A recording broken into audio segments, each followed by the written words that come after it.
For some reason, it was very noisy around us. There was a strange bonfire, a spit, and something roasting on it. Some people had set up a party by the fire. They were dancing, singing, clapping, and waiting for the meat to cook. Oh, it seems the main character realized where he was. It was a camp party. It had been a long time since he'd been to such an event. Judging by the looks of it, the guys had prepared very thoroughly. Everyone was in costumes, and there were girls there too. And the smell of roasted lamb was simply mind-blowing, and of course, he had to join the group before they ate it all. So the hero couldn't hold back any longer. His mouth was watering, his eyes fixed only on the spit, because this was his favorite roast lamb. It was hard to make out the girls from a distance, but they were most likely some of his classmates. They were so domestic. But the hero decided not to wait. Beautiful girls and delicious food can't be left unattended for long. The young man ran as fast as he could, but suddenly realized that doing so was very difficult, because his hands and feet were tied with ropes.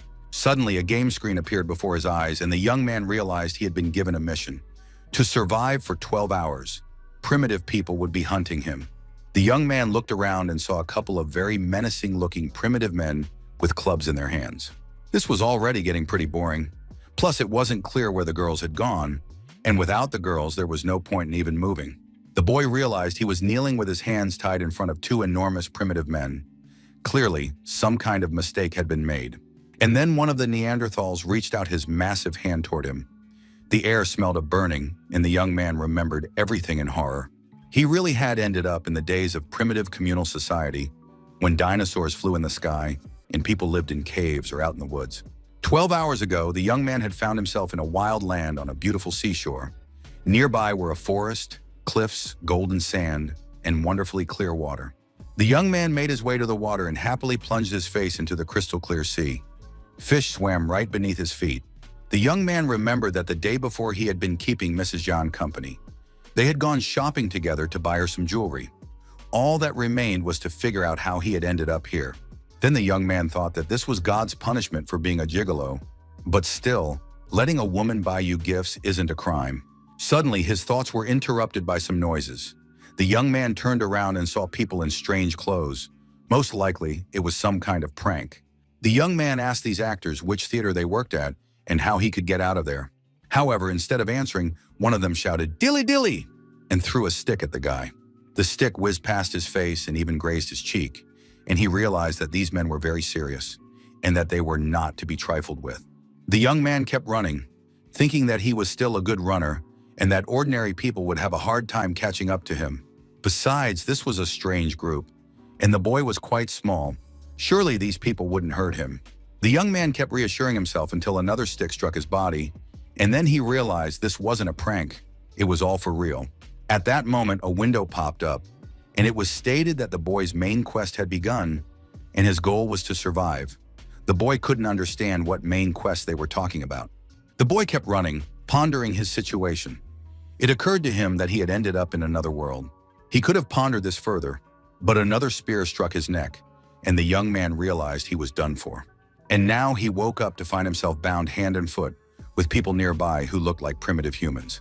While the strangers roasted their prey and the mud near the fire mixed with ash, the young man received a notification from the game that he had completed the Survive quest and had even earned 1 survival point. The young man read that his name was Chen Li.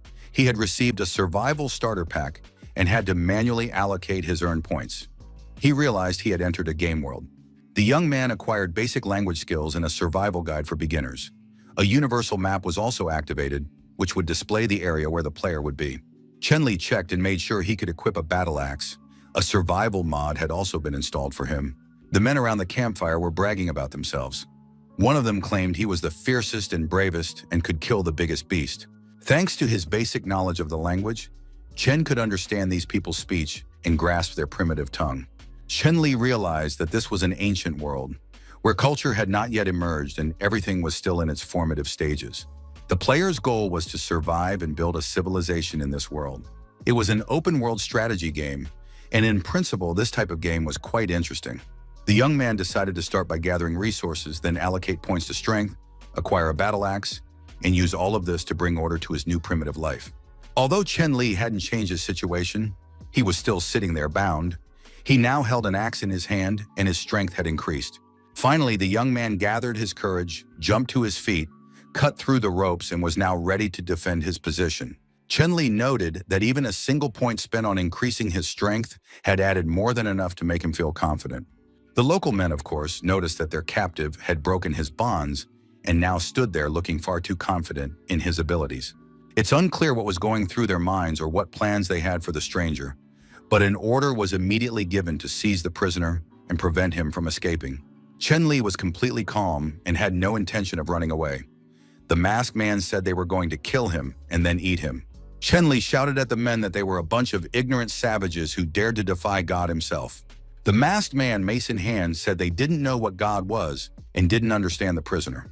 Chen-Li replied that he was the authority among this band of primitive people, as well as their leader. He had been sent by the heavens to rule over them, and they would be punished for insulting him. The man was furious upon hearing this.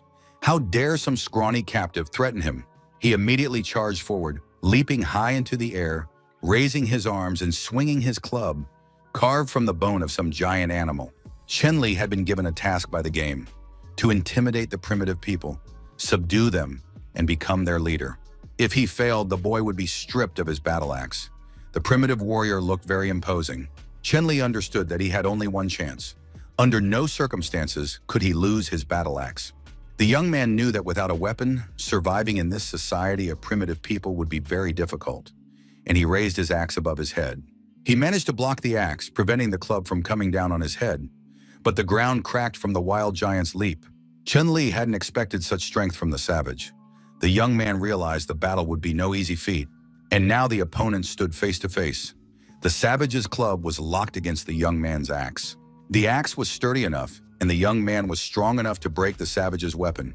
Everyone was simply stunned and stared at the severed piece of the bone club, unsure of what to do next. Chen-Li realized that his troubles were about to multiply. The young man had a bad feeling. The offended villain was furious. After all, this insolent upstart had dared to break his weapon, so he immediately called on his companions to charge and tear the stranger to pieces. Chen-Li tried to say something about a fair fight. After all, they'd agreed to duel one-on-one, and now he was forced to flee from the mob. The young man didn't wait for an answer. He ran away, thinking it was crazy for such a crowd to attack a single guy.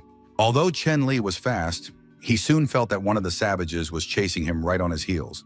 This fast runner caught up to the young man and swung his club to strike, but Chen-Li slashed at him with his axe. After that, the young man stopped and turned to the primitive people, saying that they were a mob of savages who would never stop chasing him. The young man declared that he didn't want to fight them, but now they had simply cornered him. Chen-Li promised to spare the guy if the rest swore to stop chasing him. Watching what was happening, it was clear they weren't the brightest bunch. Chen-Li hoped his bluff would work, since in reality they could easily have taken him down. Just then, some local women arrived and began calming down all the men present, both their own and the stranger.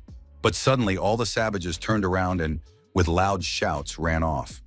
Chen-Li couldn't understand what was happening or why they had suddenly run off in the other direction. The young man didn't understand why they were afraid of him, since he seemed pretty handsome and not all that scary, and in general, all the women had always considered him a real heartthrob. Suddenly, a game window appeared in front of the young man. He now had a side quest. To fight a saber-toothed tiger, he needed to help the primitive people get rid of it. Chen-Li still didn't understand what was happening. The game window disappeared, and the young man felt someone's warm breath on his back. Turning around, he saw a true horror. There really was a saber-toothed tiger behind him. Chen-Li sprinted at top speed, running for his life. The boy thought this was too much. Not only did savages want to kill him, but now he was also forced to flee from an ancient predator. The saber-toothed tiger had not only huge teeth but also very sharp claws, and Chen-Li barely managed to avoid being struck by them. The young man realized that if this continued, he would soon die. It was a very strange side quest. The guy didn't know how to drive the saber-toothed tiger away, since the predator could swallow him whole in a single bite. At that moment, a powerful clawed paw reached the player's back, and he howled in wild pain.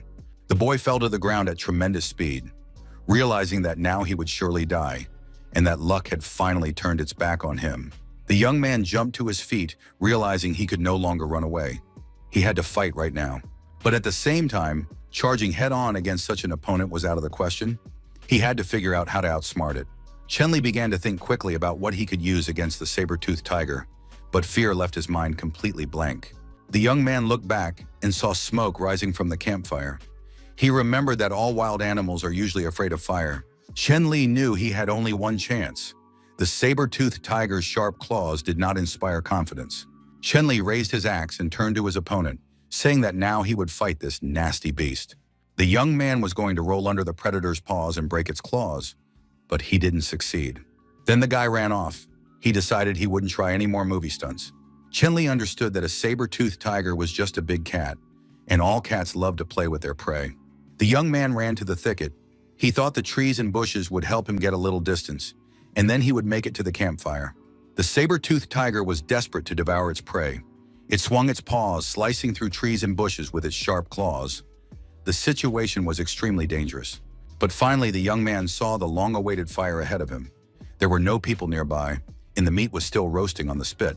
The young man almost ran out into the clearing when suddenly the tiger's paw caught up with him, and the boy tumbled toward the fire. Chen Li was battered. His scratched back was bleeding, but the boy still didn't give up and looked at the fire with hope. Chen Li snatched a burning stick from the fire and thrust it with all his might into the tiger's eye. Wild pain spread through the animal's body, and it began to growl and thrash about, trying to escape the fire while shielding its injured eye. Chen Li realized that his tactic had been correct. Fire could wound a saber-toothed tiger, and now the young man stood more confidently against his opponent. The young man hoped the animal would back off and stop attacking. Suddenly, a loud and terrifying sound caught the young man's attention. He realized it was someone stomping, but judging by the sound, it seemed that the creature making the stomping noise was much larger than a tiger. The tiger also heard the footsteps of the mysterious creature, and a look of fear twisted its face. The wild beast forgot about the man he had been fighting and ran off as fast as he could, trying to save his life. The young man was left feeling somewhat disappointed. The saber-toothed tiger had fled, even though he had challenged it. However, at that moment, a notification from the game appeared, and the saber-toothed tiger's expulsion was complete. Chen Li received 2 points in the gratitude of the primitive people for successfully driving away the predator. However, the sound of unfamiliar footsteps hadn't gone away. Chen Li continued to listen intently for them. The sound was even getting closer, and he needed to get out of there as soon as possible. The boy decided to add 1 point each to his strength and agility. After that, Chen Li ran away, holding a burning torch and an axe in his hands. The young man immediately felt the physical changes that had taken place within him. He ran faster and became more agile, leaping over obstacles. Chen Li ran far enough away to a safe distance and suddenly saw primitive people hiding in the ravine. The men noted with surprise that this stranger had run here alive, even though he should have been eaten by the saber-toothed tiger.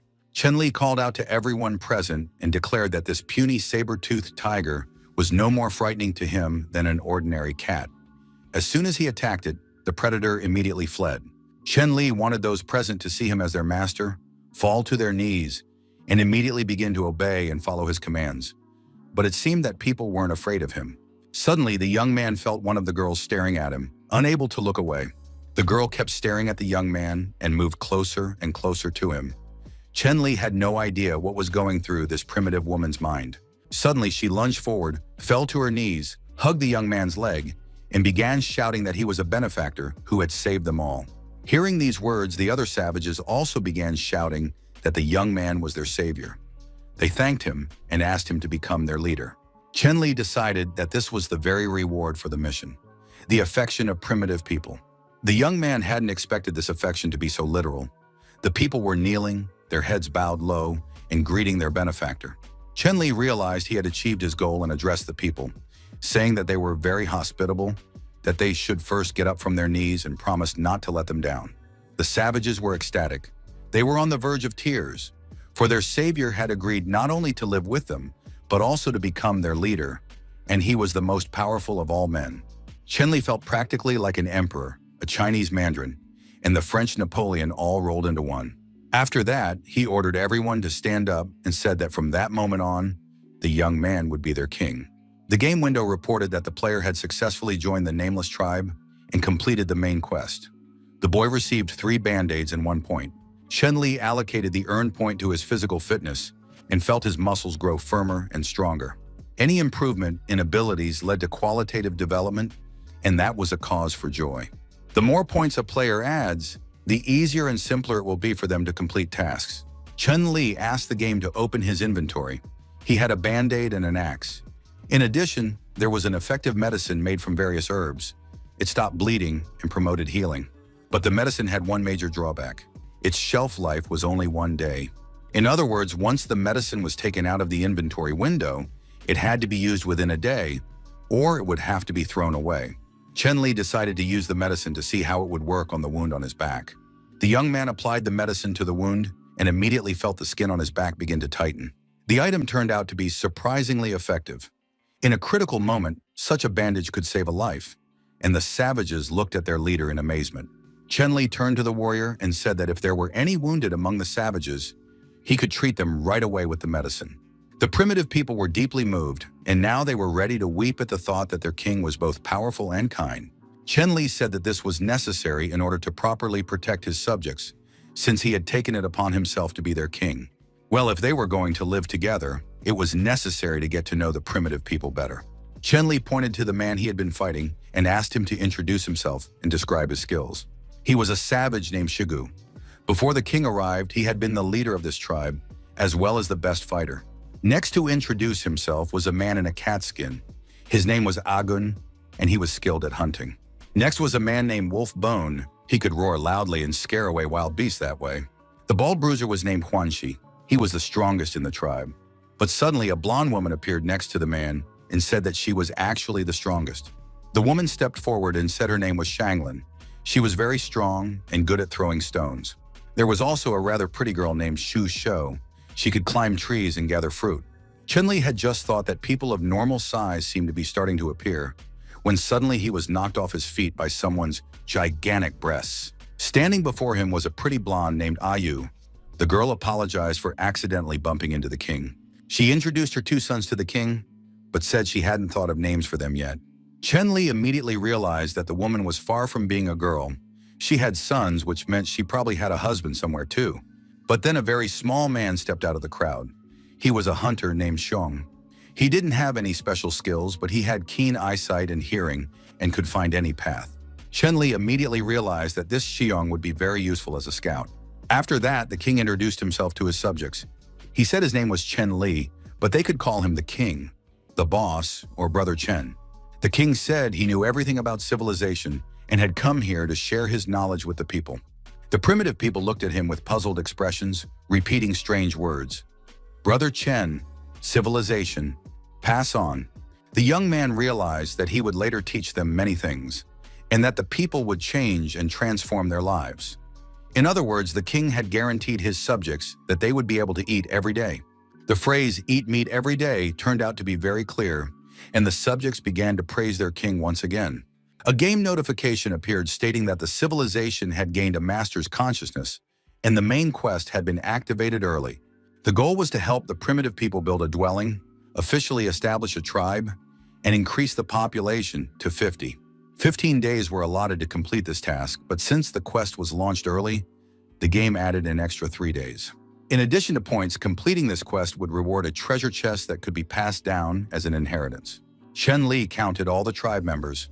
Including himself, there were 15 people in total, so they had to immediately begin the mission to increase their numbers. After all, they had to more than triple the tribe size in just 18 days. This could only be achieved by merging with other tribes. Otherwise, there simply wasn't enough time for children to be born. Chun-Li understood that the days ahead would be very difficult for him. He would have to try his very best. The large chest and the inheritance were probably a good reward. The young man had never seen anything like this before, and now hoped he wouldn't be deceived. Finally, everyone calmed down. Night fell, and the primitive people lay down to sleep on the bare ground, with absolutely nothing to cover themselves. Chun-Li lay down at first, hoping to fall asleep quickly, but soon he got up, tormented by the hard ground. His body ached and found no rest, and the young man could not sleep. One of the women lay hugging a bone and licking it. It was hard to see how one could conquer the world on an empty stomach, so Chen decided to find food first. Chun-Li noticed that the tribe members were very simple-minded people. They hadn't even left any guards. The longer the night went on, the more distinctly and loudly his hungry stomach growled. Chen could think of nothing but food. Suddenly, the young man remembered that during the battle with the saber-toothed tiger, meat had been roasting over the fire. Perhaps the wild beast hadn't eaten it yet. Then the boy remembered the giant creature that had frightened the saber-toothed tiger. Perhaps that beast was still roaming nearby. But at the same time, he could die of starvation. Chenli told himself it was worth the risk. He shouldn't worry or dwell on a possible encounter with the giant beast. The young man armed himself with an axe and ran in the direction of the campfire and the meat. The forest was completely silent. Not a single animal or person was in sight. The full moon shone in the sky, and the untouched meat was still on the spit. Chenli approached the fire and saw that the primitive people had left other game near the fire when they fled in fear from the unfamiliar giant beast. Chenli understood that now that he had become king, he could no longer think only of himself. The young man tied the carcasses of the slain animals together with a rope and decided to take them to his tribesmen. Chenli ran quickly through the forest, dragging the prey on a rope and looking around. He couldn't understand what was happening. At some point, the boy got the feeling that the terrain had changed. But he didn't have time to react, because the forest suddenly ended and the young man felt himself falling, letting go of the axe. Fortunately, it wasn't a very deep pit. Chenli landed with a thud at the bottom, losing his prey and weapon. The young man looked around, wondering who had dug such a large pit. Soon he saw a shadow that belonged to him, but it was unclear where the moonlight was coming from in this jungle. There were also broken trees lying nearby. Chenli began to look around carefully, trying to figure out what was going on, and soon the whole picture came together. It turned out that some kind of giant beast had indeed passed through the jungle, breaking and trampling the trees, leaving tracks on the ground. Chenli tried to guess whose tracks these might be.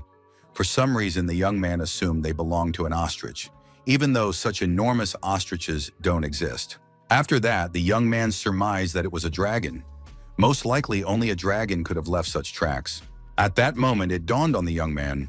After all, he had only recently fought a saber-toothed tiger, and the people he was forced to live with were primitive humans, which meant this wasn't just the age of wild beasts.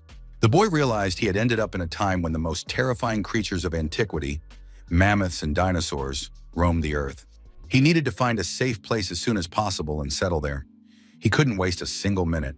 It was with these thoughts that the young man faced this day, which was bound to bring new adventures. When the people woke up, the young man handed out food to them and watched in disgust as they began to gobble it down raw and uncooked.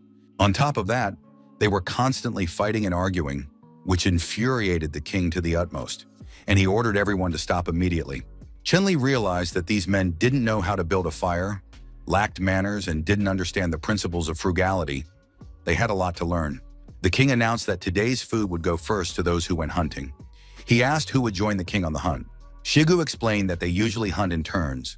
Yesterday, Shigu, Agun, and Huangshi had hunted. Today, Luton, Hei, Jutao, and Wolfbone are supposed to hunt. But if the king goes hunting himself today, then of course all the villagers are ready to go with him as well. Absolutely everyone nodded in unison, except for little Jun. The king announced that if everyone wanted to, they could go hunting together. Furthermore, the king wanted to choose a place for the whole family to build a new home. But it turned out that these primitive people had no concept of family at all, so he had to start with the basics. A family is when you and your loved ones live in one place. Just like the roots of a tree, they go deep into the ground, providing the whole family with nourishment and safety. Shanlin really liked this explanation. She realized she wouldn't have to worry about her children. Moreover, she immediately decided that she would live with the king. The girl literally took the king captive and held him tightly against her. Chenli was forced to confirm that they were now one family and would therefore live together. The young man realized that after such an embrace, it wouldn't just be blood flowing from his nose. Shanglin took the king's answer literally. She immediately announced to the entire tribe that the king wanted to live with her and have a child with her. There was no point in arguing. Shigu asked where the king wanted to build a new house. The man wanted to begin the process immediately. Chenli called all the tribe members to come closer to him, and he tried to explain his vision of the situation to them. The young man took a stick and began to draw on the ground.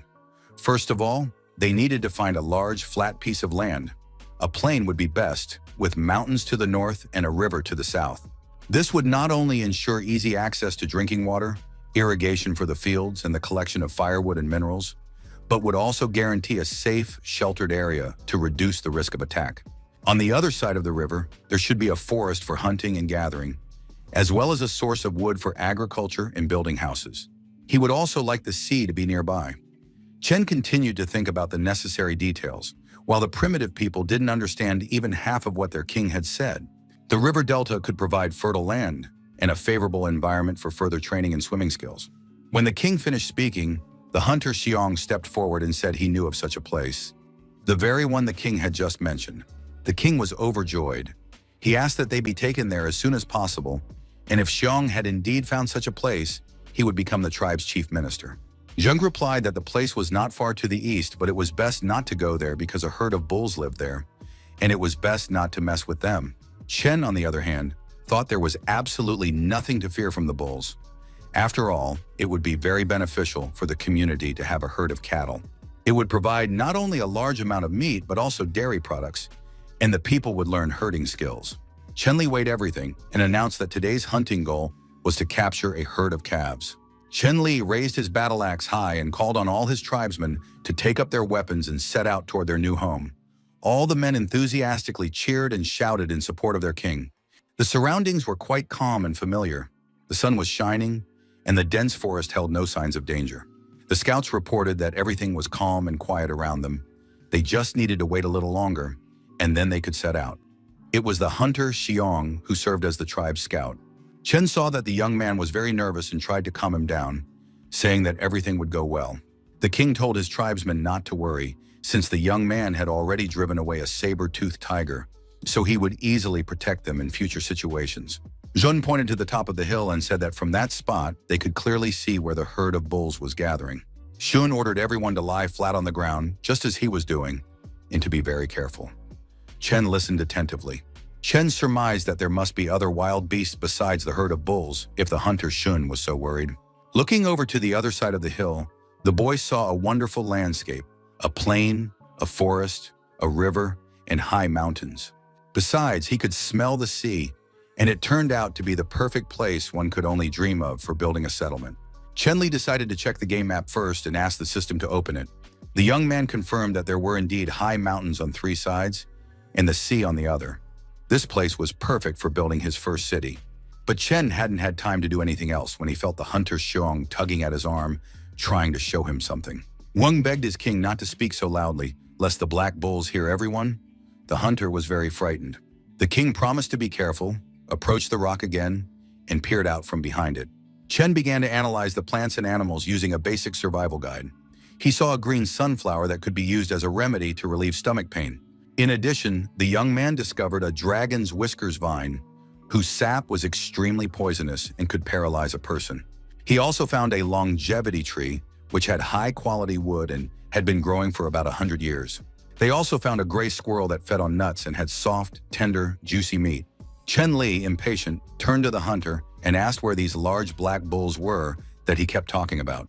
Shun claimed that the bulls lived just beyond the grove on the riverbank, where the river made a sharp bend.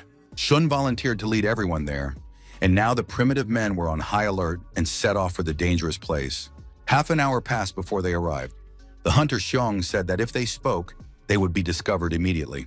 Chen Li, though cautious, still didn't understand what was going on. It was very quiet in the grove, and he couldn't figure out what was so scary about these bulls. The young man continued to scan the area as he went along. He recorded the plants and animals he had managed to identify in his field guide. Chen Li soon began to worry that there might be terrifying monsters nearby, because they hadn't seen a single calf yet. But still, the hunter Xiong couldn't be wrong. Chen Li was just about to tell the guy that he'd probably gotten the grove mixed up. But at that moment, Xiong pointed somewhere without saying a word. Chen Li peered intently into the distance, but soon seeing nothing, he only noticed that the black tree was moving. Chen Li continued to stare in horror at the moving tree. The young man had already guessed that it wasn't a tree at all. And indeed, some kind of gigantic animal was walking through the forest. It was black and blue stripes ran along its body. Soon the animal opened its mouth and bellowed loudly throughout the forest. It was indeed a black-horned bull. The animal belonged to the bovine subfamily and exhibited pronounced territorial aggression. All the hunters, along with their king, felt a terrible sense of fear. Shigu, stammering, asked if they were really going to hunt such bulls. Chen Li decided to act like a true king. He ordered his men to lie in ambush while he went to scout the situation. Chen moved away from the men and began to cry. He really didn't want these kind people, who admired him so much, to die in vain. From behind a tree, Chen watched the two bulls nearby. The young man could rely only on his own abilities, which were very weak. The young man estimated that the bull was 3 times his size. On top of that, it had huge horns and strong hooves. It would be foolish to engage it in battle. He simply needed to find a calf and practice on it. The bull looked very scary. It resembled a monster more than a member of the cattle family. Finally, Chen spotted a relatively small specimen. This young bull had small horns and was watching a butterfly fly by with interest. He needed to try to communicate with the animal first. Perhaps bulls have a docile nature, and then people wouldn't have to risk their lives. The young man approached the bull and asked if the grass tasted good to him. The animal was very surprised to see an unfamiliar object near it. And in the very next moment, the bull calf opened its mouth wide and bellowed loudly and desperately. Chen didn't know why the calf was bellowing, out of fear or rage, but he saw a herd of enraged bulls charging toward him. Now the stripes on their bodies were glowing red. Chen tried to explain to the bulls that he had simply come over to ask a question and that they shouldn't all charge at him at once. But soon the young man realized that his only salvation was to run. The boy ran to the river and jumped into the water, hoping the animals wouldn't follow him. But as it turned out, the bulls weren't afraid of water. Chen didn't understand why they were so angry with him. The young man looked back in fear, realizing he wouldn't escape the herd alive. The primitive people watched what was happening from the bushes. They believed that such a brave man was worthy of being their king. The men decided that the king had provoked the entire herd. The young man feared nothing and was now going to take on all the bulls at once. The primitive people saw that their king had run up to a high wall. It was a dead end, but perhaps the king was planning to surround the bulls. Chen was terribly frightened, so much so that he began jumping from one ledge of the mountain to another, gradually climbing upward. At one point, the young man heard a loud thud. It turned out that the bulls had crashed into the mountain wall because they hadn't thought to slow down first. This gave the boy a glimmer of hope. It meant these animals weren't particularly intelligent. Standing on the ledge, Chen began to taunt the bulls, telling them they'd better come up to him, and then he'd take them down faster. Now the black bulls stood at the very foot of the cliff and glared at the man with fierce eyes. After a while, the animals turned away, and Chen thought that he was safe for the time being. Chen decided that today, when he returned to his people, he would tell the hunters all about this and also give them weapons.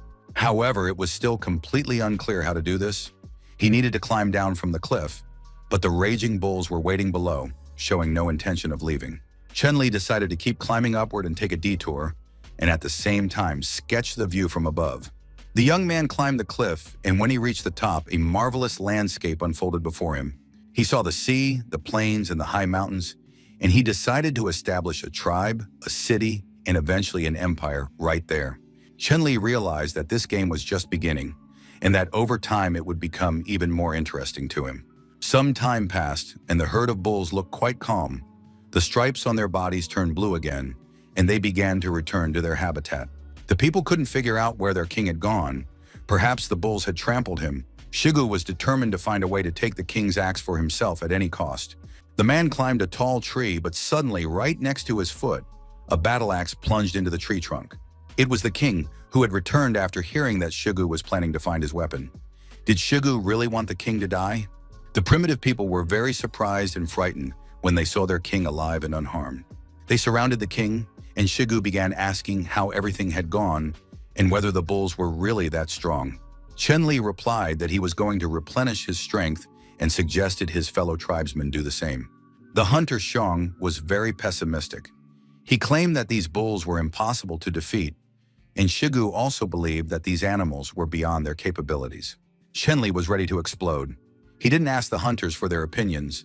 They just had to answer yes or no. And the crowd shouted in unison, yes. This answer satisfied their king. The young man pulled his weapon from the tree trunk. The king raised his hand high with his battle axe and announced that starting today, he would teach the people how to create powerful weapons.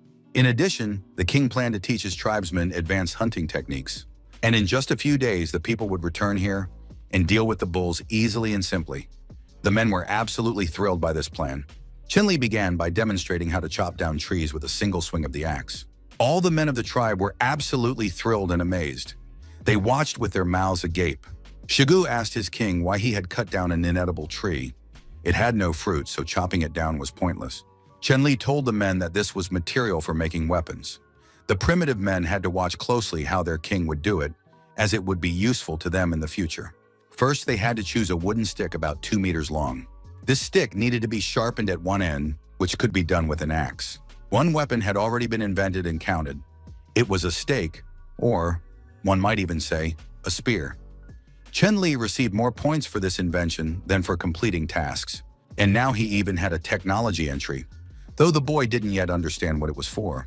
Chen Li showed the people the weapon, saying that it was called a spear and was used to pierce the enemy. After that, the young man demonstrated exactly how to throw the spear to hit a target at a long distance. The men were thrilled. They realized that their king possessed great strength. Shigu examined the spear, which was firmly stuck in a tree, and said that this weapon was very powerful. The people were very happy. Now everyone wanted to try throwing the spear.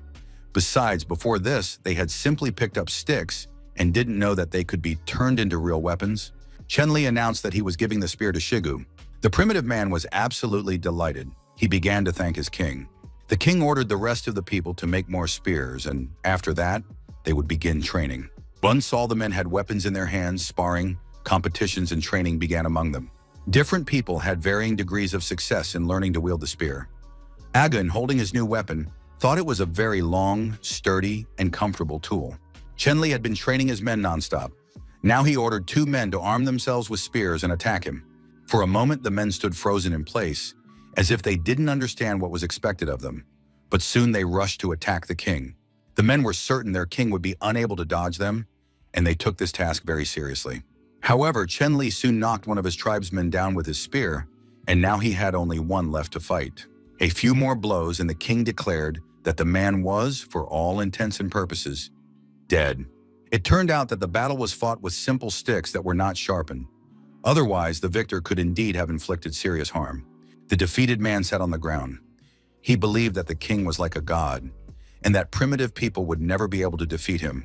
Chen Li believed that men did not know how to handle wooden weapons and relied only on brute force. One must focus on the spearhead, use it correctly, and aim at the enemy or prey. Skills required training, and now Chen Li announced that spear throwing practice would begin.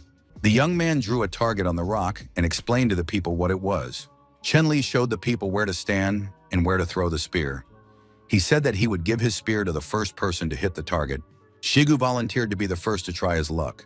The man took a swing and threw the spear. The throw was very powerful. The spear flew at high speed and embedded itself in the rock, but it missed the target. Chen Li praised Shigu, saying that the throw was good and strong, but that he needed to work on his accuracy. Hunter Xiang was invited to test his accuracy. Whether by design or by chance, the spear fell right at the king's feet. After that, the throwing practice continued. All the men took turns trying their luck, but no one hit the mark.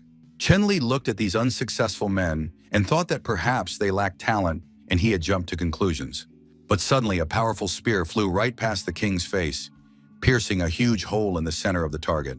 Everyone looked in surprise at the young man who had managed to do this. It was the hunter Agun. The king congratulated the hunter, wished him luck, and told him to keep training in the same spirit, after which he handed him 2 spears. Suddenly, the training was interrupted by Shanglin, who shouted to the king that trouble had struck and a large beast was approaching from the forest. Chen Li ordered all the men to take up their weapons and prepare for battle. The men froze and began to listen. They could hear the enormous beast approaching. They had to use this opportunity to improve their combat skills. And indeed, soon they saw the silhouette of a huge animal behind the trees. It was moving, snapping trees in its path. Soon the giant appeared before them. It had 2 long horns, a fanged mouth, and a massive shaggy red body. Chen Li readied his spear and shouted to the men to follow his commands. Now they would capture this beast. When the animal burst out into the open, the king ordered the men to surround it on all sides. Chen Li was about to order the men to thrust their spears into the monster at his command, but things didn't quite go according to plan. Chen Li personally thrust his spear between the eyes of the giant beast, and it came to a sudden halt. Its momentum halted. Seeing this golden opportunity, the king shouted at his men to throw their spears at the animal's vulnerable spots. But giving orders is always easier than carrying them out. The men threw their spears, which struck the animal's massive body, but the effect was the opposite of what was intended. The animal was irritated and angry, but that did nothing to help defeat it. Then Agun hurled his spear with all his might. This guy truly had real talent and skill, as well as extraordinary strength in his arms. After the animal slowed down, it was Shigu's turn, along with the other primitive men, to hurl their spears at the prey. The men managed the task, and now the animal's entire side was pierced with sharp spears. It became clear that the animal wanted to escape to regain its strength somewhere out of the way. But Chen Li did not want to let it get away. Chen Li struck the animal with his axe, and the hunter Shang leaped from the treetop onto the beast and thrust his spear into the monster's head, which only enraged the creature further. Chen Li realized the beast was furious and ordered the men to dodge it so they wouldn't fall under the monster's powerful paws. The enraged, wounded beast thrashed about, crushing everything in its path. The people scattered in fear, but at that very moment, the king, armed with a battle axe, charged into the fray. The young man leaped high into the air, swung the axe, and brought it down right on the monster's head. The people watched the scene unfold with anxious eyes. They tried to figure out whether their king had survived or if something terrible had happened to him. Soon the smoke and dust began to clear little by little, and it seemed to the people that they could make out the silhouette of their king. And indeed, the king was standing on the head of the defeated monster. He told his people that they didn't need to shout, but should calm down instead. Chen Li praised the primitive people, saying that they had all done well. After that, the king announced that a great feast would be held today. All the hunters received this news with great delight. Hunter Shang had been holding onto his spear the whole time the beast was thrashing about, and he had thrust it into the monster's head. Now the king thanked Shang for his bravery and courage. The king personally helped the young man to his feet by offering him a hand. This deeply moved Hunter Zun. After that, the king summoned Agun and told him that this was also his achievement. Now Agun would be able to accompany him on all future hunts. The king also promised to create a special new weapon for Agun. The hunter was very pleased with this news. The primitive people were once again convinced that their king possessed the power of a god. With a single leap, he severed the boar's head. Of course, the king could not have severed the head without the help of all the men. Shigu noticed that Shanglin was carrying a huge piece of meat and asked her to give it to him, but the girl refused. She said she had specifically saved this wonderful ham for the king, and now Shanglin brought the piece of meat to her master. Chen Li was surprised and asked, "Do people really eat meat like this?" Shanglin didn't understand at all what was so complicated about the question or what was wrong. Chen Li recalled that the first time he saw people, they were using fire and building a bonfire. So why were they eating raw meat again now? Shanglin explained that last time they hadn't managed to preserve the source of the fire. The fact was that that fire had been accidental, and people didn't always manage to keep it going for long. That's why they'd gotten used to eating raw meat. Everyone knows that fire is the beginning of human civilization. It scares away wild animals, creates safer and more comfortable living conditions, and any development of civilization is inseparable from fire. Chen Li realized that his primitive people were even further behind than he had first thought. The realization that food cooked over a fire tasted much better only reinforced this idea. The young man realized that if he wanted to strengthen this primitive tribe, he first needed to teach them how to make fire. Chen Li stood up resolutely and ordered Shanglin to follow him, saying he knew a way. The young man gathered the tribe members, took a piece of a broken spear, and announced that he was now going to teach them something important. The young man added wood shavings to the hollow of the log and began to rotate the spear, saying they needed to be patient. Soon, the friction created by the spear's tip caused a small flame to ignite inside the tree trunk. The people were ecstatic. Their king was a true god. They no longer needed to eat raw meat. Shigu shouted to everyone that the whole world must know his king had conquered fire. The people immediately tried to learn how to strike fire and use it for cooking. Chen Li checked his game stats, and it turned out that obtaining fire had earned him a lot of points. In one go, the boy received 10 points as a reward. The young man realized that accumulating points was easier than he had thought. It wasn't yet clear what the technology points were for, but it soon became clear. Technology points could be used to identify rock art. It was a kind of reward for the mission. People used cave paintings to communicate and pass on information, and you had to spend technology points to understand the inscriptions. Hunter Shang interrupted the king's thoughts, saying that he had detected signs of nursing in this boar. This meant that the young of this enormous boar must be somewhere nearby. It turned out that while everyone was having fun and celebrating, Hunter Shang had spent his time searching for the den. The mission was a success, and he eventually found the wild boar's piglets. At that moment, a side quest to domesticate the animals was triggered. The goal was to capture the boar piglets and turn them into pets. The reward offered was a small treasure chest as well as a cookbook. Chen Li decided to accept this quest and ordered the hunter to bring the piglets to their settlement. Chen Li reminded the primitive man that the piglets needed to be kept intact, and he had to be careful not to harm them. Shanglin set off with the hunter Xiang to carry out this task. The woman said they'd be back before the king could blink. Chenli realized that they needed to prepare for the couple's return and build a pigsty. Chenli addressed the men, telling them that when they finished eating, they should come to him, and he would teach them something new. By the end of the day, the men were busy hauling sticks. They didn't understand why the king had asked them to gather so many branches, but they still obeyed his orders without question. At sunset, they returned with the sticks and watched as the other part of the tribe was engaged in a strange task. Shigu watched his fellow tribesmen with interest, not understanding what they were doing. The hunter Agan said that this was called a straw rope, and that it was much stronger than a vine. The king had taught them how to make it. You have to smooth out the straw in a special way, then weave the rope, and it will be ready. Chenli called out to the men, telling them not to just stand there, but to bring the branches closer to him. Chenli used his spear to poke holes in a circle and called the men with sticks to come closer to him. The young man told them to choose a branch similar to his, take a rope in their hands, and then repeat all the king's movements. Everyone had to make at least 5 of these wooden structures. They had to tie several sticks together with a rope. After that, they had to insert the sticks into the prepared holes in the assembled structure. Then they had to tie the sticks together with ropes. These connected sticks formed a cage, after which they had to carefully arrange the straw on the outside. And just like that, a simple dwelling or pigsty was built. The primitive people were absolutely delighted. They didn't even notice how quickly they had completed the task. However, a new problem arose. The people decided that this dwelling was for them. They crowded into the structure, believing that they would all live there together with the king and bear him children. Chenli was losing his patience as he watched what was happening. He announced that the pigsty had not been built for people. Just then, the hunter Xiang and Shanglin emerged from the bushes. Sung announced that they had found and brought back some piglets, and indeed the hunter was holding several small animals in his hands. A total of 8 piglets had been caught. All of them had been brought in, and now it was time to move on to the next stage. The king ordered these little darlings to be placed in the pigsty, but first the people had to vacate it.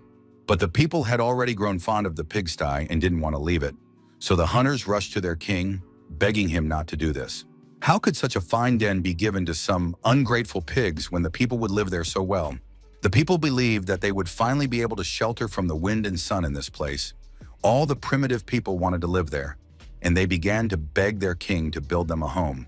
Chenli shooed the men away and said that if they wanted to live in a pigsty, he didn't care. But once they built a comfortable wooden house, those men would no longer be allowed in. The savages couldn't believe their ears. Could a house really be better than this hovel? Then, of course, they agreed to wait. Let the pigs live in this hovel. After this decision was made, the king ordered the hunter Shun to take the piglets to the pigsty. The people didn't understand why they should spare the piglets. After all, they were their food, and they didn't understand why they should care for the piglets. Chenli asked the men if they would be happy if they could eat plenty of meat and didn't have to go hunting. Of course, everyone loved the idea, but this was only possible by raising the piglets and letting them produce many offspring. Only then could the people live a good life. Chenli realized that his words were incomprehensible to these savages, but he simply told them to keep learning and follow his orders. In time, they would figure it out. After that, the young man decided to check what reward he would receive for completing the quest to domesticate the animals. Inside the gift chest was a bag of salt, which came in very handy. With the help of a cookbook, Chenli will now learn to fry eggplant, peanuts, scrambled eggs, lamb, and shellfish. The player realized that with salt and recipes, he would become a chef before science and technology began to develop. But besides delicious food, cooking according to the recipes would unlock special rewards. So Chenli decided to eventually focus on gathering various ingredients and spices. Night fell, and the people warmed themselves by the fire and rested in relative comfort, feeling full and warm. Chenli approached the fire. A guard was now sitting there. Today it was the hunter Xiong. The king thanked the young man for his work that day, for finding and bringing back the piglets. Xiong replied that the day before, because of him, the king had been captured and had nearly died. So now Xiong, the hunter, wanted to do everything he could to help his king. Chenli hugged the young man, thinking he was very good-natured, and didn't even consider that the king might seek revenge on him for something. Once the two had established a rapport, the king asked the hunter if there were any tribes nearby similar to theirs. Shun replied that there were tribes, but they were very unfriendly and unlike the king's tribe. Chenli, of course, wanted to know everything about these tribes. He immediately asked the young man to tell him who they were, how many of them there were, and where they lived. Jun replied that there were 3 different tribes nearby: the Coconut Grove, the Sea Bay, and the Giant Rock tribes. Although the hunters said the tribes were not far from here, the distance to them was still considerable. To reach them, one would have to walk for at least a day. Shenli listened very carefully to the hunter. He wanted to know about each tribe separately and in more detail. The Coconut Grove tribe was the closest to them. They lived to the east, just a few minutes' walk south of the herd of black bulls. There are about 30 to 40 of them. They don't like to fight, can travel long distances, and their leader is a woman who isn't easy to get in touch with. The Sea Bay tribe is about the same size, and they live in the south, by the sea. They look intimidating and are constantly killing each other. The Giant Rock tribe is the most powerful tribe and has the largest population. They usually live in the mountains in the southwest, but sometimes they all come down from the mountains together. They say their chief has gained supernatural strength and can kill a saber-toothed tiger with his bare hands. It's best not to mess with him. Shenli figured if the information was correct, then the Coconut Grove tribe would be the best first target. Shenli realized that these people were eccentric, but he couldn't treat them harshly.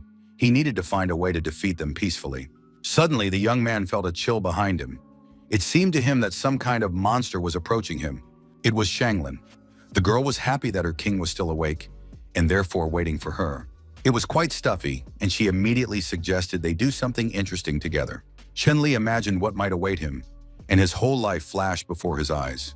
The young man had easily dealt with a saber-toothed tiger, but spending time with Shanglin was more terrifying and agonizing for him. The king began to smile sweetly, agreeing that the only things the girl was missing were a ponytail and ears, while at the same time reaching out to grab the hunter Shun. Finally, the king reached the young man, announced that Shun wanted to use the restroom and needed to be taken there, and rushed off, leaving Shanglin alone. Chen-Li spent the entire night lying in wait with the hunter Shun. Finally, they saw what they had been waiting for so long. Several people appeared on the seashore. They were members of a water tribe hunting the dodo bird. Its meat was of poor quality, but the bird was a prolific egg layer. Finally, one of the savages managed to catch a dodo, and now the bird was shrieking pitifully for all to hear. Chen-Li looked at these representatives of the Gulf tribe with interest. The savages looked very strange. They had blue skin, powerful builds, and were completely hairless. These people were aggressive. They immediately began fighting among themselves for the right to possess the dodo. These people had well-developed limbs, but their brains were very simple and primitive. Chen-Li believed he could bring these people into his tribe, which would increase the tribe's numbers and allow them to capture the dodo as well. Shun was apprehensive because the Gulf tribe had twice as many people, and it would be impossible to fight them. Moreover, these primitive people were aggressive. They couldn't even communicate properly among themselves. Chen-Li, observing the tribe, realized that subduing them would indeed be a major challenge, but if they acquired sufficiently advanced weapons, it might be possible. First and foremost, they would need to get rid of the herd of black bulls and then use the new resources to create more powerful weapons and equipment. Having made up his mind, Chen-Li told his companion that they needed to return to camp because there was still much work ahead of them. By this time, the sun had risen high above the ground, illuminating the surroundings and warming everyone with its rays. Shigu sat pensively by the nearly extinguished campfire. He wasn't in the mood to do anything. As soon as Chen-Li appeared, people began shouting that the king had returned, and the faces of the tribe's members immediately lit up with happy smiles. Shigu honestly admitted that the men had searched for the king for a very long time and thought he had abandoned them, but now everyone was happy and crying with joy because the king had returned. The king apologized to the people for making them worry, but now he would tell them what interesting activities they would be engaging in the near future. Chen-Li ordered Shigu and a few other warriors to train in spear combat. Shigu felt practically like a commander or a minister. Now he was responsible for the tribe's army. The hunter Agun was responsible for teaching spear throwing. Besides, the young man himself had to improve his skills and performance over the next day. Chen-Li sent the men off to train, telling them that time was short and they had to take their training very seriously. Shanglin told her king which leaves were best to use for hygiene instead of towels. The king thanked the girl for her care and kindness and asked her to invite all the women because he needed their help. Chen-Li wanted the women to help him make a wooden tool. First, the women had to find stones, and then the king would teach them how to make a stone axe. Shanglin listened very carefully to her king and said she understood everything perfectly. "Are you ready to gather the women of the tribe right now?" After a while, everyone was busy with their tasks. Chen-Li was preparing sticks, and the women were bringing stones of the right shape and size. Chen Li didn't forget to constantly praise the people. He noted that the stone the girl had brought was very suitable for sharpening. First, you need to place the rectangular stone on the whetstone and rub it thoroughly. After that, you need to make sure the stone has sharp edges. Then you need to tie the stone to a stick with a rope. In this way, the people were able to make stone axes. The women were absolutely delighted. They considered their king magnificent and capable of performing miracles with his own hands. Chen Li checked the stats and found that he had received 10 points for producing fire, but only 1 for sharpening stone tools. It was unfair. Chen Li ordered the women to follow his instructions, make an axe each, and bring them to him for inspection. Xianglin completed the task very quickly. She made an axe with 2 blades. She said that her axe resembled the king's magic axe, so she tried to make one just like it. It turned out that Xianglin's abilities could be attributed to identifying new talents among subordinates, and the transition from the Paleolithic to the Neolithic era was also recorded. It also turned out that the girl had a hidden ability to create tools. With the help of the talent detection system, Chen Li would be able to identify each person's specific strengths. It was safe to say that tool-making was a talent. Chen Li paused to think for a moment, while Xianglin couldn't understand why the king was staring at her. He must have fallen in love after all. The king showed the axe the girl had made to the other women of the tribe and said that they needed to make goods to this standard. They had to produce as many weapons as possible today. By evening that same day, the women had made about 30 stone axes. Chen Li praised Xianglin highly. The girl worked tirelessly, and more than half of the weapons were made by her. After that, she set about making spears, and each subsequent spear was better than the last. Indeed, Xianglin had a talent for it. Chen Li noticed the girl's palms. She had been sharpening spears and stones all day, and the skin on her hands was worn down to the blood. But the girl said it was no big deal, because as long as she could help her king, she was ready to work hard. But it turned out that absolutely all the women's hands were in such a pitiful state, and the question arose, did the king really not care about the rest of them? Chen Li, overcome with a terrible sense of shame, began to make excuses, explaining that he felt sorry for everyone, and he thanked the women for their hard work. After that, the king announced that the tribe had enough weapons for now, the women could rest, and he would go check on how the men were training. Finally left alone, Chen breathed a sigh of relief, because the women had literally frightened him with their intensity. They demanded that the king blow on their hands. Suddenly, the young man heard a shout, "Get ready, let go!" and saw some kind of glowing object, completely unfamiliar and incomprehensible. The boy froze in place. It is unknown how this mission from the Stone Age would have ended if Chen Li hadn't ducked at the last moment. A log tied to a rope flew over his head at tremendous speed. It looked like a battering ram. Hunter Agun shouted that Langachu and Huanxi had won, and the next group should get ready. Chen Li couldn't figure out what the men were doing here. The king looked over the 2 logs tied to a rope, said that everything looked good, and asked for a report on today's results. Agun reported that the men had made great progress today. They were now able to hit a moving target. The hunter himself was an excellent thrower, so he was able to become an instructor for the other guys. Although Jun Tiao was strong, his aim wasn't very accurate. It was only by teaming up with Shigu that he was able to showcase his talents. Luton didn't like to talk, but he was the most diligent and was the first to master new skills. The most surprising thing was that Langchu and Huanxi, individually, weren't anything special at all. But as a team, they took turns throwing spears in quick succession and hitting the target. Chen Li praised the instructor and the rest of the guys and said that maybe the next day they would already be able to fight the Black Bulls. Agun wasn't so sure about that, but he trusted the king nonetheless. The king said that just in case, he would take a secret weapon with him. Agun was very curious about the secret weapon. The hunter was eager to learn the details, but he was too shy to ask the king. Night fell, but Chen Li didn't even go to sleep. He was busy making a weapon, sitting by the fire. To do this, the young man used one of the stone axes made by the women. Chen drove the axe into a huge stone with all his might. The young man was determined to make his secret weapon overnight, since everyone was so interested in it. The night before, Chen had told the guys that they needed to pick the black tips of the leaves, but if anyone had cuts on their hands, they shouldn't touch the sap. The game system identified this plant as a natural paralyzing agent. Chen Li hoped that the sap of this plant would be able to paralyze the monsters or at least slow them down. In the middle of the night, Xianglin came to the king. The girl had made another batch of spears and wanted to know why the king had dug a hole in the rock. Chen explained that it was a stone mortar, and soon the girl would understand what it was for. But first, Xianglin had to call the other women of the tribe. They would use the stone mortar to grind the green leaves into a paste and then coat the spearheads with the juice. The men couldn't sleep either. In the middle of the night, they came to their king and asked what they should do, because they too wanted to be useful. Chen Li sent the men off to eat and get some good rest first, since a great battle awaited them the next day. Chen Li himself also climbed a tree and happily ate the kebab the women had cooked over the fire. The young man added some salt he had stored in the game, and the meat really did taste much better. Soon Shanglin arrived and reported to the king, saying that everything was ready. The women had completed the task. Shanglin immediately decided to test the weapon and threw the spear with a sharp, powerful motion. Chen Li caught the spear in midair and made sure it was sharp enough and that its tip was well coated with poisonous sap. The king stood before his subjects and announced that the women would stay at home and protect the children, while the men would take up arms and go up the mountain with the king. Everyone in the primitive tribe was very pleased with this arrangement. The primitive people believed in their strength, and perhaps now they would make the monsters tremble and stop hiding and living in fear.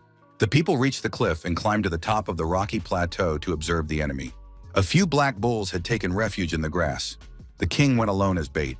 Many thought this was too dangerous because, until recently, the black bulls had been invincible.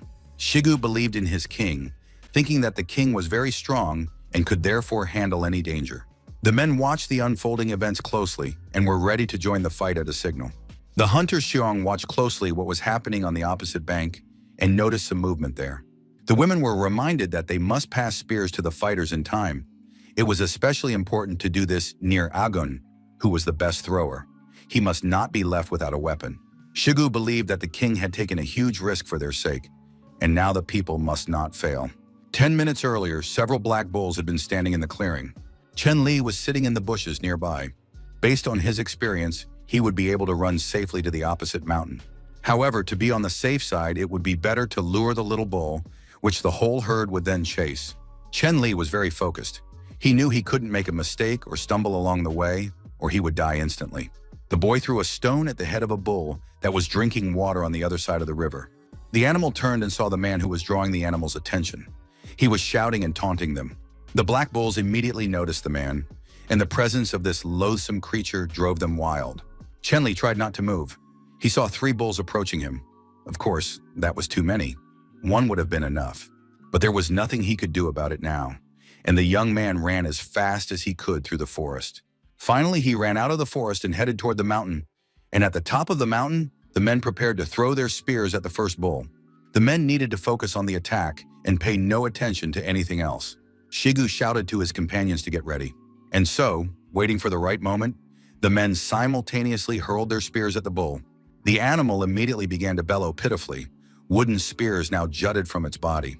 The enraged bull did not fall dead. On the contrary, it charged at the young man even more aggressively.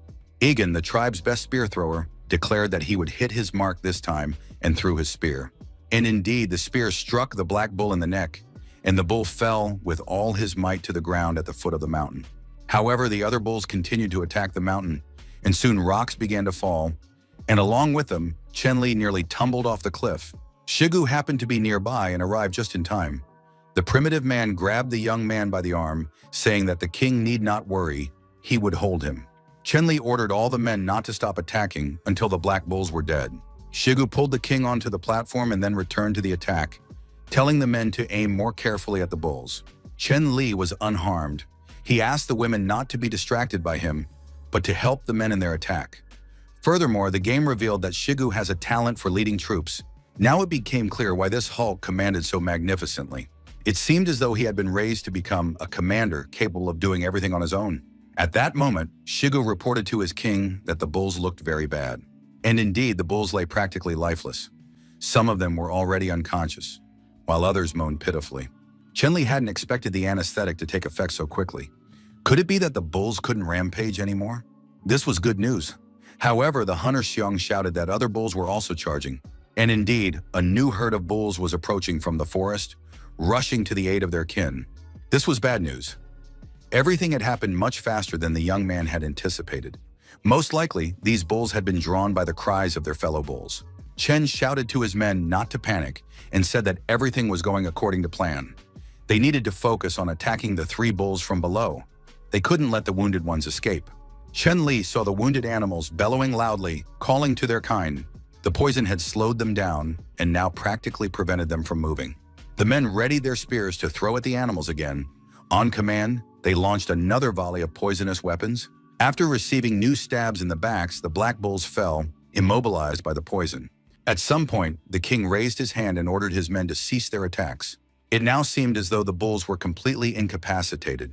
They were paralyzed by the poison and unable to move. However, there was no time to rest. If they didn't hurry and finish off these bulls, others would soon arrive. Chen Li wanted to know how many spears were left. Shanglin was in charge of the weapons. She reported that, counting those in the men's hands, there were 28 left in total. Hunter Zhang, who had the sharpest eyes, estimated that 20 bulls were approaching them. Chen Li understood that the main reason the battle had stalled was the limited supply of weapons. But if they surrendered now, everything that had come before would have been nothing but a waste of effort. Chen Li said that none of it had been a waste, but rather part of his plan.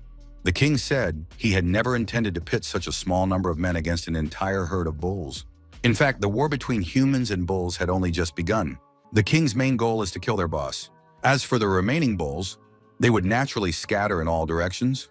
For this to happen, the 3 wounded bulls must remain alive. They will lure the largest bull, and for that, a decoy is needed. The original plan was to use 1 bull as bait, but 3 had come running, so the men used up more spears. At that moment, the sharp-eyed Xiong again motioned for everyone to look toward the forest. And now, just as Chen Li had predicted, the boss appeared from there, a huge and terrifying creature. It was terrifying just to look at it. Ordinary black bulls looked like pet hamsters compared to it. The boss was furious. He began to bellow and roar, and the trees bent to the ground at the sound of his cry. Even the rocks couldn't withstand that roar, and the mountain began to crumble, as if it were a wall of sand. A new herd of strong and enraged bulls approached the base of the cliff. The black bulls scattered and rammed their heads against the mountain with all their might. To the people, it seemed as if the bulls had gone mad. Their boss, unfortunately, had no intention of fighting the people himself. He simply commanded his subordinates from a distance. Soon the people heard a strange sound coming from below. They didn't have time to get a good look, but it turned out that the mountain had begun to crumble and collapse. Chen Li, once the initial panic had subsided, ordered all the men to return and continue firing. The entire mountain plateau was covered in cracks, and the situation was truly very dangerous. Shanglin was still right in the thick of things. She was very active and was serving coffee to the men.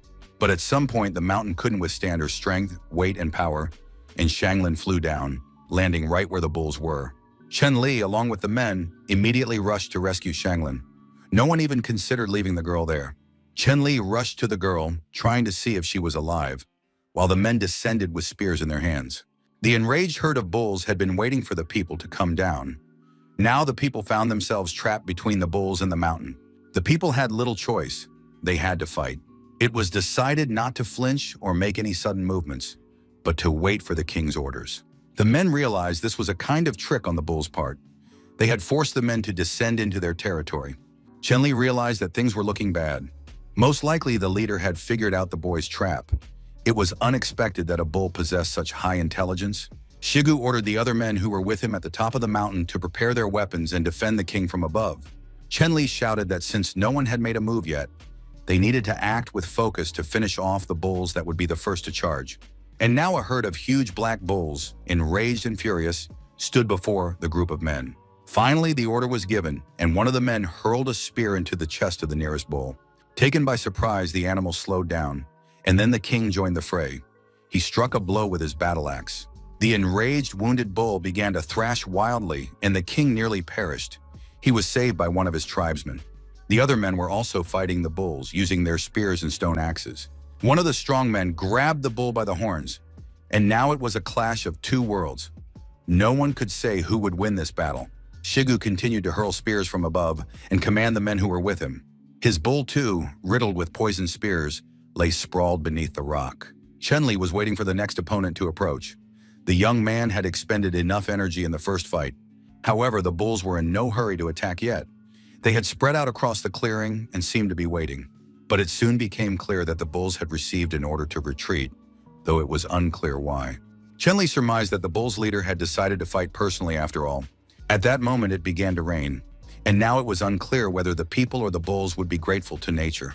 Against the backdrop of a sky split by lightning, the huge and fearsome king of the bulls towered. He made a monstrous, terrifying impression on everyone who saw him. Besides being enormous, the bull boss possessed some kind of ability. Soon he opened his mouth and fired a fireball. The fire reached the base of the cliff and had the effect of an explosive. The cliff began to crumble again beneath the people's feet. Chen-Li couldn't figure out what it was.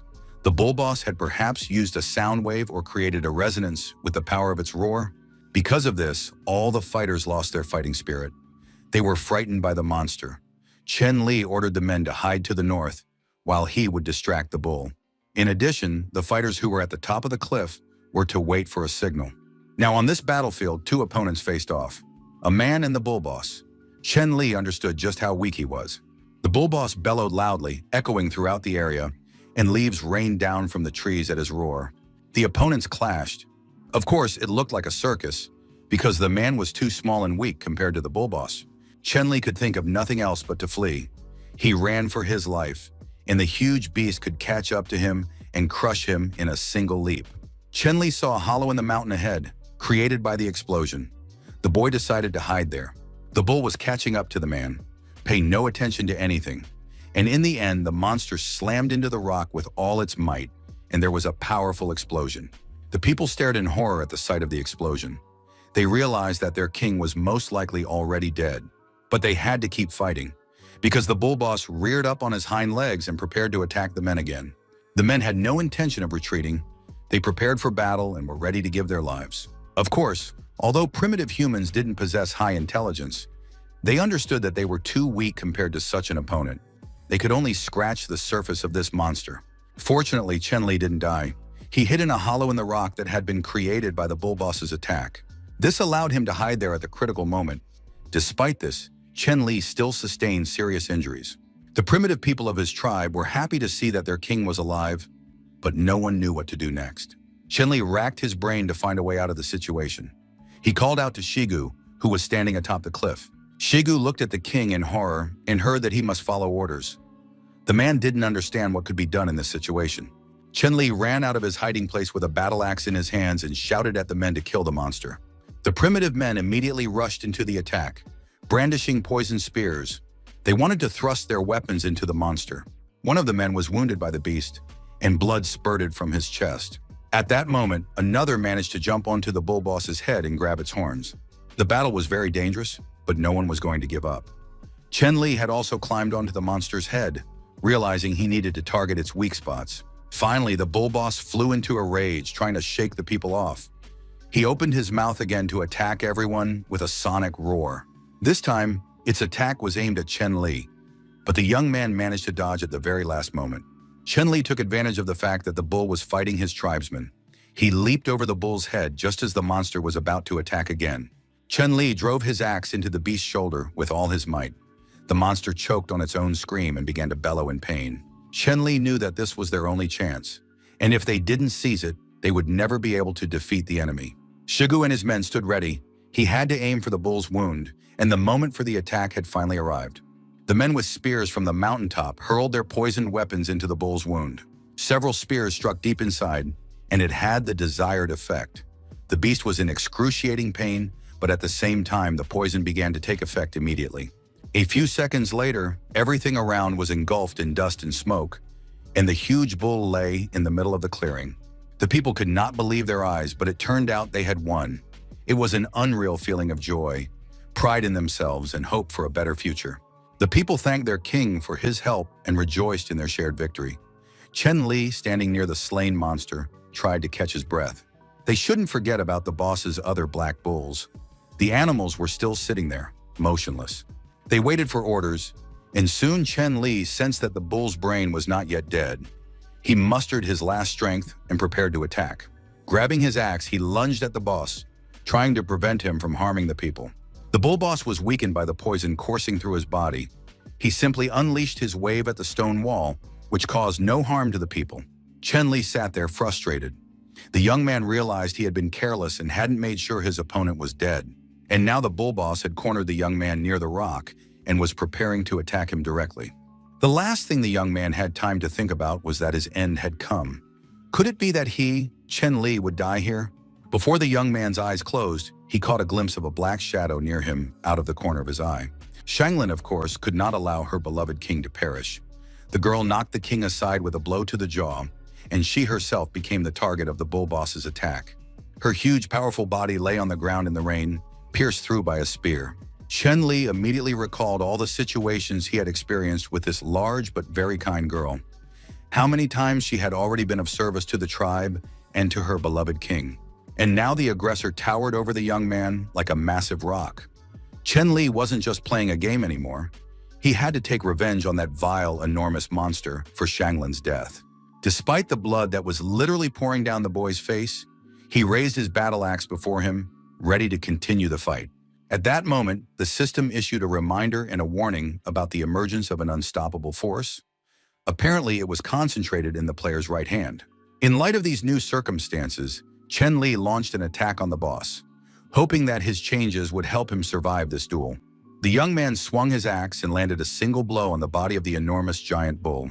And in the very next moment, Chen Li understood what the manifestation of unstoppable power meant. It turned out that with a single blow of his axe, the boy had split the giant in two. Something had changed in Chen Li's gaze. It seemed that today's battle had matured him, transforming him from a young lad into a serious man. Now he was ready to fight the remaining bulls and waited for the next one to launch an attack. But instead of attacking the people, the bulls began to calm down gradually. Their stripes turned blue again, and then one of the bulls bellowed so loudly it echoed throughout the area. It was unclear what the mooing meant. However, the entire herd of bulls, as if on command, turned and rushed back into their forest. Chen Li could barely stand. He received a warning from the system that he was practically on the verge of death. The young man began coughing up blood. He fell to his knees. The last thing he saw before him was the rain, Shanglin's lifeless body, and his wounded comrades. When the boy opened his eyes again, he saw the ceiling above him and part of Ayu's body. The girl looked at him with interest and attention. She noticed that the king had finally woken up. Chen Li found himself lying on his knees before the beautiful blonde and remembered that before he lost consciousness, he had managed to tell the system to have her fetch the medicine. Chen assumed he was in a pigsty, but Ayu said that after the bulls had been driven away, the tribe had moved to new land. The men had carried all their belongings with them. Shigu had carried the wounded king on his back, and the people had built a hut specifically for the king. Ayu left the king alone, saying she needed to warn the others about his recovery. Chen Li didn't let the girl go. He sat up in bed trying to figure out what was happening to him. The boy examined his hand, which had very strange scars, and asked what had happened to the others. Lutana was found nearly dead. He was barely breathing and showed no signs of life. However, the man recovered quickly, and after he woke up, Lutana had been standing outside the tent the whole time, guarding the king. Shanlin was very badly injured, but the people found medicine from the king. So now Shanlin is resting, she will definitely recover, and everyone else is fine. Chen Li felt relieved when he heard this news about his fellow tribesmen. Ayu added that in 4 days, almost everyone had recovered. The news about the 4 days greatly surprised the king. He hadn't realized he'd been in such bad shape. The young man immediately began checking the statistics. It turned out that there were only 11 days left until the end of the mission. There was no time for recovery. He had to continue his work without wasting a single second. Chen Li was still in physical pain, but there was no more time for rest. He ordered Shigu to be summoned immediately, even though Ayu tried to tell him that the king needed to rest. The king ordered the girl to tell Shigu that he had woken up, and not to mention anything else. Of course, all this sounded strange, but the king promised to explain everything later. When you're the king, you don't have to explain your actions right away, Chen Li thought. Now he had no combat power or deterrent force, and if the enemies found out about this, he wouldn't be able to complete the mission. Fortunately, after the people drove the tribe away, it immediately moved on and settled in a convenient location.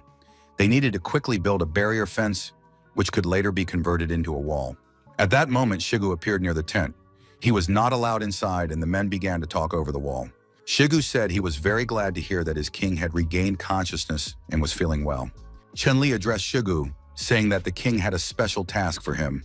The king ordered Shigu to come closer to the house, put his ear to the wall, and carefully memorize everything he would say. Shigu listened to the king's instructions, said he would certainly carry them out, confirmed he understood everything, and immediately set off to do so. Chen Li knew that this wasn't enough. This time, he couldn't afford to make a mistake while hunting the bulls. First and foremost, he needed to clear the area. Chen Li turned to Liu Tan, who was standing guard at the tent. and said that the king had a special task for Liu Tan as well. Luton was to go after the king of the bulls and bring back his skull and hide. It was necessary to make sure the warrior had taken everything. Chen Li stuck his hand out of the tent, holding his battle axe, and extended it toward Liu Tan. The man immediately realized that he was looking at the king's divine weapon. One of Liu Tan's arms was bandaged, and in his other hand he held the king's divine weapon. The man looked very surprised and awestruck. Ayu tried to tell the king that he needed to rest instead of working right now. Chen Li wouldn't hear of resting. He said he actually had a task for Ayu. When the girl made sure no one was nearby outside the tent, the king allowed her to come inside. The king said he had deliberately sent everyone away on errands so he could give Ayu a special, important secret task. The girl took the hint in a very specific way, and this provoked a wave of anger in the king. He said she had misunderstood everything. After Ayu got dressed and things had calmed down, the king said that the girl should help him put on a play. The king admitted that he planned to send someone to negotiate with the Coconut Grove tribe. His main goal was to convince them to join the king's tribe. Ayu knew that the Coconut Grove tribe had far more people. She didn't think they would agree to join. The king agreed completely and believed that to achieve this, they needed to demonstrate strength. Let the people of the Coconut Grove tribe think that joining was the right choice for them. The king said he had chosen Ayu for this mission for 2 reasons. First, she was a beautiful girl, and it would be easier for her to communicate with the matriarchal tribe. Second, only Ayu knew the truth about the king's current condition, and it was dire and disastrous for the entire tribe. That explosion had caused severe damage to the king's health and body, and although the medicine had halted the deterioration, something better was needed for a full recovery. Ayu understood everything perfectly. She asked if she needed to look intimidating to scare the Coconut Grove tribe. However, after thinking for a moment, the girl said she knew what she had to do and was confident she could handle the task. The tribe's best tracker, the hunter Shun, set off on the long journey with Ayu. Jun said they would soon arrive. He decided to warn Ayu, telling her that the Coconut Grove tribe did not like war. But they still managed to survive in this dangerous world, so they shouldn't be provoked. Ayu assured him that everything would be fine and that the hunter Xiong needn't worry. He should just guide her calmly and leave the rest to her. Shun was very talkative. He kept on talking, saying that the king must treat Ayu very well if he had specially made such beautiful clothes for her. Some time passed and soon the delegation reached their destination. Hiding in the thick undergrowth, the hunter Shun said they had arrived. A very beautiful place appeared before Ayu's eyes. A tall cliff from which a marvelous waterfall cascaded. At the foot of the waterfall was a lake where women were splashing about. The hunter didn't want to explain to Ayu how many times he had already sat in those thickets. Zhang pointed to the girl and said that this was exactly the one they were looking for. Before them stood the queen of the Coconut Grove. Ayu couldn't help but admit that she was a real beauty, but Jun insisted that appearances were deceiving. He'd heard several stories about the queen eating her own suitors. It was funny, of course, to imagine such a situation, but in this world, anything could happen. Jun and Ayu continued to peek at the bathers and discuss all sorts of gossip, so they didn't hear someone approaching them from behind. It was a group of women armed with sharp spears. They were draped in cloaks that served as camouflage. It all ended with these female warriors bringing the captured spies to their queen. The guards told the queen that these strangers had called themselves poopies and were shouting that they wanted to meet the queen in person. Hunter Xiong was outraged. He said they were not poopies at all, but envoys. This title had been bestowed upon them by the king himself. The queen listened to it all with disdain. There was no grace in her speech. She ordered the woman to be kept in the tribe as a slave, the man to be fed to the fish, and the piece of meat they had brought to be made into dinner. Jun tried to resist. He began to shout for Ayu to save him and not let him be fed to the fish. Ayu turned to the queen, saying that she had thought the queen of the Coconut Grove tribe was quite perceptive, but now the girl saw that this was not the case. Ayu had intended to present the mountain bull's meat as an offering. This remark piqued the queen's interest, and she stopped her guards, allowing the girl to finish speaking. The information about the mountain bull's meat greatly intrigued and surprised the queen. She wanted to know more about it. Ayu explained that a herd of black bulls lived north of the river, and she had indeed brought mountain bull meat. A standoff ensued between the women. The queen assumed that the people wanted to join forces and attack the herd together, but it turned out she was mistaken. Ayu said that the herd of bulls was not their enemy. The lands around the river had already changed hands, and how could meat that hadn't yet been killed be called a gift? The girls from the Coconut Grove tribe began whispering among themselves when they heard about the tribe capable of scaring off the bulls. A herd of mountain bulls had once nearly trampled the girls, so they were left with only painful and distressing memories. The queen approached the messenger and asked if she knew what awaited those who deceived her. In response, Ayu said that their king had slain the largest bull, and if they did not believe her, they could return with the envoys and see for themselves. The queen's advisors and attendants believed that none of this was true and saw the situation as a trap for the queen. Ayu replied that there was no trap involved and that her merciful king could easily defeat their entire tribe. The hunter Zhang also joined the conversation. He said that the people of his tribe not only did not want to fight the girls, but also wished to present them with a gift. Their intentions were sincere, and there was no doubt about that. Ayu said that if the queen herself was afraid to go, she could send one of her people to fetch the meat. The queen swung her whip and said it was best not to try to trick her. The queen of the Coconut Grove tribe sensed there was a catch somewhere, but at the same time, she wanted to see for herself. In the end, the hunter Xiang, Ayu, and a group of tribal representatives set off. Hunter Yang soon shouted that they had returned, and the girls from the Coconut Grove tribe saw something unusual. Shigu was carrying a huge log on his shoulder. He told Shun not to shout, but to go to the shore and help build a house, because the king was waiting for him on the other side. The girls from the Coconut Grove tribe didn't know what it meant to build a house and were amazed by absolutely everything. Soon they were told that they had arrived and the king was waiting for them. Deep inside the tent stood a huge throne, and the king of the tribe sat upon it. The leader of the guests sensed that a powerful, deadly aura emanated from this hut. The man sitting on the throne looked very much like a huge beast. He had a downright demonic gaze. The young man greeted his emissary, Aya. At that moment, all the wounded warriors were hidden in the tents so the guests wouldn't see them. They needed to impress the representatives of the Coconut Grove tribe that everyone in this tribe was very strong and sturdy. Chen Li did not rise from his throne. He cleared his throat and greeted the queen of the Coconut Grove tribe in a low voice. One of the girls immediately asked where the beef was that the envoys had spoken of. The king immediately replied that the meat was lying behind the tent, and the girls could take as much as they wanted. The meat from the slain bull boss lay in a huge pile.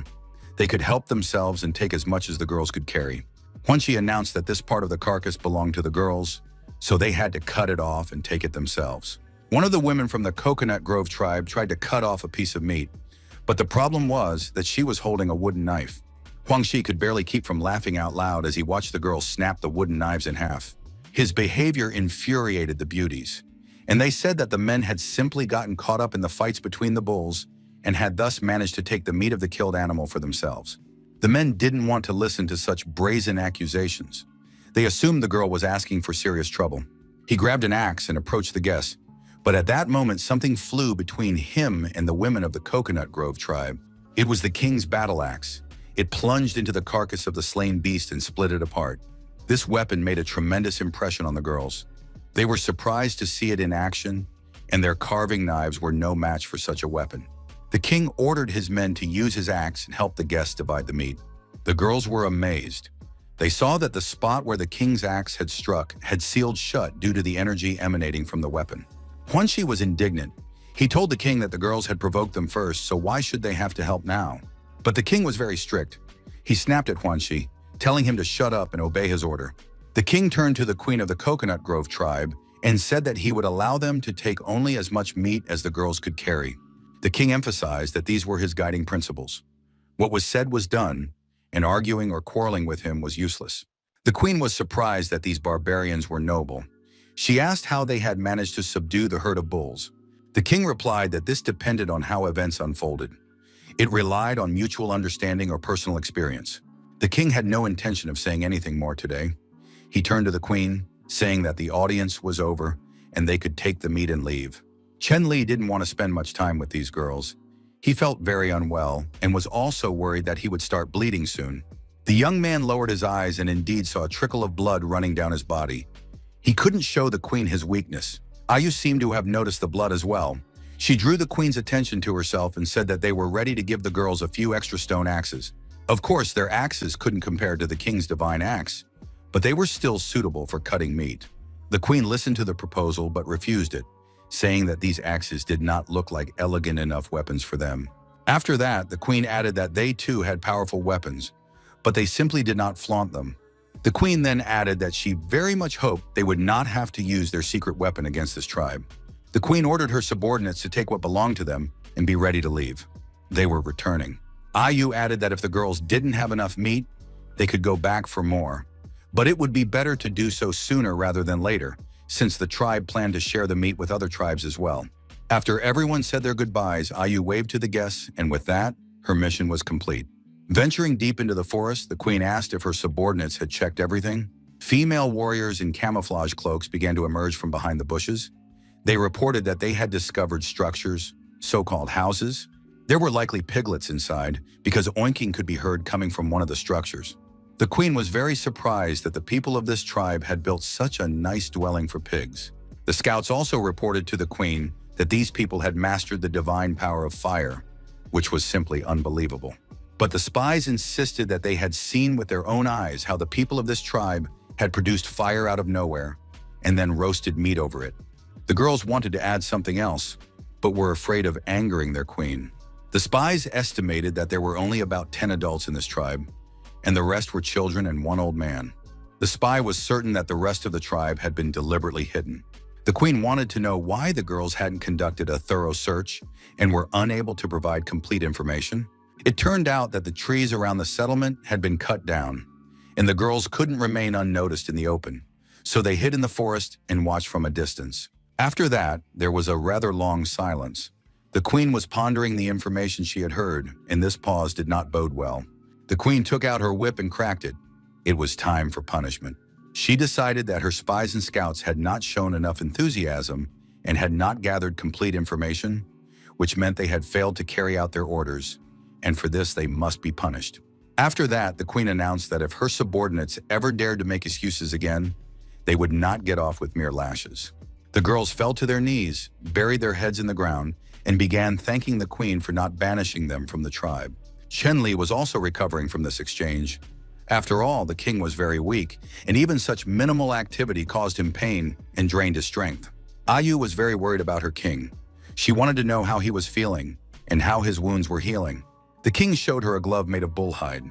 It possessed high regenerative properties and could gradually heal his wounds. Ayu was very pleased, and Chen Li noticed notices near the girls stating that Ayu possessed a hidden talent. It was a rare gift. Ayu noticed again that the king was staring at a single point. She thought that the king did, after all, love her more than the queen of the coconut grove. The king asked Ayu to tell everyone who was hiding to come out and go about their business, and then return to help him heal his wounds. In addition, there were traces of blood left on the throne that needed to be removed before Luton arrived, and no one should be allowed to approach the king's tent. Ayu understood perfectly and said she would do exactly as needed. After that, the girl winked at the king and called him handsome. Hunter's Son approached the king and said he had an important question, while Ayu went off to carry out her orders. Hunter Zhong said that the king was truly remarkable, and the women of the Coconut Grove tribe had indeed stationed their people around the camp. The king asked Jun how things were going with his personal assignment. The hunter confirmed that, of course, he had done everything as agreed. The spies had seen only what they were supposed to see and nothing more. Chen Li breathed a sigh of relief and praised his envoys, saying they had done an excellent job today. Hunter Zun was very pleased. He thanked the king for the honor and said he would go help Shibu build houses. Ayu asked the king if the Coconut Grove tribe would really want to join them, but it was still too early to make assumptions or predictions, because the king's plan had only been half carried out so far. When the girls came to visit them next time, the king and his subordinates would proceed to the second part of the plan. When all the work was done, Chen Li was finally able to go to bed. The young man felt terribly exhausted, and besides, he wanted to check his stats and attributes. The young man double-checked the deadlines and the essence of the task. He had to build a dwelling for primitive people and increase the tribe's population. There were too few days left, and this time wouldn't even be enough to recover physically from his injury. The young man checked his items. It turned out that he had almost no healing potions left, and his battle axe looked strange. It was unclear what had happened. Chen Li began studying information about the weapon. He didn't understand when his axe had turned into Pangu's axe. It turned out that the combat weapon had turned into an artifact. Chen Li hadn't noticed this when he handed the axe to Luton that morning. Now, studying the weapon's stats, the young man began to slowly figure it out and discovered that the conditions for the axe's emergence and activation included a blood sacrifice. It turned out that during the battle with the bull boss, blood from the wounds had accidentally splashed onto the axe and activated this powerful skill. Judging by the note, such an axe should be used in the right place and at the right time, not before and not after. But unfortunately, the young man had used the axe, and the destructive power imbued within it had inflicted damage on the user.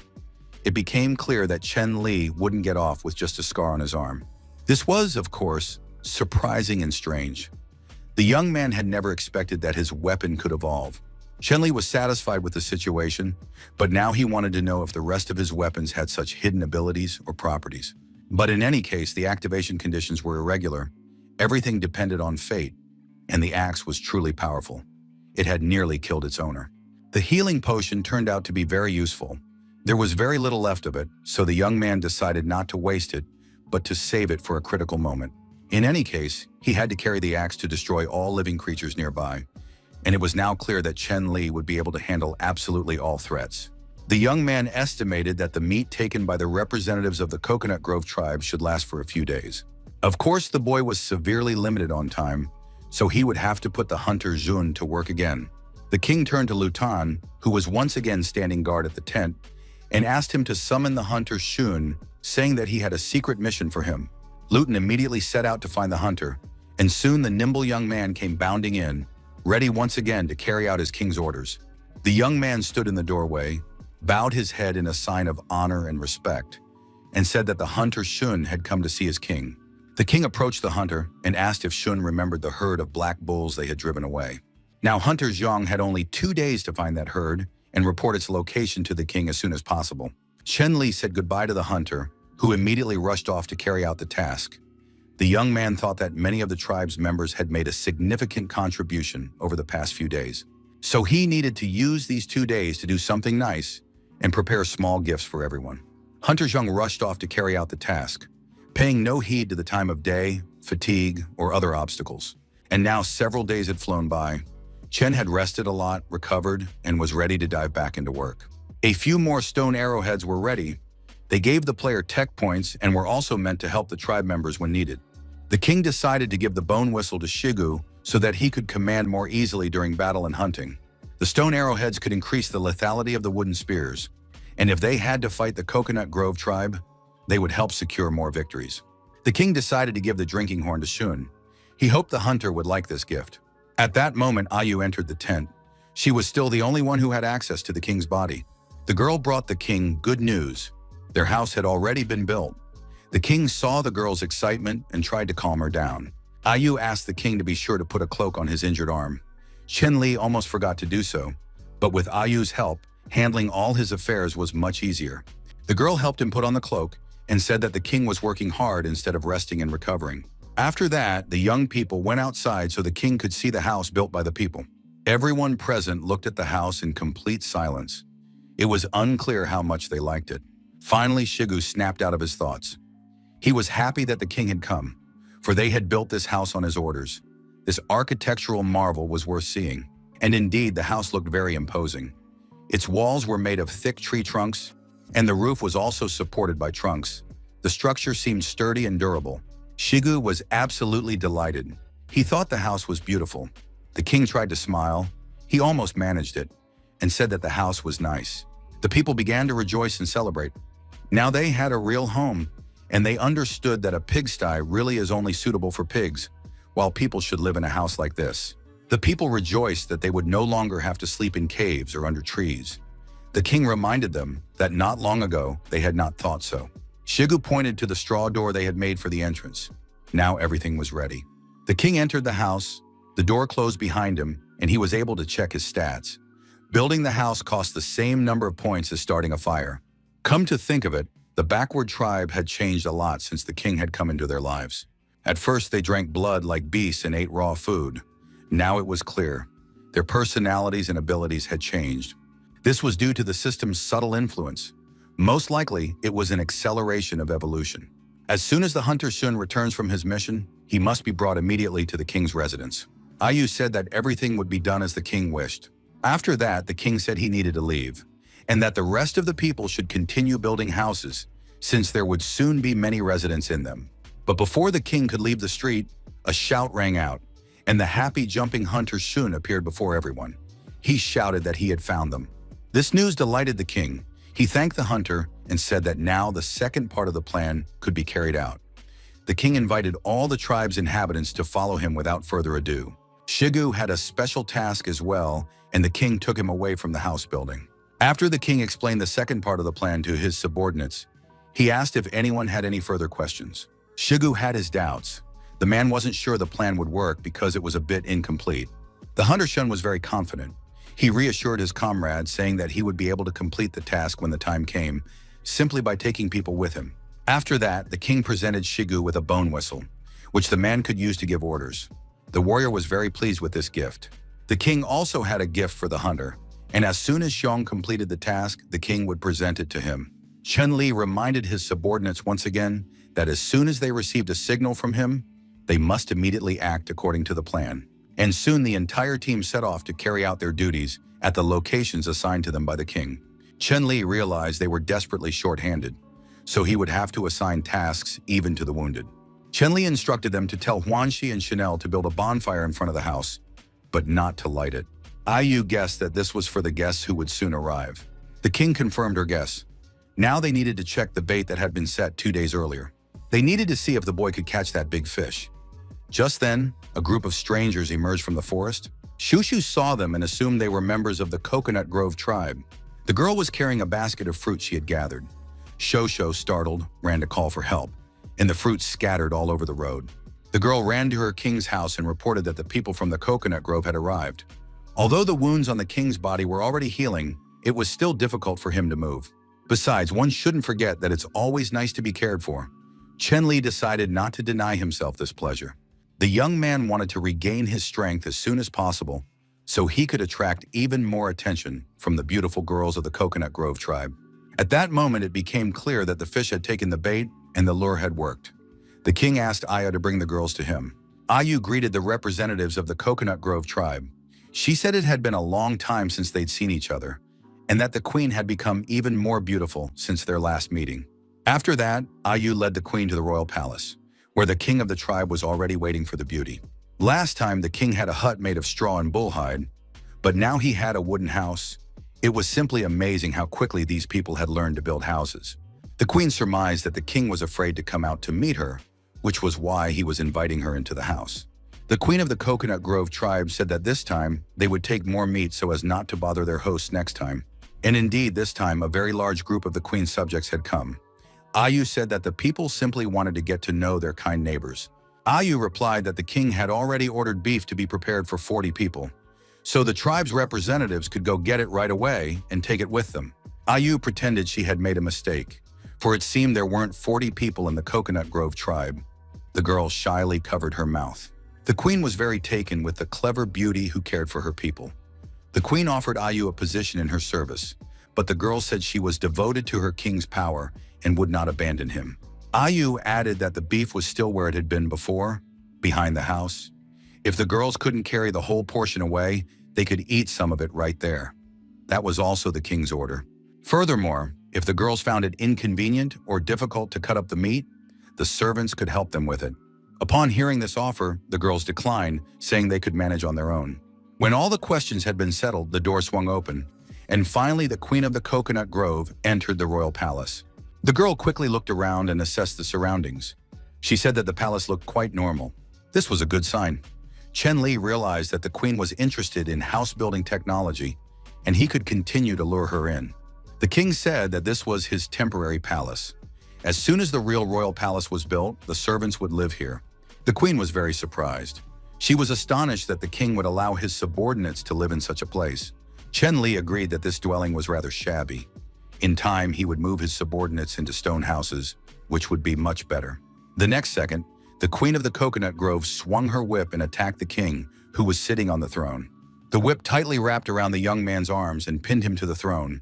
The boy decided that the girl was going to kill him. The queen leaned toward the king's face, holding a knife near his neck.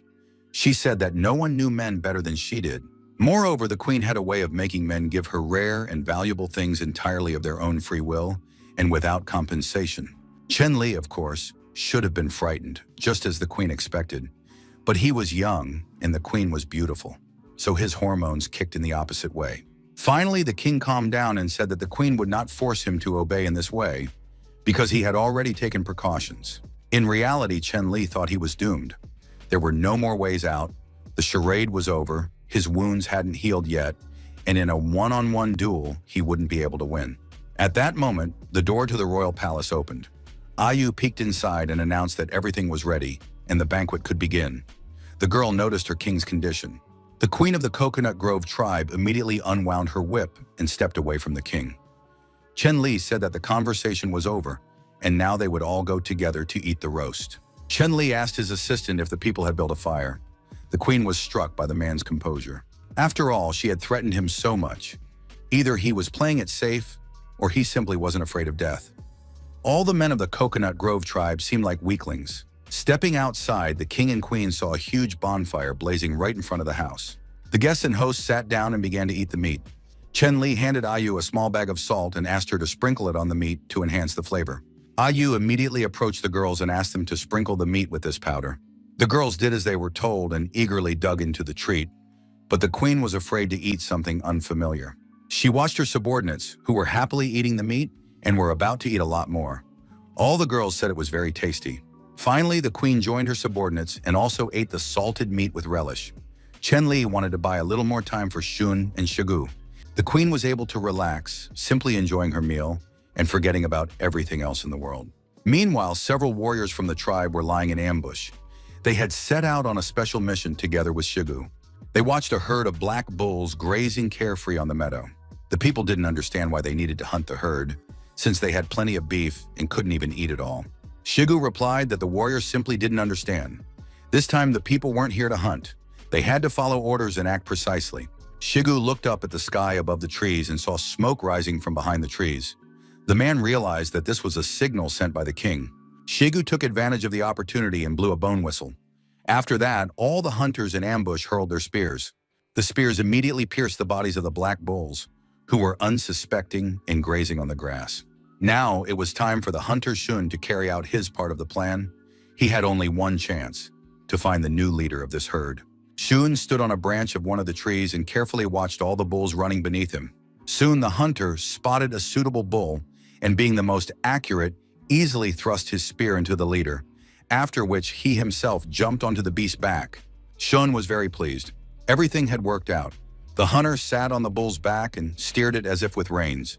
The wounded bull, enraged and frenzied, charged recklessly through the forest without a care in the world. Jun continued to hold on to the spear stuck in the beast's body. The bull tried to throw the man off its back, but Shun loved the king dearly and wanted to fulfill his command. The entire herd was running after the enraged bull. This was the scene that the tribe's sharpest-eyed hunter, a gun, spotted in the distance. He noted that the herd was moving east, but it turned out that this direction was not quite correct. Shigu said that the signal to Shun had been given correctly, and now it was unclear where the herd was heading. Shigu continued to blow his whistle, trying to get his attention. Jun heard him and figured out what the problem was. It turned out that the hunter Jun was skilled at horseback riding. He thrust his spears deeper into the bull's back and forced the giant to turn in the right direction. Back at the settlement, the festive dinner continued around the campfire. The atmosphere was calm and peaceful. Of course, every girl occasionally thought that if they ate too much, they would quickly get fat, but right now it just tasted good. Chen Li noticed the birds flying up from the trees in fear, which meant there was danger nearby, and the plan would soon continue. The queen was barely aware of anything. She had overeaten, her center of gravity had shifted, and just at that moment, one of the girls who had been lying in wait ran out of the bushes. She ran toward the queen shouting, "Trouble!" without thinking that she should remain hidden behind the trees. The queen didn't understand what had happened, but since the girl had come running in such a panic, it must truly be trouble. The girl tearfully explained that a herd of crazed bulls had invaded their territory and begun to rampage. Those who had remained in the camp were unable to stand up to them. Upon hearing this, the queen ordered her subordinates to drop everything immediately and return to their home settlement. The girl didn't understand what could have happened. Their settlement hadn't bothered the bulls, but now they would have to fight an unequal battle. The situation was critical. The entire settlement had been ravaged by a herd of bulls, and many girls had been killed. Some managed to climb into the trees, hoping to attack the enraged beasts with slingshots. Armed with slingshots and stones, the girls lined up and opened fire. However, the stones were completely useless. Soon the girls realized they would have to engage in hand-to-hand combat. But the fight ended almost immediately. The bull swept away all the attackers with a single paw. With its other hoof, it killed several more warriors who were trying to resist. The situation turned tragic. One of the squad leaders lay on the ground, and towering over her was a huge, enraged bull, ready to strike. The girl covered her face with her hand in fear, realizing that her life seemed to be over. Suddenly, something struck her as odd. The bull froze, as if paused. It immediately became clear. The queen had returned. She lashed her whip at the beast's paw. The queen shouted that she would not allow anyone to harm her people, and that the raging bull was now her enemy. She swung her whip, and its force was enough to knock the monster off its feet. After that, the queen took down a few more bulls, but there were too many of them, and another giant was charging at her. The girl didn't have time to react. The bull knocked the whip out of her hands, and she screamed in helplessness. The queen had already mentally bid farewell to this world. Something soft enveloped her, most likely a heavenly cloud. But when she opened her eyes, she realized she hadn't died. She was lying in the arms of her savior. The king asked how she was feeling, and the queen replied that she was fine. Chen-Li helped her to her feet and said that the queen needed a rest, and that the rest could be left to his men. The queen of the Coconut Grove tribe did not understand why the herd of black bulls had gone berserk and entered their territory. Chen-Li addressed the lead bull, saying that the danger had passed and that the bulls, having forgotten their caution, had come to the people for some reason. He hoped that the bull would at least take notice of the cape made from the skin of the former boss. The bull stared at his opponent for a while longer, then turned and bolted. Chen-Li approached another bull, which recognized him immediately. The young man brandished his axe, continuing to threaten the animal. The bulls quickly accepted the new king, even though he was still a far cry from the previous one. Chen-Li addressed the bulls, saying that since they had come here, they should remain in this territory. The bulls surveyed the entire warring tribe with its diverse array of weapons, including fire.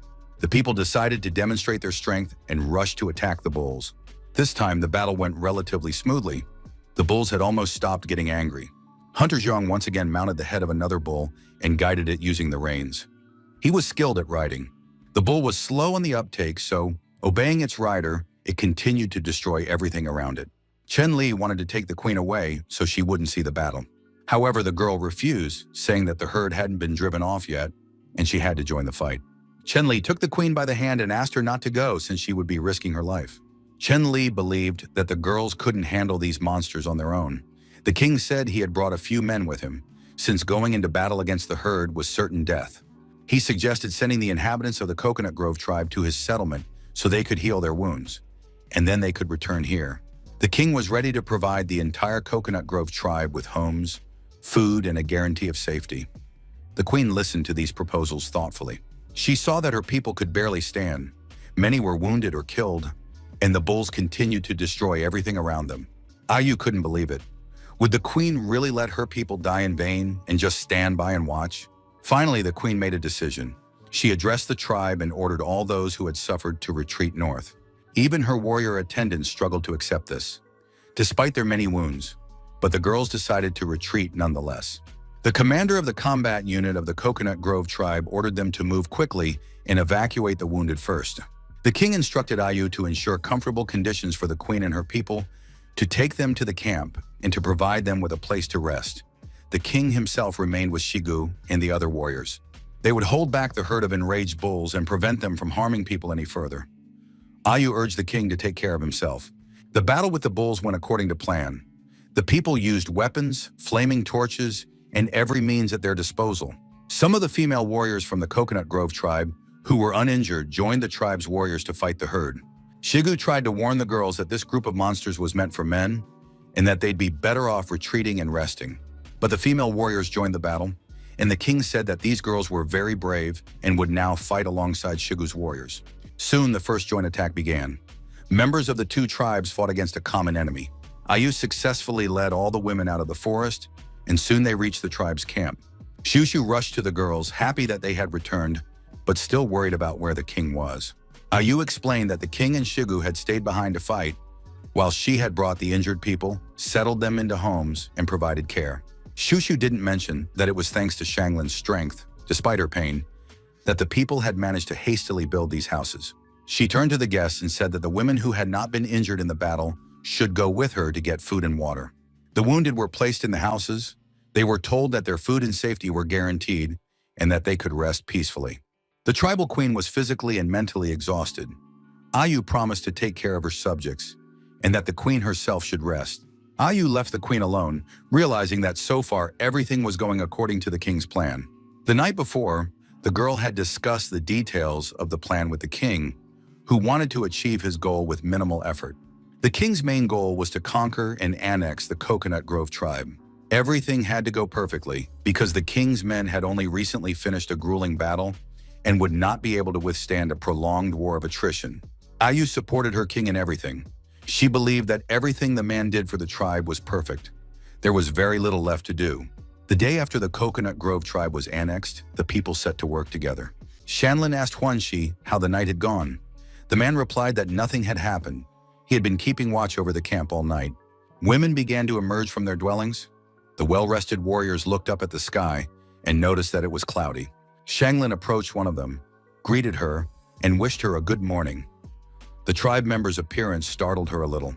Shanlin warned that the king had invited the queen to the palace and apparently wanted to discuss something very important. The assistant to the queen of the Coconut Grove tribe promised to pass on the message and bring the queen to the palace. Chenli, sitting alone in his house, was checking the game's metrics and statistics. There were only 8 days left until the deadline for increasing the tribe's population. Time was running out. Chenli's somber thoughts were interrupted by a knock at the door. Ayu threw open the doors and announced to the king that she had brought the queen of the Coconut Grove tribe. The queen got straight to the point. She said she had heard Ayu talking about the merger of the tribes and was now ready to give her answer.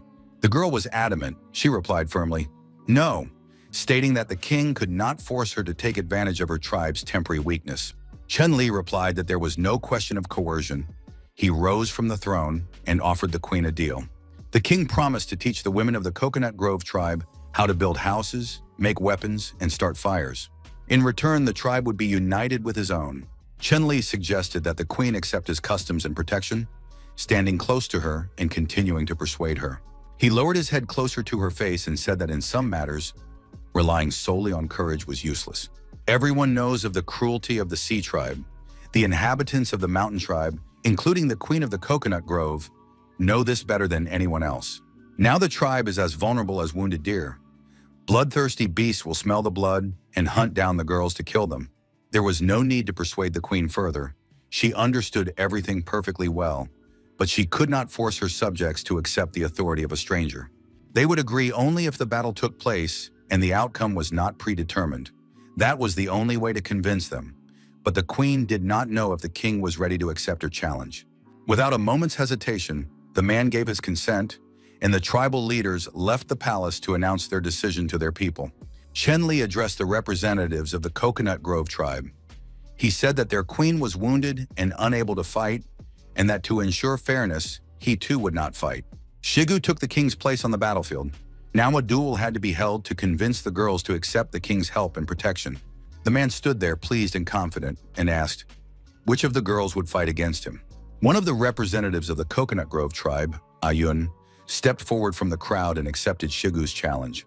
He had already noticed the girl with pigtails on the battlefield. She was very brave and fearless. The opponents stood facing each other. Shigu wished the girl no harm, while Ayun thought the guy talked too much and needed to watch his back. Shigu was too cocky. He said he was very afraid of Falcon's peck and launched his attack. Ayun dodged and threw a small bone knife at her opponent. It was tiny and wasn't supposed to cause serious harm. However, Shigu realized the danger. The king was standing behind him, and if he dodged, the knife might hit him. It was a dirty trick.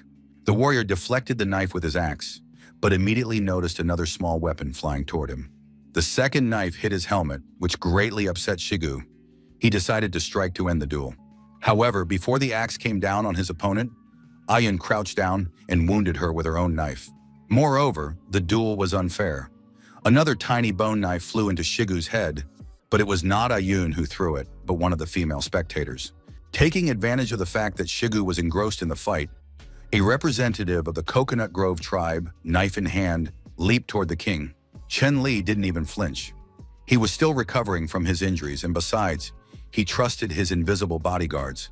The most skilled warrior, Agun, was hiding on the roof of the house. His spear pierced right through the heart of the woman who had dared to threaten the king's life and well-being. The terrorist lay, struck by the spear, at the feet of everyone present. The king remained calm. The queen felt uncomfortable and her warrior was frustrated by the failed assassination attempt. She held out a knife and declared to the king that he had set a trap for them. The girl accused the king of luring their entire tribe into his settlement with a treacherous plan. It was clear to everyone that she was voicing the thoughts shared by the tribe's representatives. The representatives of the Coconut Grove tribe appealed to the queen, asking her to allow them to kill all the local residents. The situation was becoming tense. Murder was not part of the king's plan. He realized they were trying to provoke a conflict and was unsure whether this was an order from the queen or a decision made independently by his subordinates. If it had been the queen's order, the king would have had to take the girl hostage, holding a battle axe to her neck. Before Chen Li could carry out this plan, the queen shouted at her subjects to stop. The queen accused her subordinates of trying to deceive her and drag her into a confrontation with her friends. She was upset that her subordinates had used underhanded tactics against their allies. The queen didn't even bother to find out who was involved in the plan's failure, which had resulted in the death of one of the girls. But now she had to admit that the girls had lost this battle. It was a one-on-one duel. The queen explained that Ayun was the best warrior of the Coconut Grove tribe. The girl had sacrificed her own dignity in an effort to save the queen. The queen acknowledged that the king possessed immense power, including supernatural abilities. After that, the queen knelt before the king and asked him to spare Ayun's life, taking into account her loyalty and bravery. Chen Li listened to these words. The queen also said that the entire Coconut Grove tribe would be grateful for this act. The young man realized that fortunately for him and his tribe, this wasn't the worst possible outcome, and soon felt that control of the situation was back in his hands. However, the young man remembered that he had one last dose of the restorative potion left. Chen Li approached the queen, who was still kneeling, extended his hand to her as a sign of goodwill, and said that he would save Ayun. The tribal leaders shook hands in a gesture of friendship. The queen sincerely thanked him and asked him to hurry because the girl was dying from her wound. Chen Li approached the wounded Ayun. He understood that for the sake of the greater good and to resolve the conflict, he must put this situation behind him. At the same time, Chen Li decided to punish the insolent warrior for her attempted assassination. He would ensure that the girl did not recover immediately. Chen Li used a small amount of medicine. This dose was enough to save Ayun's life, and he would use the rest of the potion today to heal his own wounds. The wound on Ayun's chest began to heal, and the girl was able to open her eyes slightly. It was clear that consciousness had returned to her emaciated body. Chen Li explained to the representatives of the Coconut Grove tribe that Ayun needed to be carried into the house and allowed to rest. In a few days, the girl would wake up and feel normal. Seeing the miracle that had occurred before their eyes, the healed wound on Ayun's chest, all the women of the Coconut Grove tribe fell to their knees and bowed in honor before the king. The queen also bowed to the young man in gratitude, and now it was possible to discuss the unification of the tribes. Chen Li was very pleased. The situation had turned out exactly as he needed it to, though the same could not be said for the queen of the tribe. To reassure the queen, who feared losing her power, Chen Li told her that she would continue to rule her tribe if she obeyed the king's orders. The queen was willing to accept these terms, but added that she had one final request. She said that the king must officially become her partner, and they would hold a grand ceremony to confirm their relationship. Chen Li couldn't believe his ears. He hadn't even dared to hope that he would get not only the tribe, but also the icing on the cake. It was like a cake delivered to their doorstep. They would have a wedding and exchange rings. Then would come the wedding night, the birth of a daughter, whom they would raise in love and happiness. In the future, their daughter would marry, give them grandchildren, and they would grow old together and die on the same day. It was very touching, like a scene from a book, and tears streamed from the king's eyes. The queen thought he didn't want to hold a wedding ceremony, but the young man pulled her close, saying that wasn't true. He very much wanted to. First, the queen had to fully recover. By the time of the ceremony, when everything had been agreed upon between the young couple, the king addressed the people. He ordered everyone to disperse. The wounded were to return home and tend to their wounds, while the able-bodied were to go to work. The wedding ceremony with the queen would take place in a few days. Chen Li, finally left alone, immediately began checking the game statistics. He had officially created his own tribe and now needed to name it. Chen Li noticed that there were now 46 people in his tribe. He didn't understand why there were 4 missing, since he seemed to have calculated everything correctly. But first, he had to name the territory. The name had to be meaningful and reflect the current situation. Chen Li thought for a moment longer and named the tribe the Newcomers Tribe. The name was successfully added, and having become the leader, he had to expand the population to complete the settlement task. The young man realized he would have to rebuild the Gulf tribe. The wounds on his body had already healed, so he decided to go alone and capture a few prisoners. However, after thinking about it for a moment, he realized he didn't know whether captured prisoners counted as part of the tribe's population. Ayu explained to the queen, who was surprised by the king's behavior, that he occasionally acted strangely, staring at a single point as if unresponsive to what was happening around him. The girls from the Coconut Grove tribe were discussing the king. They thought he had gone mad because he looked both very happy and depressed at the same time. In the end, the king had little left to be happy about. The same fate awaited him as his previous partners. At the ceremony, the queen would cut him into pieces, and then she would mercilessly eat him, as all the women of the royal family of the Coconut Grove tribe do. Chenli happened to overhear this conversation and was stunned. It turned out the queen really did eat men. That explained a lot. It became clear why there were so few men in the Coconut Grove tribe. They were eaten faster than they were born. Chenli was so shocked that he didn't even notice a huge shadow approaching him. The young man was very upset and thought they were going to eat him. He begged them to spare his life. However, it turned out to be Shanglin. The girl was concerned about the king's mental and emotional state. Besides, Shanglin wanted to know the truth. Did the king really want to become the partner of this coarse woman from the Coconut Grove tribe? Chenli was no longer so sure of his desire and replied that he needed to think it all over. But Shanglin insisted that people in the settlement were talking about some kind of ceremony that the king was planning to hold in the near future. Chenli honestly admitted to the girl that he had probably acted a bit hastily, since standing before him was the queen, finishing her husband's dinner. Shanglin believed the king and was ready to offer him support and protection. Chenli could not have foreseen that the queen would turn out to be a mantis. Shanglin helped the king to his feet, telling him he didn't need to be sad or upset. She would protect him and not let anyone hurt him. Just then Ayu approached.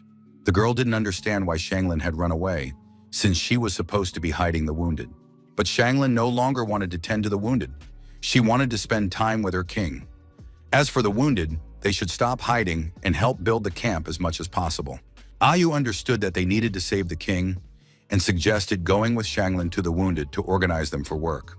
As a final request, Shanglin asked the king to think carefully about his upcoming marriage and not to forget her, who loved him and was ready to support him. Ayu continued to pull Chenli along, assuring him that the king would be fine and that they needed to go because there was a lot of work to be done. Chenli understood that he needed to find an opportunity to speak with the queen of the Coconut Grove about breaking off the engagement. The night passed and the young man spent it restlessly. Thoughts of the mantis would not leave him, and then the morning of the next day arrived. Stepping outside, the king saw the girls busy building houses. Shanglin got along very well with the women of the Coconut Grove tribe. They connected, and the newcomers began helping to build the houses. He could have even relaxed and enjoyed himself, but thoughts of his impending marriage prevented the king from feeling free. Chenli no longer wanted to put up with this and decided that today he would definitely break off the engagement. To that end, he went to the temporary camp where the women of the Coconut Grove tribe were staying. The girls welcomed the king, who had come to visit them and inspect their quarters. One of the women said that if the king wanted to see the queen, she was not in the settlement. She had gone north of the river.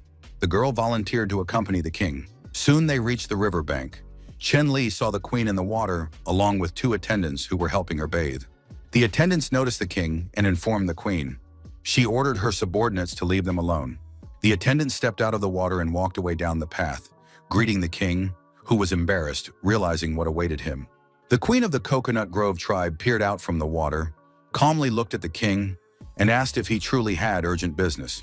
Chenli could not immediately explain the purpose of his visit and said that he had simply come to look at her wounds. The queen replied that her wounds were nothing serious at all. She would rest for a couple of days and be completely healthy. Perhaps she needs to go ashore so the king can examine her wounds, feel them, and assess their severity. Chenli immediately decided to change the subject and said that he still didn't know the queen's name. The question was very timely. The queen immediately realized that the young man did not want to see her full length and unclothed.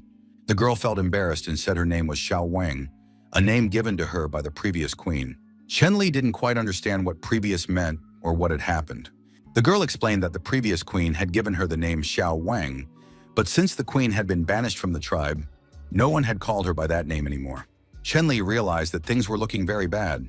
If they didn't eat him, they would definitely banish him. He needed to suggest renaming the Coconut Grove tribe the Mantis tribe. The young man asked if the tribe's previous queen had a partner, and what had happened to him. Perhaps he, too, had been banished along with his wife. Xiao Wang replied that her husband had been eaten. It was a tradition of their tribe. They say that a woman's partner's light grants her greater strength. Chen Li couldn't believe his ears. How could she say such terrible things with such a calm expression on her face?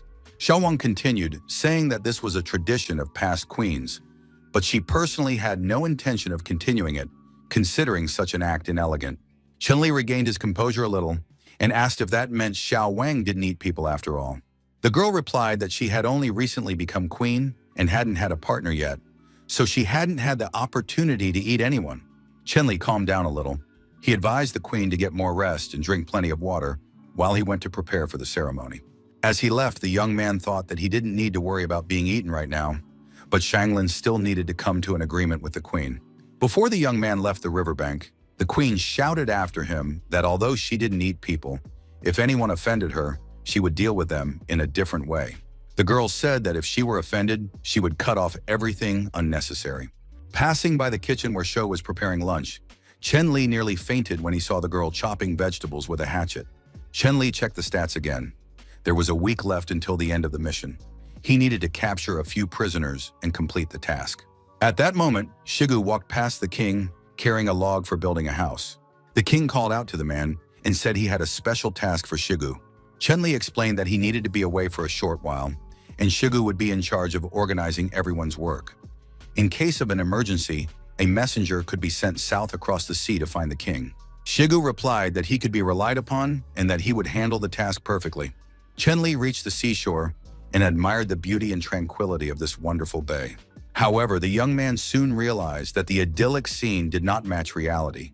Piles of bodies from the sea tribe lay on the sand, hacked to pieces, with swarms of flies buzzing above them.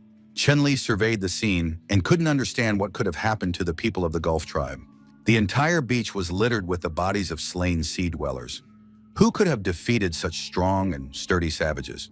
As he drew closer, the young man noticed dodo birds pecking at the bodies, picking out the tastiest parts. Chen Li chased the birds away, trying to figure out what had happened here. Even the birds were showing their dominance. It became clear that it was relatively safe to be on the beach now. Chen Li touched the bodies of the dead. They were still warm and didn't smell, which meant the battle had ended very recently. The young man noticed the sharp claws of the sea creatures. He had to be careful.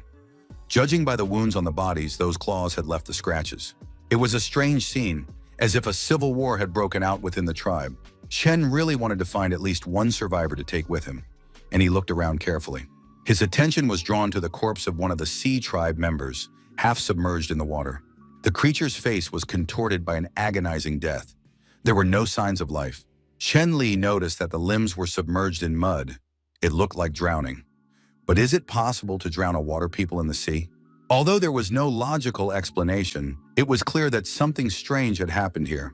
At that moment, the hunter Zhong ran out onto the beach and began shouting to the king that a disaster had occurred.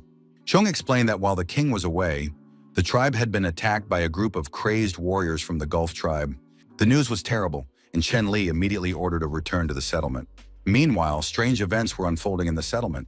A group of warriors from the sea tribe was emerging from the river and moving toward the settlement. Shigu organized the men to defend it. Shigu ordered everyone to conserve their strength and prepare for battle. A fierce fight lay ahead. The representatives of the sea tribe looked terrifying. They showed no reaction to pain and ignored the spear thrusts striking their bodies. The people didn't understand exactly what had happened to them, but they were certain. There was something strange about these savages. They had stopped feeling pain. Shigu tried to calm his companions, but at the same time, they couldn't let themselves be dragged into the water. Death would await them there. At that moment, the entire group of sea creatures launched a simultaneous attack. A hail of arrows, stones, and spears flew toward them. The sea monsters were not afraid of this. Although they were damaged, they continued their advance. Shigu noticed that the attack had broken the monsters' formation. Now they had to fight them off individually. At that moment, the queen of the Coconut Grove tribe joined the battle. She wanted to understand what was happening and learned about the Gulf tribe. It was strange. The tribe's members lived on the southern shore. It was unclear why they were here and in such a state. Shigu couldn't answer. He knew only that the people had gone mad, had come from the seashore and had attacked. Now these people could be called monsters. That word better suited their nature. They formed tight ranks and launched their attack. The settlement was now defended by the combined forces of the Novichok tribe and the Coconut Grove tribe. Finally, the battle began. The people engaged the monsters, trying to protect themselves and their homes. Queen Wang also took part in the battle. She pulled the rope around one of the monsters' necks and asked if it could speak. Something was clearly wrong. Monsters couldn't communicate with humans, and the monsters really were in a rage. And one of them leaped up, preparing to attack the queen. The girl would hardly have been able to save herself. But at that moment, the king appeared between her and the sea monster, a battle axe in his hands. Chenli was furious. Some sea monster had attacked his woman. So she could escape. He decided to deal with the enemy himself and attack the monster. But the result did not satisfy him at all. The sea monster withstood the blow and seemed not to have even felt the axe. At that moment, two more members of the Seabay tribe rushed at the king from behind. This time, the tribe's warriors protected their king by thrusting their spears into the backs of the sea monsters. Aegon addressed the sea monsters, telling them they needed to fight the hunters. Lu Tan also confirmed that he would not allow anyone to harm the king. Chenli thanked his men, saying they had done an excellent job. The king turned to Shigu and said he was leaving these monsters to him. The warriors would deal with the violent, frenzied enemies on their own. Chenli told the queen that the tribal representatives needed her help on the battlefield, while he would deal with the enemy himself. He needed to focus on one very stubborn and powerful monster, which was waiting for the king to approach it. Chenli didn't want anyone to interfere or distract him until the duel was over. The young man turned to his opponent and said he deeply regretted what had happened to his tribe. He had been on the coast and had seen everything with his own eyes. However, the people of the novice tribe had nothing to do with this. Chenli wanted to understand why his people were being made the target of revenge. In response, only a growl came from the enormous monster. The young man realized that these creatures had lost the ability to communicate. The fight gradually unfolded. Chenli noted his opponent's exceptional strength and reflexes, compounded by sharp claws and teeth. Chenli was several times stronger than an ordinary human, but in the face of such a monster, he was clearly at a disadvantage. The young man knew he couldn't use the destructive power of Pangu. His subordinates were nearby, and the power could only be used as a last resort. Chenli sensed that things were looking bad, and he couldn't afford to get distracted. Besides, it was impossible to predict when the situation would become critical. Finally, the young man managed to inflict at least some damage on his opponent. He wounded his eye. This only enraged the monster. He flung Chenli aside and slammed the boy painfully into the ground. The young man realized he was dealing with a true madman. Fortunately, he had thick protection on his back, made from the hide of the bull king.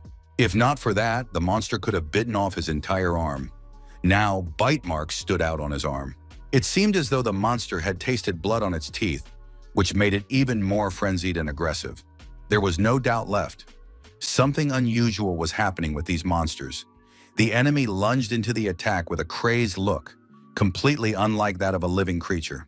Chenli tried to dodge, but the monster grabbed his cloak, and to the young man's surprise, it began chewing on it. Chenli didn't understand why the monster's strength and speed had increased.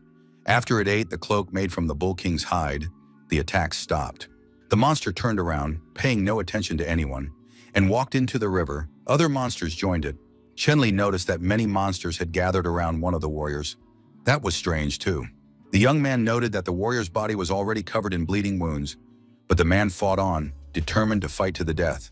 Chenli surmised that the monster's strange behavior was related to the blood. Perhaps they were using its scent to track their target. Moreover, the smell of blood made them even more ferocious. In this state, they weren't merely following their instincts. In their behavior, the monsters resembled predatory sharks that can sense blood in the ocean from dozens of kilometers away. Chenli tried to quickly analyze the situation and figure out how to use this new information. Hunter Shung noticed the king sitting pensively on the battlefield and asked how he could help. Chenli ordered him to take a few more men and bring 3 piglets to shore. The order surprised the hunter. After all, the piglets were meant to be eaten. But the king had no time to explain. He simply told him to do as he was ordered. Chenli understood that this situation required sacrificing the 3 piglets, but in return, he intended to severely punish the monsters.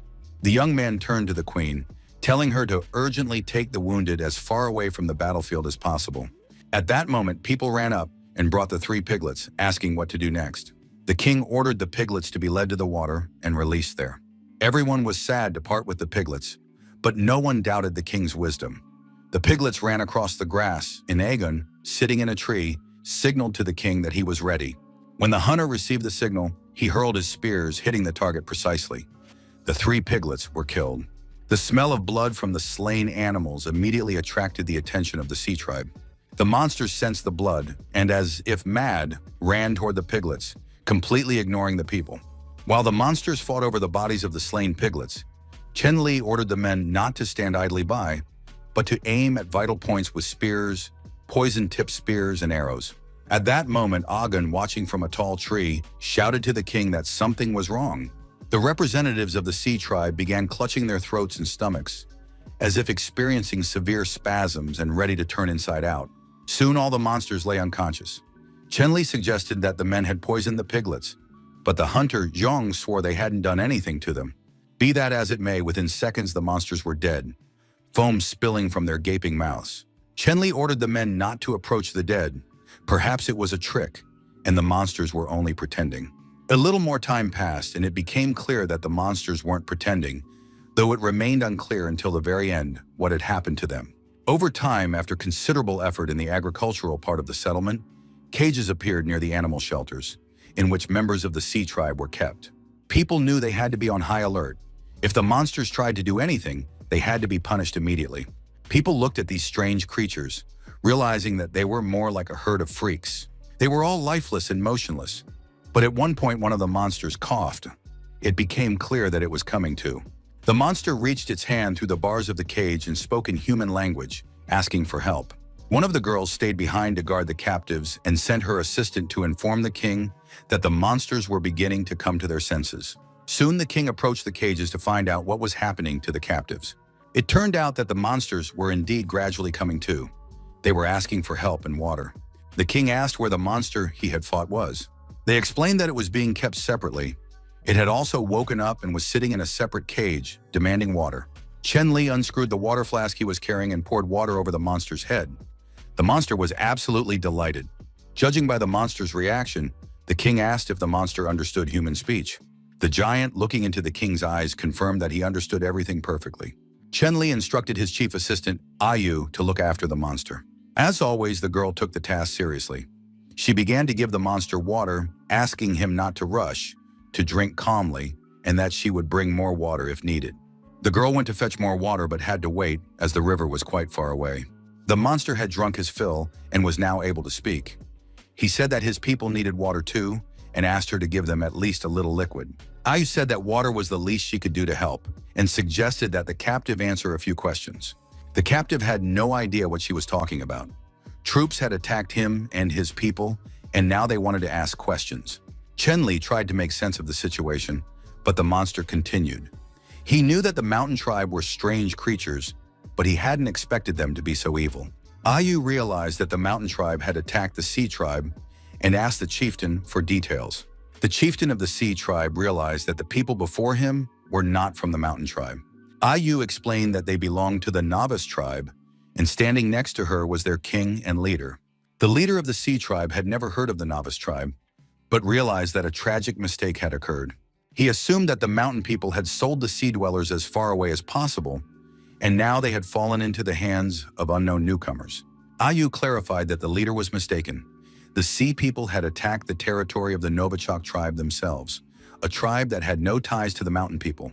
The day before, all members of the sea tribe had lost the ability to communicate. Behaving like wild beasts, they were extremely aggressive, so the people had to be temporarily locked in cages. The leader of the sea dwellers was convinced that this was impossible and found it hard to believe what she had said. According to the girl, the chief had completely lost his memory and now remembers nothing of what happened the day before. Ayu asked the chief to explain what he thought had happened. The man's name was Hai-Hu. He was the leader of the sea tribe. These creatures lived near the shore. The young men regularly fought and kicked each other. Though they did so peacefully, they ate fish and hunted in the sea. Hai-Hu never scolded his friends or fellow tribesmen, believing that skirmishes among the young only strengthened them. Even if they sometimes inflicted wounds on one another, the respect and love between them did not fade. The tribe's leader was highly respected and valued. People turned to him with all their problems and concerns. Heihu treated everyone like a father. He comforted the weak, taught them to fight, and explained that they needed to become strong so that no one would dare to hurt them. But this time, the little boy said that his toy had been taken not by his fellow tribesmen, but by other strange creatures. Heihu learned that the strangers were members of the mountain tribe, standing on the coast armed and aggressive. Heihu stepped forward and asked the visitors why they had come. But instead of answering, the leader of the mountain tribe ordered the killing of all the sea dwellers. And so the attack began. The mountain dwellers were very aggressive and armed. Until the very end, Heihu couldn't believe that the mountain tribe had attacked the sea dwellers. It all seemed unbelievable. In the end, the leader of the sea tribe was knocked unconscious and captured by people from the novice tribe, but he didn't understand how it happened and couldn't remember anything. Heihu, moreover, had no information about what had happened to the rest of his tribe. It all sounded very strange and made him think. Chen Li told the leader of the sea tribe that he had recently been to their territory himself and hadn't found a single living creature there. Furthermore, Chen Li explained that if he hadn't spared the captives, the sea tribe might have been completely wiped off the face of the earth. This information stunned Heihu. He sobbed and screamed in anger and grief, unable to understand why he had failed to protect his people. The man thrashed about in his cage, sobbing and screaming. At one point, a leaf fell from his body, flew out of the cage and landed on the ground. The observant Ayu noticed the leaf. The girl picked up the leaf and handed it to the king, saying she had never seen this plant before. Chen Li carefully picked up the leaf with his glove and requested an identification from the system. The identification showed that the leaf belonged to a herbaceous plant called cannabis. This plant has a bitter taste, possesses pain-relieving properties, and its smoke causes hallucinations. Throughout the day, people brought water to the captives, trying to quench their thirst. People gave water to the sea creatures, calming them and explaining that there was enough water for everyone. They needed to share with their companions. Everyone had all but stopped reacting to the king, who stood motionless with the leaves in his hands. In addition, they had collected a few more leaves from the monsters, and now it was clear that it was cannabis. Once, the hunter Shang told a story about how the chieftain of the mountain people possessed divine power. It seems this revered god was actually a demon. He caused the sea people to mercilessly kill one another by inducing hallucinations in them. Some members of the sea tribe realized that by hiding in the water, they could avoid death, but many perished from exhaustion and wounds. Chen Li understood that the mountain tribe struck fear into everyone, and that these crazed amphibians had invaded the newcomers' settlement for a reason. Perhaps the mountain tribe's plan was to force the amphibians to fight the humans until both sides were injured or killed. This meant that the novice tribe had already been noticed and was viewed as a rival that needed to be eliminated. Even the mighty Heihu had turned out to be like a puppet, subject to the will of the mountain tribe. Their power could not be underestimated. Chen Li decided to check the data in the system once more. The young man saw that his strength rating was 3, but that was clearly not enough. Before real danger arrived, he needed to strengthen his power. Chen Li understood that not only he, but all members of the novice tribe were still too weak. Heihu berated himself incessantly, unable to understand why he hadn't noticed the enemies earlier and saved his people. Ayu feared he might have a nervous breakdown. Chen Li understood that there was no time to wait for Heihu to calm down, for a new disaster could strike. Ayu, however, feared she would soon be unable to ask the chief any questions. Upon hearing about the impending disaster, the girl assumed the king was referring to the mountain tribe, since they were most likely the ones who had planned the attack. Chen Li explained that the mountain tribe possessed leaves capable of controlling the poor people sitting in cages. The king didn't know when the next attack would happen, and he wasn't sure if the mountain dwellers would fight in person or send someone else in their place again. There was too little information right now, and the novice tribe was in a vulnerable position, so they needed to make Heihu remember everything he could. Chen Li turned to the prisoner, saying that he shouldn't blame himself too much. It was the plant's poisonous fumes that were to blame, and no power could help him resist them. Chen Li handed the prisoner some leaves and asked him to examine them closely.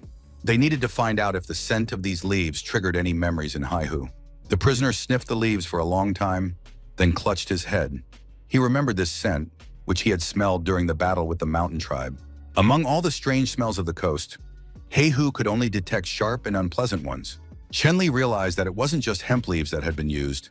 The mountain dwellers likely employed various types of poisonous plants. Before figuring out the functions of these herbs, it wasn't worth taking the initiative. Chen Li wanted the captive to make the first move. Suddenly, an idea occurred to Heihu. If the novice tribe was going to fight the mountain tribe, the sea dwellers would want to join in as well. Heihu believed that if he didn't take revenge on the mountain people, he would regret it for the rest of his life. At that moment, the sea dwellers in the other cages jumped up, stretched out their arms, and begged to be given the chance to take revenge. The men begged to be allowed to act and were ready to do anything for revenge. The king didn't have enough people to complete the mission, but only 4 were needed for a single task. Moreover, the sea creatures had an excellent sense of smell, which could help the king track down the poisonous herbs. Chenli understood that this was advantageous, but there was one serious risk. Members of the sea tribe are highly sensitive to the smell of blood, and if the situation got out of control, the consequences would be dire.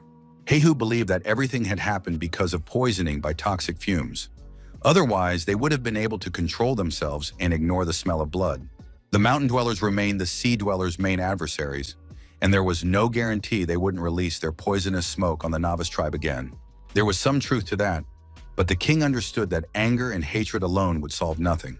Chenli had another option that might help in the current situation, but he realized that the sea dwellers might not approve of it. Heihu immediately declared that these people in the cages were all that remained of his tribe, and if the king helped them take revenge, they would place their lives entirely in the king's hands. Chenli agreed to this arrangement.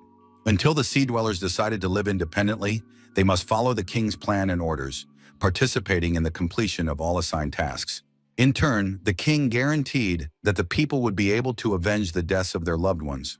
Most, of course, would not have the opportunity to do so personally, but some representatives would take part in the attack on the mountain tribe. Heihu knelt before the king and said he agreed to this condition. The other representatives of the sea tribe also knelt and assured him that he could count on them. They would take part in the revenge.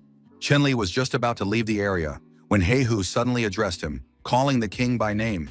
Chenli immediately understood what this might be about and ordered the girls to release all the prisoners from their cages. They were now friends and comrades. Chenli checked the game stats. He had completed the main mission to establish a foothold and received a reward for its completion: attribute points, a large treasure chest, and a rock painting. For completing the task ahead of schedule, the player received an additional large gift. The tribe's population had increased by 22 people at once, so the guy was hoping for a substantial reward. On top of that, he had to distribute the earned points correctly among the various stats. Chenli decided first and foremost to increase his strength, so he spent all 3 of his earned points on that option. The young man felt as if bolts of lightning had pierced his body. The pain was excruciating, and he could feel the power surging inside him. At one point, Chenli felt as if he were about to burst from the strain. After that, the increase in his strength came to an end. Chenli looked refreshed and stronger. Now he was as powerful as anyone else. Besides, the young man noticed that his hair had grown. Perhaps it was a side effect, but he decided to figure that out later. First, Chenli wanted to see what items the system had provided. He opened a large treasure chest and discovered some raw metal. It was iron ore, which could eventually be used to craft weapons and essential items. However, first he needed to figure out a way to create a high-temperature environment for smelting the ore. This meant he could skip the Bronze Age and go straight to the Iron Age. Chenli was once again convinced of how useful knowledge was and what power lay hidden within it. Besides, the young man had another large gift bag, and he hoped to find more valuable items inside. Chenli ordered the bag to be opened, and inside was a large container of healing potion. Great news and a pleasant surprise. The young man noted that the items received this time were much better than the previous ones. All that remained was to uncover the rock paintings. A piece of rock with images appeared before the young man, and for the moment, it was unclear how to make use of this beauty. The rock art had been passed down through generations and contained information that could be accessed through devout worship. It was a special cultural artifact for a person of high intelligence. Chenli decided to spend 10 technology points to determine the inheritance pattern. As soon as the player confirmed the completion of the task, a bright light shone from the rock painting. The game congratulated the young man, informing him that the determination of the inheritance pattern was complete and that he now possessed a sense of shame. It was hard to tell how significant a step this was in the development of culture. But now there was no need to worry about men and women bathing together. All the tribe's inhabitants would feel ashamed of certain moments. Overall, the large haul of earned points fully satisfied Chenli. Finally, the time had come to seriously consider how to deal with the threat from the mountain tribe. Ayu ran up to her king with a question. However, the girl was literally speechless, and Chenli couldn't understand what was happening to her. Ayu said that her king had grown taller and stronger, and that his hair had grown longer as well. The king replied that he was simply finishing puberty. Ayu asked if they should go to negotiate with the mountain tribe and try to resolve the misunderstanding through diplomatic means. The king believed that this was no misunderstanding, for the representatives of the mountain tribe were determined to destroy the people of the novice tribe. Besides, these people were their strongest enemies at the moment. They had managed to turn the sea tribe against them, reaping benefits for themselves in the process. All of this was very serious and logical, and Ayu didn't know what to do. She was scared. The king believed that the only thing they could do now was to build high walls around the settlement and stock up on provisions. Chen-Li believed that until they were ready, they shouldn't provoke the tribe, or they might lose. The king added that they needed to stay in the shadows, prepare actively, and wait for the hour of revenge. Ayu asked what to do with the newcomers who had just joined the tribe. Chen-Li suggested dividing them into groups. Some would build houses, others would gather food, and the third group would make traps. Ayu wanted to know what traps were and why they should be made. The king explained that traps are used to defend the territory. For example, to defend against an attack by the sea tribe, Chen-Li didn't want them to have to go through that again. Setting up different types of traps depends on the terrain, which helps avoid repeating mistakes and, if lucky, capture a live enemy or animal. Later, the king promised to explain how to make traps, but for now he had another urgent task for Ayu. Due to the sharp increase in the tribe's population, it was necessary to plan for long-term food supplies. Uneaten beef must not go to waste, and Chen-Li decided to teach the people how to make jerky. He explained that the meat needed to be cut into thin slices and hung up to dry and cure. Representatives from the 3 tribes participated in this process. The newcomers adapted very quickly and mastered the technique of drying meat well. Shigu appeared before his king, who had summoned him to give him a task. The warrior noted that the king had grown taller, more powerful, and moreover, had grown his hair out. Chen-Li replied that this was a miracle, for amazing things sometimes happened to him. After that, the king sat down on the ground, picked up a stick, and began to draw something, explaining the details. Chen-Li wanted people to set traps in the surrounding mountains. They had to be as inconspicuous as possible, and the work had to be done well. The king announced that he had already personally selected a partner for Shigu, and would soon be teaching the men this skill himself. But the most important thing was not just the ability to set traps. It was crucial to memorize their locations. Shigu felt uneasy. The task didn't seem interesting or serious to him. But Chen-Li said that if the king had entrusted Shigu with memorizing the location of every trap, it meant the king trusted him and no one else, relying on his memory and intellect.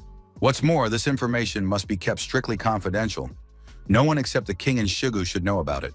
Chen-Li continued to draw and explain. When assigning tasks, the assistants must take turns setting traps in different locations. This will help prevent a situation where someone discovers all the traps and their exact locations. In short, if there is a traitor among the settlement's residents, they will not know where the traps are located. Otherwise, the consequences could be serious. Once the people under Shigu's leadership have finished building the traps, he will personally inform the king of their locations. Chen-Li wanted Shigu to draw nothing and write nothing down, but to memorize everything exclusively by heart. Of course, Shigu understood that this was difficult, but he wanted to prove to the king that he was trustworthy. Chen-Li had no doubt that the man would give it his all and send him home to rest until nightfall, because now they would be working at night. Chen-Li took Lutan with him, as this warrior also had an important task to perform. They carried a stone slab out of the house and set it up outside, bearing inscriptions left by distant ancestors. Much depended on what people would learn. It was determined by their nature.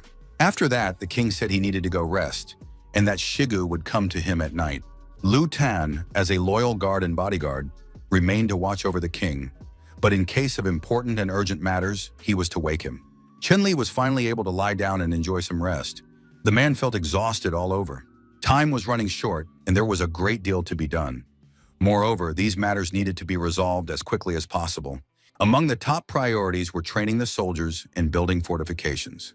In addition, patrols had to be assigned to guard the territory around the clock. Attention also had to be paid to technological development to make a breakthrough to the next stage, and territorial expansion could not be forgotten. There was still a great deal of unfinished work, and Chen-Li cherished his rare moments of rest and recuperation. But suddenly he opened his eyes and realized he was at a party in some fancy establishment. Beautiful girls were standing nearby. One approached him with a bottle of alcohol and offered him a drink. Several more beauties surrounded Chen-Li, holding glasses of sparkling drink and offering it to him. Another beauty decided that Chen Li had had too much to drink. The girls introduced themselves, and it seemed like life was going perfectly. Chen Li really let loose. He drank and told everyone that he had returned from a journey through time, and now, finally, there was no need to live in fear. The man demanded that the music be turned on so the girls would start dancing, all while he smoked a cigar and drank beer. After that, the guy found himself on a soft bed, dozing off while hugging the beauty. But soon the girl began to wake Chen Li. Even though he didn't want to do anything, she persistently shook his shoulder and said it was time to work. When asked, "What is your name?" the beauty replied, "I am Shigu, your majesty." Chen Li opened his eyes and nearly swallowed his tongue in surprise. After that, he let out a blood-curdling scream, not understanding who was actually next to him or why he was there. Shigu repeated once more that it was him, for the king had ordered him to come to him at night and wake him up, and now the king was displeased and shouting. Shigu was genuinely frightened. It was unclear, however, whether he feared the consequences of his actions. Chen Li finally woke up, said there had been a misunderstanding, and then, together with Shigu, the king set off for his night work. Sharp, sturdy stakes were pointed high into the air. From the pit, one could see the night sky and the moon. People stood near the pit with the king. He explained that this kind of trap is called a spear pit, and they had handled it perfectly. The enemies or wild beasts that people encounter are usually quite large, so the depth and width of the trap must be sufficient for it to be effective. Once the trap is set, it must be covered with vegetation. The king personally demonstrated how to make the cover. And so when ordinary vegetation appeared in place of the trap, it signaled that the trap was complete. Pit traps can be used in conjunction with snares, which the king had already taught the people. Now they must figure out for themselves how to combine these traps. Everyone present was once again convinced that the king was a true master. Chen Li said that the hunter Agan could teach the people other types of traps, though he didn't really believe it himself. The moving target that Agan used last time for spear throwing practice could be turned into a trap. To do this, the tree needs to be replaced with a net, then act according to the circumstances, and in this way, a suspended net trap will be created. Chen Li left the rest of the work to Shigu because the king had other business to attend to. The men were to return immediately after dawn. As he headed into the settlement, the king reminded Shigu of the task he had given him. Shigu reassured the king, saying he would do everything as required. Chen Li hoped to return to his home and finish that beautiful, sweet dream, while Shigu turned to his assistants to give them his instructions. Chen Li returned to the settlement at dawn. Usually at this time, some people were already heading out to work, but today there was no one around. Not even a guard was in sight. The young man grew worried about his people. Perhaps they had fallen ill, or someone had attacked the settlement again in his absence. Chen Li ran through the streets, finding no one. But when he finally peeked into one of the houses, he saw women sitting together in the dark. The women said their clothes were too revealing, so they were too embarrassed to go out. Chen Li realized that a sense of shame had taken hold of them. Well, that wasn't the worst outcome. Chen Li quietly left the house, closing the door tightly behind him, and told the women he was giving them half a day to make new clothes. But if after half a day they hadn't finished and refused to come out, they shouldn't hold it against the king, because business couldn't wait. Chen Li approached the stone once more. He never expected this little thing to possess such immense power. Chen Li hadn't even made it inside his house when an alarmed Shigu appeared beside him, saying that trouble had struck. The boys were digging holes and found stones that were burning. Shigu struck two stones together, saying that something was about to happen. If you rub two stones together, sparks will fly and a fire will ignite from them. Chen Li was overjoyed. This was wonderful news because the people had managed to find saltpeter. Saltpeter was a mineral that could be used to make explosives. Now with saltpeter and a constant source of fire, the possibilities for the members of the newcomers' tribe were limitless. The men ran to the spot where they had found the valuable minerals. Chen Li wanted to see it for himself. Shigu showed them exactly where to go, and the men began digging the precious stone completely out of the ground. Of course, the amount of saltpeter was small. After all, due to the drought, the soil here was saline. If the minerals hadn't formed naturally, perhaps Shigu would be able to find something else in the ground. Shigu carefully sifted through the soil in the pit. The area was very easy to dig, and some objects resembled stones. He decided to test the hardness of one of the stones with his teeth and realized that they weren't stones at all, but someone's feces. Chen Li confirmed the boy's guess, saying that it was quite likely that there had once been a small outhouse here. This meant that people had lived here in past centuries, a civilization that had advanced to the point of having something like a toilet. Perhaps this was the old settlement of a mountain tribe. Chenli ordered Shigu to gather all the saltpeter and fill in the pit, leaving as few traces as possible. More traps needed to be set nearby, and signal towers had to be built to rotate the garrison. Shigu felt like his brain was about to explode. What kind of tower? What kind of tower with a signal fire? Why signal? 4 more days passed as they worked on these tasks. All the tribe's members labored, carrying out their assigned duties. Chenli walked through the streets of the settlement, looked at the houses, and thought that everything was looking quite good. Now everyone had a home, and that was the first step toward happiness. If the people are provided with food, clothing, and shelter, the tribe's foundation will be firmly established for the next step. The king hadn't yet had a chance to explain what needed to be done next. Shanglin saw the king and greeted him loudly, for the king had come to visit her at home. Chenli tried to escape from his most ardent admirer. He asked Liu Tan to hold the girl back, but no one could save the king from Shanglin's love. She had missed him terribly over the long days and now held him tightly in her arms. She pressed and hugged the king so tightly that she broke through the wall of the house, and the frightened bodyguard wasn't sure if the king had survived. Shanglin continued to squeeze the king's body, believing that he could not die, for they were at home, and he had not yet visited them. Finally, when the excitement of the greeting had subsided, Chenli asked the girl what she had wanted to tell him about the houses. Shanglin reported to her king that they had built 2 rows of wooden houses. There were 10 in total, and now about 50 people could be accommodated there. The progress in developing the settlement was as expected, and in a couple of days, everyone would be able to move into these houses. Chenli patted the girl on the head, telling her she was a real champ. She should keep up the good work, and they would see each other in 2 days. But the next time Shanglin saw her king, she didn't need to be so sharp and pushy, for now she had to repair the damaged house. Chenli explained to his guard that after that, the main work would involve procuring food and building up supplies. The men went down to the riverbank and watched the other members of the settlement going about their duties. Members of the water tribe were catching fish and stringing them onto spears. They were very good at it. The girls from the Coconut Grove tribe were cleaning the fish and hanging them out to dry in the fresh air. Compared to digging traps and building houses, fishing was a better fit for the members of the water tribe. Thanks to them, the tribe's food supplies had increased significantly in recent times. However, the silent bodyguard Liu Tan said that all this had happened only thanks to the king, who cares for his people. After all, it is he who leads the people to a life of abundance and also worries about their safety, striving to prevent external circumstances and enemies from destroying the tribe. Chenli understood that people would blame him for using these methods to subdue the Sea tribe and the Coconut Grove tribe. But Liu Tan saw no problem with this. He believed that the king should have no doubts, for the king's command is the will of his subjects. In this world, the strongest survive. Large and small tribes destroy one another every day. But achieving maximum results with minimal losses and showing generosity toward his subjects, that is what a king does, and everyone is grateful to him. Deep down, Chenli admired this young man. He believed that Liu Tan already possessed all the most valuable and necessary qualities. However, it was necessary to move on and check the state of the borders. The king believed that the people of the Sea tribe would present many more surprises. It was an elusive detachment of divers.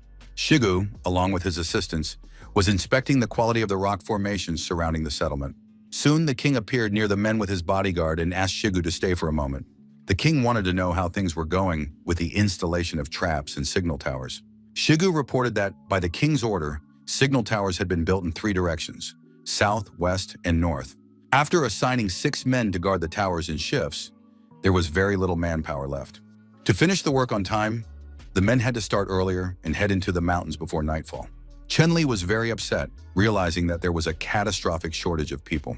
He immediately said that today, together with Liu Tan, he would join the workers and climb the mountains with them to help with the construction. Shigu was, of course, strongly opposed, but the king believed that this was the most critical period when every second counted and there was absolutely no time for deliberation.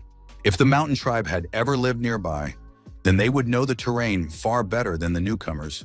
If the mountain tribe were to take advantage of their unpreparedness and launch another large-scale attack, it would end in tragedy. There was no time to waste, so everyone had to get to work immediately. Shigu understood the gravity of the situation and did not oppose the king. Everyone worked tirelessly, despite the late hour and their exhaustion. Soon another signal tower on North Mountain was ready, and Chenli breathed a sigh of relief. Still, the guys had a bad feeling about it. Perhaps it was just his imagination running wild. Now he saw danger in practically everything. But soon everyone froze and listened, because a cry rang out from the southern side of the mountains. Soon a column of smoke appeared on the signal tower, warning of danger. Chen Li realized that the southern tower was under attack by enemies. The king ordered everyone to assemble immediately. The time had come for serious action and to test the tribe's resilience. Chen Li ran through the forest at breakneck speed, but it was still a 5-minute walk to South Mountain. Even knowing the location of all the traps and possessing great agility, the king had to be very careful. All he could do was pray that nothing irreparable would happen in the time it took him to reach South Mountain. The hunter, Aegon, saw that a trap had been triggered right next to the tribe. Had the enemies really penetrated so deep into their territory? Perhaps, in addition to members of the mountain tribe, there were other enemies who had noticed the fire and were now heading toward the tower to kill the hunter. So the young man armed himself with 2 spears and, to avoid danger, decided to flee the tower himself. Aegon dropped to the ground and realized that the enemies had ambushed him. He ran through the forest, not understanding why they were making so much noise during a surprise attack. Aegon moved very quickly, changing his position almost instantly, but his opponent was also fast and agile. Finally, they met. The hunter Aegon raised his spear, while his opponent approached him with an axe in his hands. And just a second before the tragedy, the opponents realized who was in front of them and managed to stop. Aegon didn't understand what the king was doing in the forest or why he was there. Chen Li replied that he didn't have time to explain and asked the hunter which trap had been triggered. Aegon said that he had lit the signal tower and the trap closest ahead had been triggered. It was good that they had met. The king volunteered to go ahead first. He ordered Aegon to wait for the rest of the warriors and lead them along a safe path to him. Aegon was very worried about the king because it was possible that more than one enemy had fallen into the trap. They had to be extremely careful. Chen Li approached to a safe distance and saw that someone was stuck in the aerial trap's net. He sensed no other people nearby. Moreover, the forest was deathly silent, and this didn't sound like a trapped animal that would have kept screaming. The person hanging in the net wasn't calling for help. Had he really come here alone? Or perhaps he was already dead. Chen Li decided not to speculate, realizing there were no other enemies nearby, and cautiously stepped out from behind the tree, holding a battle axe in his hands. The young man approached the trap and saw that the queen of the Coconut Grove tribe, Xiao Wang, had been caught in it. Chen Li asked the girl what she was doing there, since Xiao Wang was actually supposed to be tending to her wounds. The girl was furious. She refused to answer his questions and demanded to be released immediately, threatening to kill the king when she climbed down from the tree. It was unclear what the king would be doing with the queen, but soon the young man heard the voices of other warriors rushing toward the spot where the trap had been triggered. If any of the warriors saw this scene, the queen would kill them on the spot, so Chen Li began untying the ropes and shouted at the warriors not to approach. The king said it was very dangerous there, and the warriors froze in their tracks. Shigu suggested that the king had fallen into a trap, but perhaps it would be better to hurry and rescue him. The hunter Aegon said he sensed danger as well. At the same time, judging by the king's voice, he himself was unharmed. Perhaps there was something there that people shouldn't see. Shigu guessed that the king was probably busy with his business behind the bush, and for that, he needed to be alone, despite the possible danger. Besides, Shigu knew that girls always avoided people when they went swimming or to the bathroom. But it seemed the situation had changed, and Shigu realized he was wrong. The king and queen of the Coconut Grove tribe emerged from the bushes. The king said it was his fault. He had forgotten about Safe Pass. Xiao Wang was surprised. She didn't know that the king was knowledgeable about safety and knew so many amazing tricks. Chen Li apologized again and asked why the girl had come to this part of the forest in the middle of the night. Xiao Wang explained that the previous evening she had overheard a conversation among members of the Sea Tribe. They were discussing how great it would be to go back to the beach and catch some fish, shrimp, and shellfish. If the members of the Sea Tribe ate this food, they would have more energy to work. Chen Li pondered this idea. More energy would certainly come in handy. This was likely due to the iodine and salt content in seafood. However, the aquatic dwellers realized that on the way to the beach, they might encounter a pack of jackals.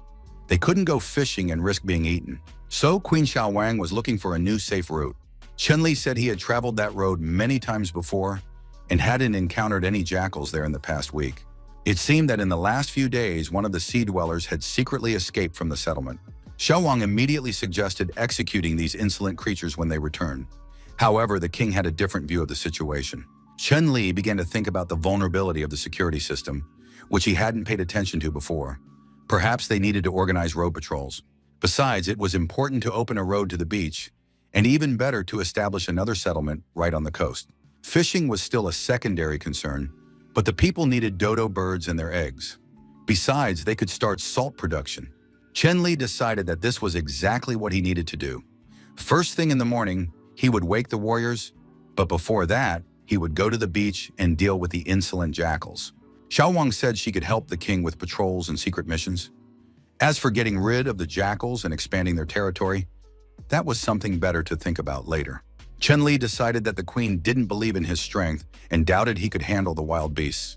But Xiao Wang declared that he shouldn't think too highly of himself or flatter her.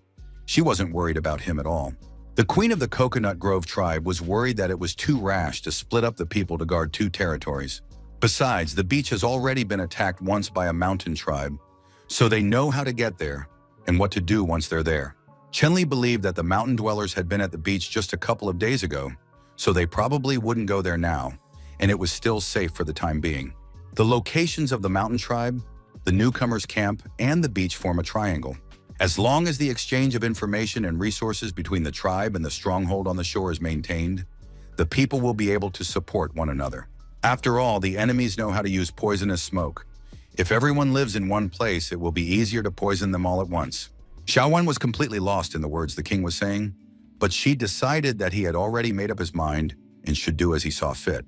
Shigu and Agun continued to wait for their king in the bushes, thinking he hadn't finished his business yet, but he was the tribal chief. He could take his time. One of the following nights, a group of warriors, along with the king and the chieftain of the sea tribe, set out for the coast. They walked the entire way in absolute silence and safety, and it seemed that the story about the jackals was just a fabrication or a scare tactic. One of the coastal dwellers said that he had encountered jackals right here, although none were visible or audible at the moment. The man insisted that they were somewhere nearby, because just 2 days ago, several jackals had been on this road. But soon enough, a jackal did indeed leap out of the dense forest right at the members of the seafaring tribe. This jackal was bold enough to charge a group of people alone, but this time it was unlikely to get a taste of meat. Heihu struck the predator with all his might, and the jackal flew off to the side, slamming into a tree with full force. However, jackals are cowardly animals. They never travel alone, and soon a pack of jackals surrounded the group of people from all sides. Lutan was very worried about his king. He begged him to be more careful and not to get himself into trouble. Chen Li told him not to worry, since the people of the sea tribe were not enemies, and the jackals could be easily dealt with. Heihu turned to the king and said that if Chen Li didn't mind, his men would be happy to deal with the jackals themselves. And just like that, those bloodthirsty beasts scattered in all directions from the strong man's blows. In principle, these predators posed no danger to such strong and well-built people as those now walking through the forest. Chen Li was completely calm and watched with interest as the members of the sea tribe fought. The young man decided not to join the fight, since this was a perfect opportunity to teach the recruits hand-to-hand combat. Still, the king remained vigilant, and with absolute ease and without exerting any effort, caught the jackal that was about to attack him from behind. Chen Li squeezed the jackal's throat, thinking that the beast was having a bad day because it had run into a serious opponent. Soon, the entire pack of jackals was dealt with, and the men could move on. Although there were many jackals, they were dealt with rather quickly, though the warriors did not notice this.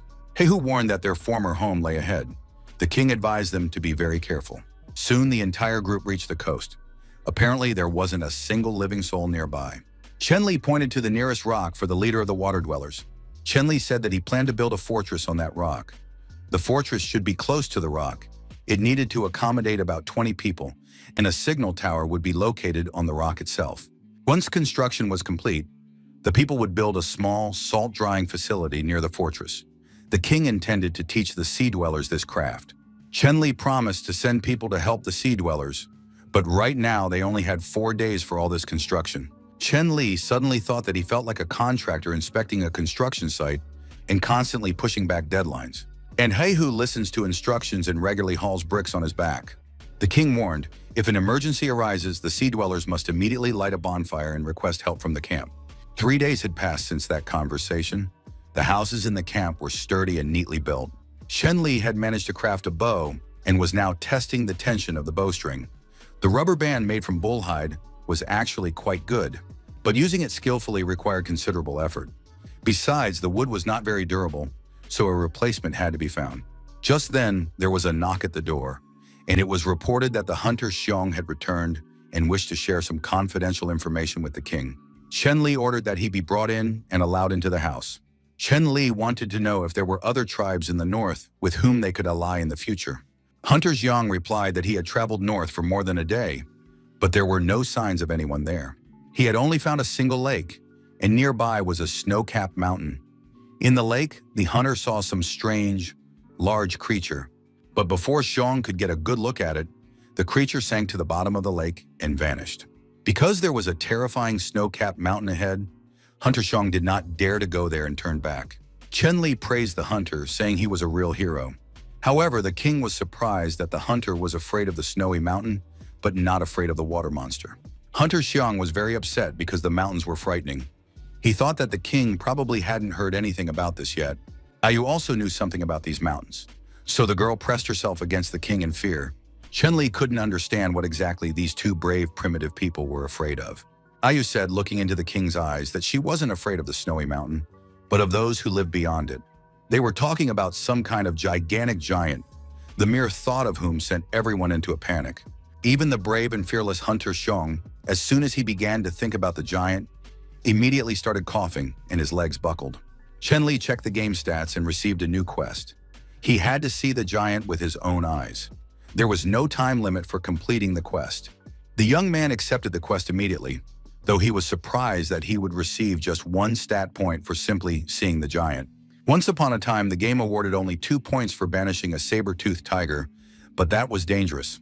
And a giant is just a guy, a little taller than an average person. If you look at him from a distance, there's no danger at all. Besides, we should consider that perhaps giants are also a tribe with their own civilization. Maybe we can establish contact or even fix them, turning some of them into powerful allies. On the other hand, one must be very careful with the giants because they could easily wipe out the entire tribe of newcomers. Chen Li understood that he couldn't entrust this mission to Shun or Ayu, so the king sent the hunter off to rest well and enjoy himself at the banquet to be held in a few days. Hunter Zun said goodbye to the king, still trembling with fear, and went to rest and regain his strength. Ayu thought that Hunter Xiong sometimes acted like a real coward. He wasn't worth paying attention to. However, the king believed that it wasn't a matter of cowardice. Perhaps this short man's perception of danger was much higher than that of ordinary people. This made him sensitive to certain threats. But on the other hand, Shun was capable of freely exploring the outside world and could always defend himself. Chen Li asked how preparations for his wedding ceremony were going. Ayu reported that the preparations were almost complete. It was unclear whether the girl liked the idea or not. Chen Li ordered equipment to be prepared for 4 people. He was planning to take someone with him on a long journey. Ayu wanted to know if the king would be going himself and how dangerous the expedition was. Chen Li replied that he was simply exploring the surrounding area, so there was no need to worry about him. It would be better to prepare some portable food, a bottle of water, and warm clothes. The king noted that he was currently wearing very thin and truly fine clothing. It seemed that the women had been inspired by the king and were now making clothes out of animal skins. The king said that the wedding would take place in 2 days at noon, and the next day he would set off on the expedition. In the days that followed, Chen Li spent his time trying to invent new items and tools. He was now testing a shield he had made from the hides of hard-skinned animals. This made the shield sturdy yet lightweight. Chen Li had spent several days of intense work on this item, but now he was satisfied with the result. The game recognized the invention of a new artifact, a wooden shield, and the young man received technology points. Chen Li was pleased with the result, and now anyone could make a shield for themselves. At that moment, Ayu appeared in the doorway. The woman said that preparations were complete and it was time for the king to change. Chen Li put on a new cloak with a fur collar, stepped out of the house, and like a newlywed, was showered with flower petals and praised his king. Everyone was dressed in their finest and ready for the wedding ceremony. Ahead of him, his bride waited with her bridesmaids. Everything was ready for a real wedding. Chen Li walked along the path strewn with flower petals, thinking that in his previous life, he would have been working hard right now. But in this life, he had his own tribe and his own people, who seemed to love and respect him very much. Soon the young man would even have a wife of his own, a true beauty, despite the strange shape of her ears. Of course, all of this felt more like a hallucination or a strange dream, but such was the life he was now living. In this world, Chen Li finally felt a sense of belonging, and he felt needed and important. Chen Li announced to his fiancée that from now on, when he wasn't around, the tribe of newcomers would belong to Xiao Wang. He announced to all the tribe's members that starting today, Queen Xiao Wang would become the tribe's new queen. Everyone shouted, "Hurrah!" and showered the young couple with petals. The ceremony was very tender and touching, and when the time came for their kiss, Shanglin couldn't hold back and burst into tears. The girl was deeply moved. After that, the tribe held a lively banquet with dancing around the bonfire, and finally night fell. Everyone wished the king a good night. Chen Li entered his royal palace and finally breathed a sigh of relief. Everything had gone smoothly, without any surprises. Ayu told the king that Queen Xiao Wang was waiting for him in the palace, so the girl would take her leave and not disturb him any further. Chen Li finally gathered his strength and resolve and decided it was time to return to the palace and meet his wife there. He practically kicked the palace door open and shouted to his wife that he was home from work. But the sight that met his eyes immediately sobered the young man. Chen Li sensed that his wife was furious. She was sitting on the throne, waiting for her husband. Instead of waiting for him on their wedding night, Xiao Wang sat on the throne with a stern look. Chen Li immediately thought she was about to devour him. Xiao Wang said she was giving him one chance to confess everything on his own. Chen Li didn't know exactly what he was supposed to confess, but he was ready to admit to absolutely everything. Xiao Wang stood up to her full height, brandishing her whip. She could see that the king was pretending not to understand her. Chen Li tried to remind the girl that it was their wedding night and thought he'd been wrong to give her a new spiked whip. Xiao Wang was furious that the king was planning to leave immediately after the ceremony. Was he really in such a hurry? Chen Li breathed a sigh of relief. He'd already been afraid that all this was serious, but now it seemed like nothing but nonsense. The young man began to explain to the queen that she had simply misunderstood him. He suggested that she calm down, take a deep breath, and then he would tell her everything and explain it all. It was past midnight before he finished his story.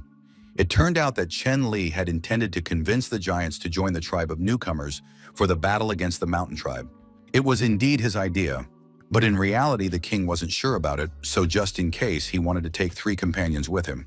Chen Li asked the queen to keep the true purpose of the trip a closely guarded secret. The king didn't understand why, but he knew for certain that Xiong and Ayu were very afraid of the giants, and he wanted to find out why. Xiao Wang offered to go with her husband, but the king believed that one of the rulers should remain with the tribe to lead the people. Besides, he had a special, very important task that he wanted to entrust to the queen. Chen Li showed the girl some ropes with very strange attachments and said that it was a sling. The king was going to show her how to use it. He wanted to have a unit of people in his tribe who knew how to use this throwing weapon, and the queen was to select the people and train them. The morning after the wedding, the expedition set off for the distant snow-capped mountains to meet the giants. In addition to the king, the expedition included the hunter Agun, the ruler of the Heihu water tribe, and Ayun, a representative of the Coconut Grove tribe. Judging by the looks of it, the girl wasn't very happy about having to go with the king. She would have gladly stabbed him with a knife. But the night before, Xiao Wang had strictly insisted that Ayun must be part of this expedition. The queen considered the subordinates from the novice tribe unreliable and wanted the king to choose 3 girls from the Coconut Grove tribe and the Sea tribe to accompany and protect him. Chen Li said he planned to take Heihu. He had personally witnessed his combat prowess. Construction of the fortress on the beach would be temporarily placed under Shigu's responsibility. If the king took Heihu with him, the newcomers from his tribe would not be able to cause trouble in his absence. They always obeyed their lord. Xiao Wang didn't care who exactly the king took, but Ayin had to be one of the girls he took. The queen emphasized that this was not a request because Ayin was the strongest and bravest fighter. Besides, her wounds had already healed, and if she went with the king, the queen would have peace of mind. Xiao Wang said she had already punished Ayun for her past mistakes, so there was no need to doubt her now. Chen Li wasn't particularly worried, but living next to this spiteful woman still stressed him out. If another problem arose, the king could hope that the hunter Agan would save him. As the party moved deeper into unfamiliar territory, the hunter Agan sensed that someone was watching them. Some time passed. They didn't encounter or notice anyone, so they decided the hunter had simply been mistaken. But soon the king realized that they were indeed being followed, and it was no longer possible to pretend that everything was normal. Heihu told the king that there was a lake ahead. Chen Li already knew this from the scout Shun. Heihu burst out laughing, saying that it meant the hunter Xiong had really seen that monster. Chen Li realized they were talking about the monster living in that lake. Heihu confirmed that he was indeed talking about the lake monster. When Heihu was a child, he saw with his own eyes how this creature swallowed a leopard whole. Back then, the man had been too young and had been very frightened. But if he got the chance, he would definitely fight that lake monster. Chen Li understood Heihu's desire to fight the strong. For the king, too, it had always been interesting to face someone stronger than himself. Perhaps this rival would be a giant. The king glanced at the hunter and noticed that Agun was literally covered in beads of sweat from fear. Agun was extremely adamant and said that the king shouldn't even hope for such a thing.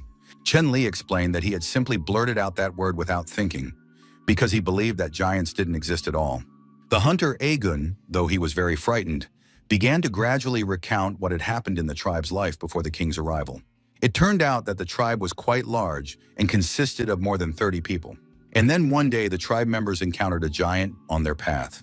They were too weak to fight back, and the only thing they could do was simply run away. But unfortunately, most of the people were unable to escape and were eaten by the giant. Back then, Agun was just a small child, but he still cannot forget the horrific scene that unfolded before his eyes many years ago. Chen Li now fully understood why the rest of the tribe's inhabitants were terrified and trembled every time the giant was even mentioned. Meanwhile, Heihu walked a little ahead, showed the king some fruit growing nearby and warned him not to eat it. He had tried some as a child and the consequences had been serious. Chen Li bent down to examine the plants more closely and discovered that it was the herbaceous plant croton. It had a bitter taste and was poisonous. Chen Li told his companion that he had eaten croton, which was why he had been so sick back then.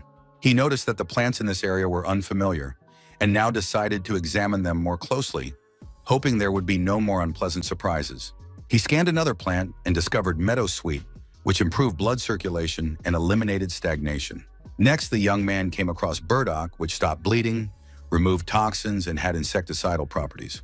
There was also wormwood, which reduced fever and alleviated allergy symptoms, while honeysuckle neutralized the effects of poison and helped with coughs. Finally, the young man saw something very familiar and could hardly believe his luck. Before him was millet, an annual plant of the grass family, commonly known as millet. Chen Li plucked a spakelet and shouted to the whole forest that he had found grain. The game issued a new quest. He had to plant more than one type of grain, grow a crop, and harvest it. He had 6 months to do all this. Chen Li realized that people would finally be able to enter the age of agriculture. This was excellent. If he could also find clay, he could prepare high-quality food and medicine. Chen Li knew the harvest wasn't ripe yet and was prepared to wait before starting to gather the grain. But suddenly he felt a chill run down his spine. Perhaps it was a Yun with her cold reserve and hostility. But the hunter Agun was also on guard. He pointed his finger in a certain direction and indicated to the king where to look. Chen Li identified another plant. It was rami, from the nettle family. Its stiff fibers were used to make paper, fabric, and rope. It was an excellent find. When the expedition returned, they would take some rami with them to create new fabric and a variety of clothing. However, the hunter Agun was indignant. He wasn't talking about some weeds, but wanted to show the king a real danger. And indeed, a huge growling jackal emerged from the depths of the forest onto the path. But we remember that these creatures do not travel alone, and soon the entire company was surrounded by a pack of jackals. The king surmised that they must have been following the travelers for a long time. The people could feel their eyes upon them. Chen Li decided that the jackals had probably come to take revenge on him and Heihu. He drew his battle axe and said that this time, not a single jackal could be spared. The problem had to be eradicated at its root. The king ordered all his companions to join the battle and destroy these vile predators. Heihu had no intention of sparing any of the animals, because this time they had come of their own accord, which meant they wanted to be killed. Heihu was a true strong man. He grabbed jackals, one in each hand, and slammed them together, while Ayun fought the animals with her knives. There were many jackals, and the girl simply couldn't physically keep up with fending them off all at once. And just when it seemed to her that things were looking bad, something happened that resulted in all the jackals being killed. Heihu clapped his hands, saying that was cool, but if you don't praise yourself, no one else will. Soon the people saw that the jackals had fled. That was bad news, meaning they would set up an ambush again someday. Chen Li ordered his comrades to catch up with the jackals and deal with them, not letting the predators escape this time. The king demanded that every single one be destroyed to protect future lives. And so the whole group rushed in pursuit of the predatory jackals. Chen Li thought that with his 2 points of agility, it would be difficult to catch up to the swift predators, so it would be unwise to continue this futile chase. But before he could come up with a plan and suggest it, he noticed a plant with vine-like stems moving near him. And in the next moment, Ayun found herself trapped by the plant. Her arms and legs were wrapped in vines. Chenli had never seen such a carnivorous plant before and didn't know what would happen next. The king immediately began to identify it. Before them was a red royal carnivorous flower. Its surface was covered in poisonous slime. It destroyed the ecosystem and actively hunted animals. Chenli looked at the plant and thought that he had already encountered many dangers in this world. Saber-toothed tigers, giant letters, and the Rafflesia. All of this was vastly different from his knowledge of the primitive world. However, the king's thoughts were interrupted by Ayun's scream. The girl was struggling and demanding that the flower let her go. The flower released another tendril and knocked the knife out of the beauty's hands.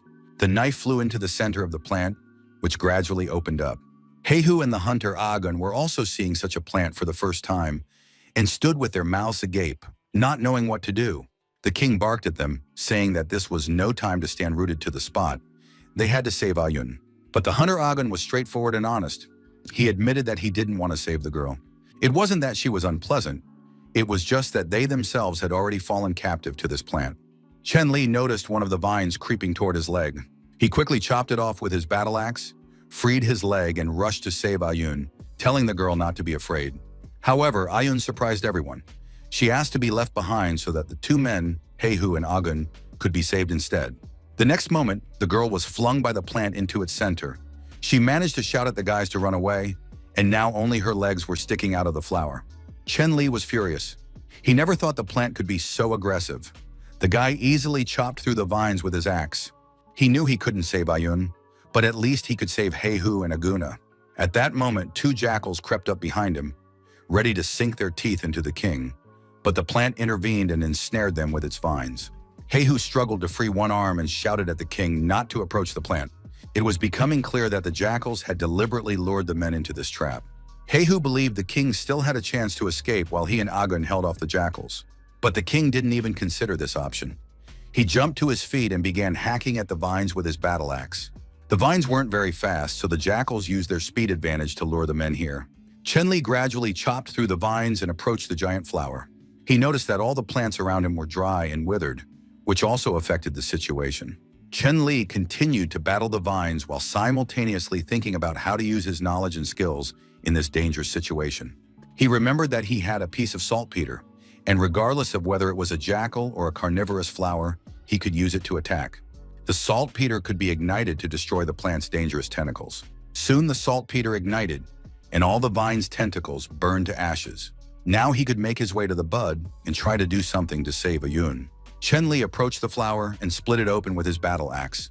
The girl's lifeless body fell to the ground, covered in disgusting slime. He bent down, helped Ayun to her feet, and said there was little time. First, they had to help the guys who were still in trouble, and Ayun could wait a little while on her own. The girl's clothes had almost completely dissolved from the poisonous slime, and the king offered to give her his cloak. After that, he released Heiha and Agun, draped his cloak over Ayun, and the whole group set off in pursuit of the jackals. There was no need to fear them now since the jackals had run far away, but they wanted to find those vile predators. Chenli soon spotted water ahead and said that this was good news for everyone. There was very little left to do, just push through and dive into the lake so that everyone would be safe. But before the group reached the water, a huge predatory jackal pounced on the last person walking. Ayun, wrapped in the king's cloak. Chenli turned, saw the jackal, and warned the girl to dodge quickly. Everything around them was ablaze with fire, ignited by the saltpeter, and Ayun was unarmed and couldn't really move. Chenli grabbed Ayun by the arm and pulled her out of the cloak. The cloak itself remained in the jackal's jaws. Ayun was thrown aside, and a hand-to-hand struggle broke out between the king and the jackal. The young man lay on his back, and towering over him was the vile predator, saliva dripping from its jaws. Everyone watched the king in horror, realizing that this was a fight to the death.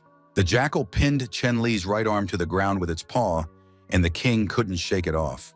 The situation was growing more dangerous, and Chenli shouted to his companions to leave before the fire reached them. He was confident in his strength. The jackal was already weakening. He needed to wear the predator down before the fire spread. At that moment, an arrow struck the jackal in the neck, and the hideous beast howled in pain, releasing the king. Chenli crouched down and looked at the jackal's lifeless body lying nearby. The beautiful Ayun took the bow and fired an arrow into the predator's neck, ensuring its final defeat. Surprisingly, Ayan had a hidden talent for archery. The girl admitted that she had once watched the king use a bow and had taught herself how to do it. Ayan added that she had sprained her ankle and had almost no strength left, so she wouldn't be able to run away, and asked the king to leave as soon as possible. Chenli had no intention of listening to her pleas. He hoisted the girl onto his back and said they would leave together. Heihu and Agun were also ready to go with the king and had no intention of saving themselves alone. Heihu carried the hunter Agun on his back, and Agun joked that he'd like to switch places with Ayan so the king would carry him. Heihu replied that if Agun wanted to get to the lake faster, he still had the strength to toss the little guy right into the water from the cliff. Chenli was also exhausted. Running with a girl on his back was no easy feat. Ayan admitted that she had actually planned to seize the moment and kill him. She had long since figured out that it was the king who had planned the Black Bull's attack on the Coconut Grove tribe's settlement. Chenli asked why she thought so. Ayan replied that she was certain. The king would not confess or tell the truth. During the attack, she noticed that some of the bulls were wounded, but the weapons of the girls from the Coconut Grove tribe couldn't pierce their tough hide. Moreover, the king's men fought the bulls in perfect coordination, which only strengthened her suspicions. But Ayun knew she wouldn't be able to convince them, so she said nothing and planned her attack without the queen's permission. Now she held a small, sharp knife to the king's throat and said that if he made even a single move, he was finished. Chenli could have thrown her off right there, and then he wouldn't have any problems in the future. He was upset to hear all this and told the girl to hold on tight. "We'll have very little time left, and once we're safe, then we'll sort things out calmly." Ayun agreed to the plan, pressed herself against the king, and he ran, saving himself and the future assassin. Ayun would keep a close eye on the king. If he betrayed the queen or the Coconut Grove tribe, she would kill him. Chenli agreed that this was fair. Ayun was dissatisfied. The king had simply absolved himself of responsibility, but if he allowed her to punish him, that already sounded like a good deal. Finally, the group reached the water, far from the fire and danger. Heihu was the happiest of all, a member of the water tribe who had always longed for water. The survivors looked at the fire blazing like a solid wall on the shore and realized that just a little later, they could have been burned alive. Chenli reflected that 2 of the 4 expedition members were now unable to move, so it would be better to abandon the search for the giant. He ordered Heihu to take the injured to the place where Agun had found the Rami, set up camp, and rest until the king returned with medicine. Everything went according to plan, and soon the injured felt fine. Agun noted that nothing hurt anymore. The king set off with Heihu to gather more medicinal plants to complete the treatment of his companions. Suddenly, Heihu grew alert. He sensed a familiar smell. Everyone tensed up. The scent resembled that of hyenas. Perhaps traces of the recent fight with them still lingered on their bodies. But Chenli parted the bushes and said he wasn't sure the scent was coming from the remains. Heihu peered into the bushes and saw a heartwarming sight. Jackal pups were sleeping on the leaves. The king realized that the jackals hadn't come to take revenge on the people, but to protect their cubs. Perhaps they had sensed a threat. Chenli checked his stats and realized he had received a side quest to tame the hyena and turn it into a hunting dog. He had dreamed of having a dog since childhood, so he immediately accepted the task and was delighted that he would be able to play with the puppy. Once everyone had been treated and was feeling better, the expedition set off again, this time with the hyena cubs. Everything was going well until a terrifying roar echoed through the forest. So terrifying that even the bravest warriors felt fear.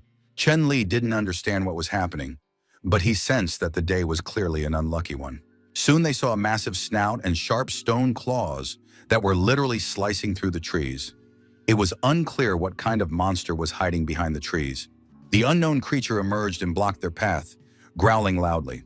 Agun realized the situation was critical. A huge man-eating bear stood towering over the people. This giant was about to attack the people, and with 2 wounded members, it was impossible to escape. Chenli said he would distract the bear, while the rest should make a detour and return to the settlement. No one in the group wanted to carry out such a risky order, but they understood that the king was adamant. The man-eating bear wasn't going to wait. It wanted to devour a couple of people as soon as possible. Chenli knew he had only one chance, and he emphasized to Heihu once more that the safety of the wounded rested entirely on his shoulders. Then the king pulled out his battle axe and charged at the bear. The expedition members didn't argue and immediately ran away while the giant was busy fighting the king. Chenli distracted the bear, preventing it from chasing after the wounded. The opponent was very strong, and although the young man attacked, the bear managed to throw him off. The king groaned as he fell. Heihu wanted to entrust the cubs to someone else and send them to camp so he could return to help the king. Egan thought this was unnecessary. He had seen the king's strength and understood that the enemy was no match for him. But if they stayed nearby, the king wouldn't be able to act freely. His attention would be distracted by the wounded. The hunter believed they should trust the king and carry out his order. Everyone agreed and set off for the settlement. Left alone, Chen Li finally realized that he could harness the power of the pangu axe. The man-eating bear stood on its hind legs and gazed into the distance. But Chen Li hoped the beast's attention was focused on him. The young man kept his eyes fixed on the bear. He needed to distract this man-eater. Chen Li began to taunt the beast, hiding behind trees and darting out in front of it, gradually luring it farther and farther away. This allowed his companions to safely leave the dangerous territory, and now they were running as fast as their wounded legs would allow. The man-eating bear continued to follow the king, who teased it, deftly slipping away at the last moment. Chen Li realized that his companions were already at a safe distance, and now he could calmly deal with the bear. He had just prepared to engage in battle when he felt someone's gaze from deep within the forest. The young man realized he had to act lightning fast. Another huge, hungry predator was already flying toward him. Chen Li managed to crouch down, and the animal flew over him, crashing into the ground and kicking up clouds of dust. When the dust settled, the king could make out his opponent. It was his old friend, the saber-toothed tiger he had fought some time ago. The animal turned out to be clever. Its scorched left eye reminded the tiger of its past defeat. It is unknown how this standoff would have ended if a man-eating bear hadn't run out onto the clearing. Chen Li was thinking for three. The beast had him pinned on both sides, and the situation was turning tragic. He understood that it didn't matter whether he spent his strength on speed or power, it wouldn't be enough. To prevail, he needed to use the power of the pangu axe. But using the axe now would weaken him for a long time, and it was unknown how many days he would remain in a coma. Even if he didn't die here, the mountain people might seize the moment and attack the settlement. The beast launched their attack, closing in on the brave warrior from both sides. Deep down, Chen Li hoped the predators would fight among themselves, but they were determined to attack him specifically. The next moment, the game interface appeared before his eyes. The player is in extreme danger. It is suggested to temporarily add points to agility and speed. Chen Li didn't even have time to confirm. The game intervened on its own, pulling him out of the dangerous situation. At the last moment, the two predators collided with each other. The king felt incredible lightness and explosive speed, a magical sensation. But the beasts spotted him again and were closing in, growling loudly. Chen Li realized that the animals still wanted to finish him off, even though he had hoped they would fight each other. The predators gave chase, but in this situation, it wasn't too dangerous for Chen Li. The young man's speed was incredible. In a few moments, he had pulled far ahead. The feeling of freedom and adrenaline was amazing, but this mode of escape was too costly for constant use. Chen Li caught his breath, looked around, and realized he had quickly reached his intended destination. He knew he possessed an unprecedented power that would soon fade, so he decided to use the time he had left to head to the snowy mountain and find the giant. No sooner said than done. Within a few minutes, Chen Li had crossed the vast snow-covered expanse. His body felt light, the snow didn't hinder him, and he moved easily across the mountain surface. A few seconds later, he had already climbed to the summit and looked down in surprise. On the other side of the mountain sat a huge giant, and next to him, a giant dinosaur grazed while tethered. Chen Li would never have believed these stories if he hadn't seen the giant towering over the cliffs with his own eyes. The system reported that the player had found the giant. The mission was complete, and a new trial had now been automatically activated. The challenge was insane. He had to attack the giant, and there was no time limit. The young man was indignant, making a racket and freaking out, drawing the dinosaur's attention. The ancient predator heard the man, began to growl, and tried to break free from its tether. Chen Li covered his mouth in horror. Completing the mission promised an excellent reward, 9 points, which was pleasing, but it still seemed like a foolish endeavor. He decided to attack the giant quickly and return to the settlement immediately. Chen Li took out a saltpeter stone, aimed, and threw it. Afraid to get close to the giant, the stone didn't reach its target. It fell nearby, and the giant sat just as calmly as if dozing. But the dinosaur noticed the stone and growled viciously. Chen Li had provoked it. The game confirmed a new mission. The giant's attack had been counted, and the third trial was automatically activated. The essence of the trial was that he had to kill the giant alone. There was no time limit for completing the task. For completing this crazy mission, the game offered a full 100 stat points. It was worth it. He could at least try to do something. The giant sat motionless, while the dinosaur continued to growl at the man. However, before Chen Li could do anything or come up with a plan, the giant brought his massive hand down on the snarling dinosaur, shutting its mouth. The impact triggered an avalanche. Chen Li brushed the snow off himself and realized the giant had woken up. Now, even for tens of thousands of stat points, the young man wouldn't dare attack the giant. Life was more precious. That evening, in the clearing of the settlement, the guards reported to the queen that they had returned from their mission. Xiao Wang asked the patrolmen if they had found anything interesting during their patrol. Receiving a negative answer, the queen ordered them to expand the search area and continue their efforts.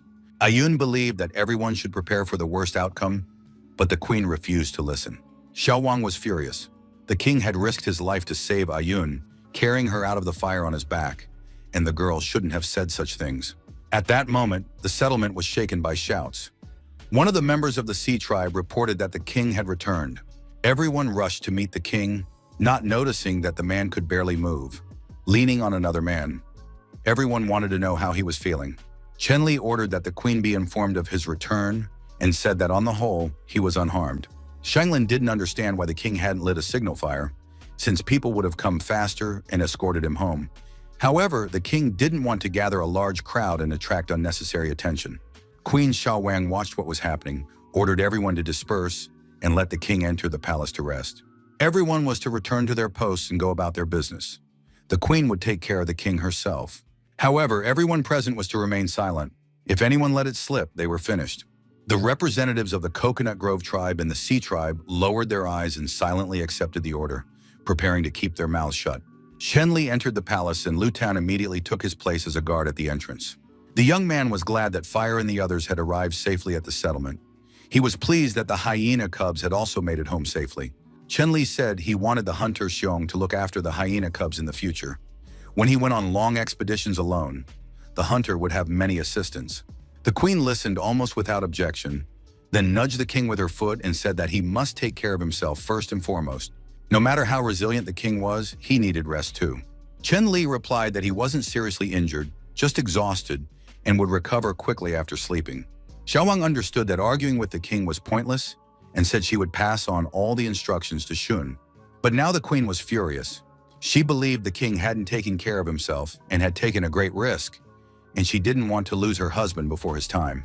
After that, Xiao Wang snapped at her husband to rest and left the palace. Lu Tan was concerned about the king's health and condition, but the queen assured him that he was fine. The king just needed to rest and get some sleep right now, so Lu Tan shouldn't let anyone into the house. Left alone, Chen Li opened his stats window to check his data. Despite losing 4 attribute points, he had gained 10 points for completing missions, so there were no serious losses. In the past, Chen Li had recklessly relied solely on strength in critical moments, forgetting about self-preservation. Now he decided to start by increasing his agility and added a few points. It turned out that the agility stat had reached its maximum. The next increase would require twice as many points. This meant that each new increase in agility would require more and more points. Chen Li realized that increasing agility in the near future would be difficult. Next, he focused on increasing strength, where there was no critical threshold. Different attributes had different limits. Chen Li decided to gradually increase all stats to their maximum. He increased his strength again, and the process of physical development felt more intense than before. His body seemed to be stretching outwards.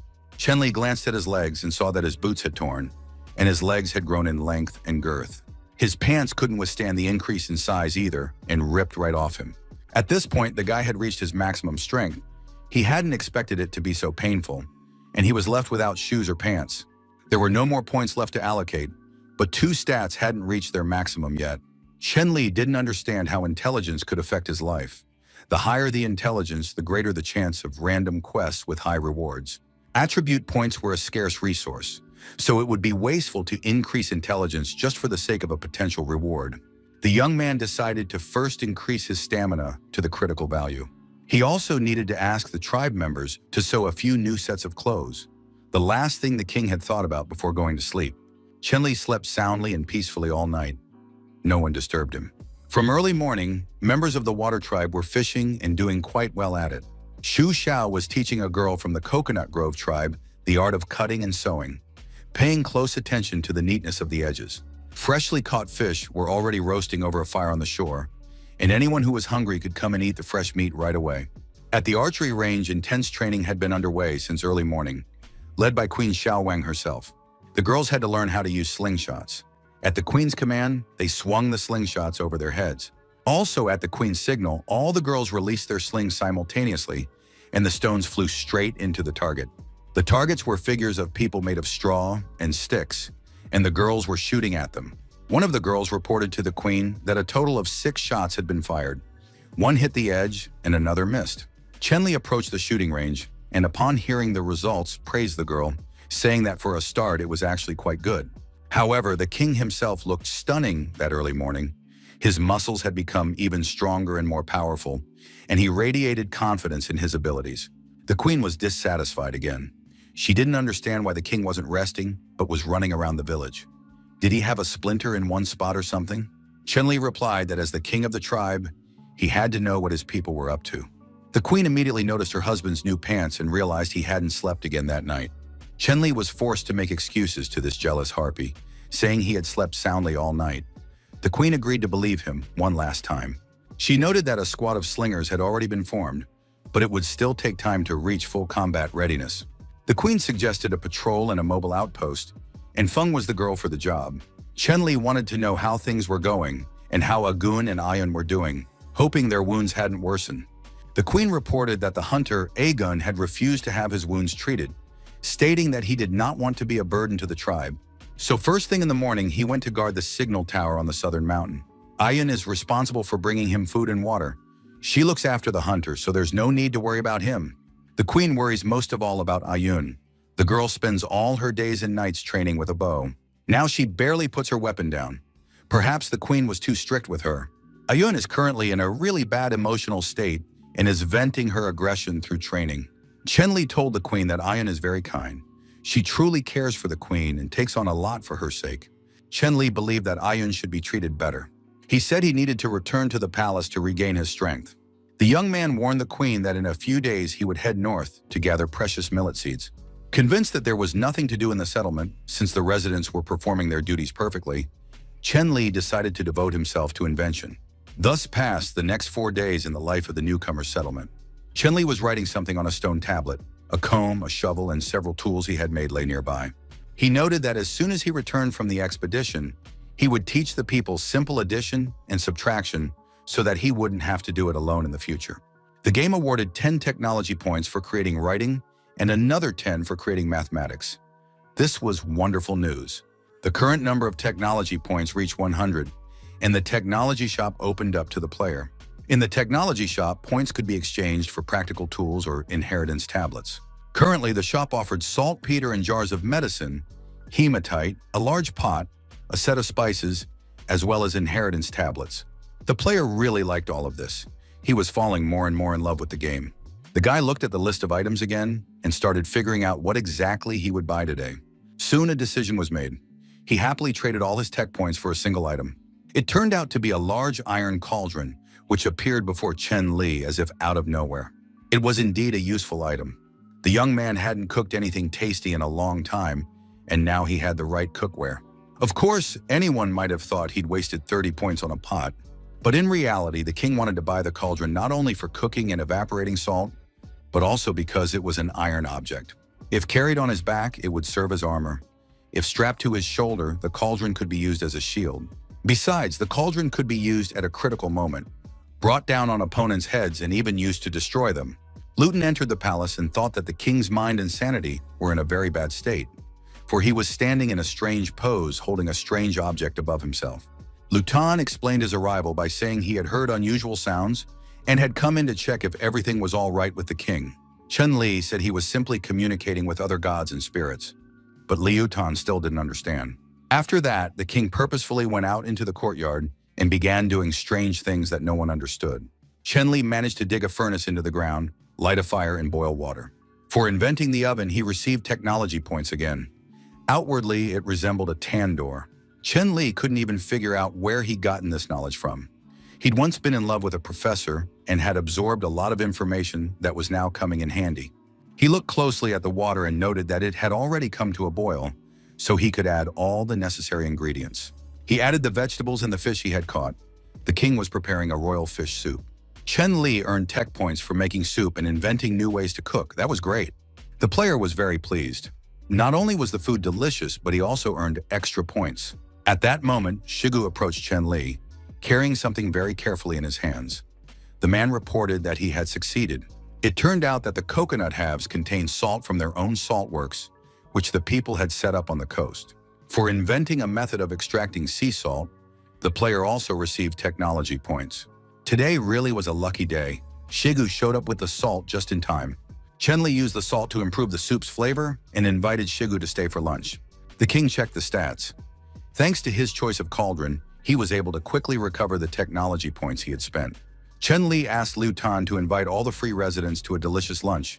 Let them bring their own plates. Soon, everyone who wanted a bowl received a serving of rich, delicious soup.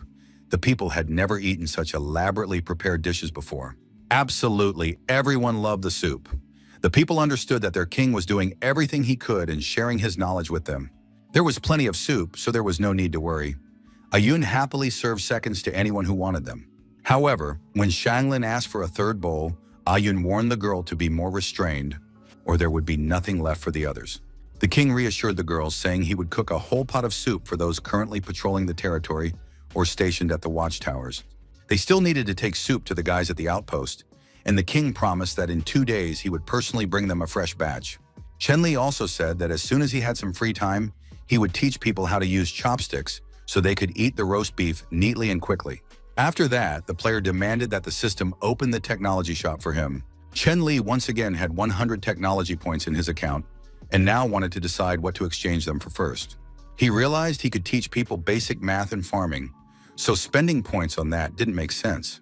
Thinking about farming, the young man remembered the precious seeds that could be collected to start farming.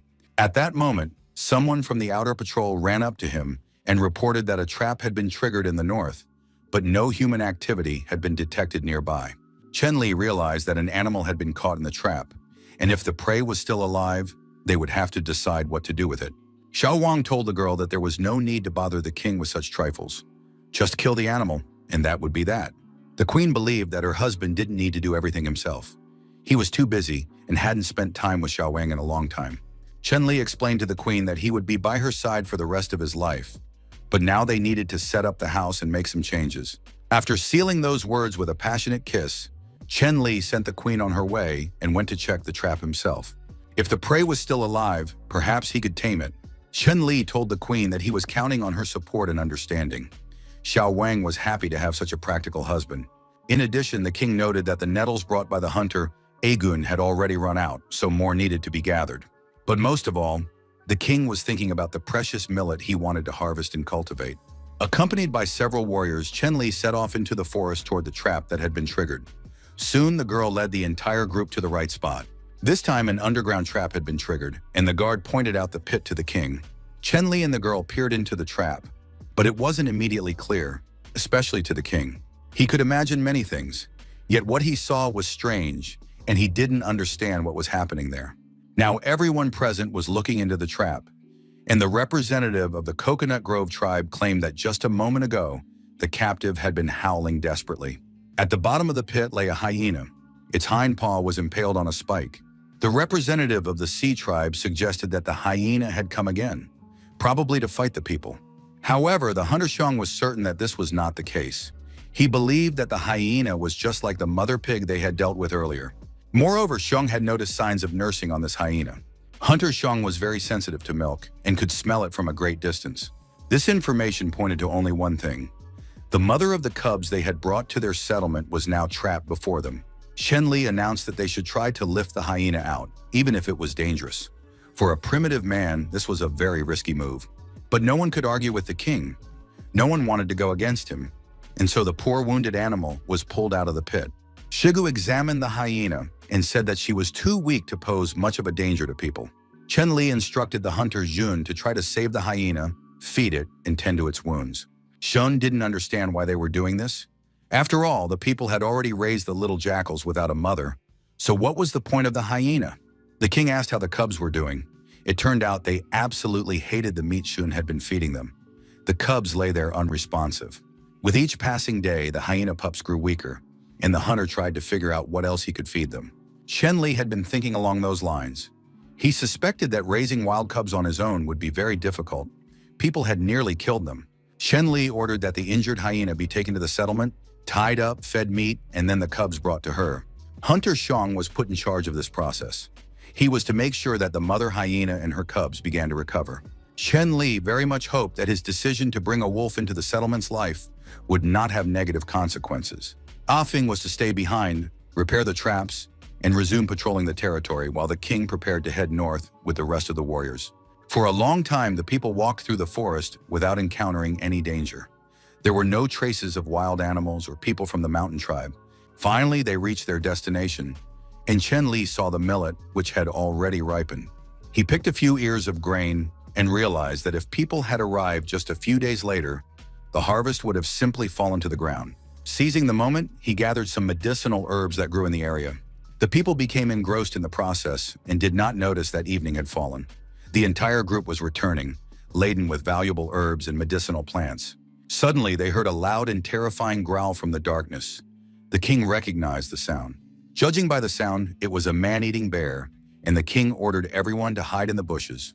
Chen Li didn't have time to get a good look at the beast because it was very fast and moved from one place to another in an instant. Judo asked if they should drop the load, but the king decided to wait. Perhaps the wild beast would go in another direction, and the men could continue on their way in peace. Chen Li was surprised when he noticed that the warrior had raised his thick behind for some reason. The man said that the king simply didn't understand. The fact is, this posture allows one to dash away quickly when faced with danger. It is necessary for survival. Jutao asked the king if this bear was the same one that had chased him last time. After that, Jutao had a new question. Was it possible that the bear liked nettles? He didn't have time to formulate the next question because the king no longer had the strength to speak calmly. They had to be silent, otherwise the bear would hear them, and that would spell trouble. But it turned out that the king had been shouting so loudly that this was precisely what had attracted the predator's attention. The man-eating bear stopped and began searching for the people hiding in the bushes, staggering from tree to tree and peering into the thick undergrowth. After taking a few more steps, the huge bear collapsed onto the clearing just a few steps away from the people. The warriors didn't understand what had happened. Perhaps the bear was wounded, or maybe even dead, but the men now had a perfect opportunity to claim their prey. The men were just about to emerge from their ambush when the bear sprang to its feet and began moving in huge leaps. However, the man-eating bear had no intention of attacking the king and his companions. Frightened, it ran past them. Chen Li surmised that someone was hunting the bear. And indeed, soon a group of unfamiliar warriors armed with clubs emerged from behind the trees. They were talking among themselves and discussing the bear, which couldn't run far from them. Jutao didn't understand why people from the mountain tribe had appeared in this area, but Chen Li didn't have time to answer. The next second, Heihu shouted that the time for revenge had come, leaped out of ambush, and charged at the mountain tribe men. Chen Li immediately rushed after his comrade and, at the last moment, struck him on the back, sending him back into the bushes. However, the noise the men made caught the attention of one of the mountain tribe members. He turned and looked closely at the bushes. The man ordered his companion to catch up with the bear, while he himself remained standing behind a tree, hiding in ambush. Heihu said he couldn't just stand by and watch these men when such an opportunity had presented itself. However, the king believed the man was acting like a complete fool, and that one must not allow hatred to cloud one's judgment. Chen Li and his companions saw that their opponents outnumbered them, so rash actions and an attack on them could be fatal. The only advantage they had now was that the enemy was unaware of them. Even if Chen Li and his tribe were to engage in battle, they needed to wait for the right moment. The bear continued to run headlong through the forest, frightened and miserable, while the members of the mountain tribe pursued him. Soon the bear collapsed, panting and lifeless.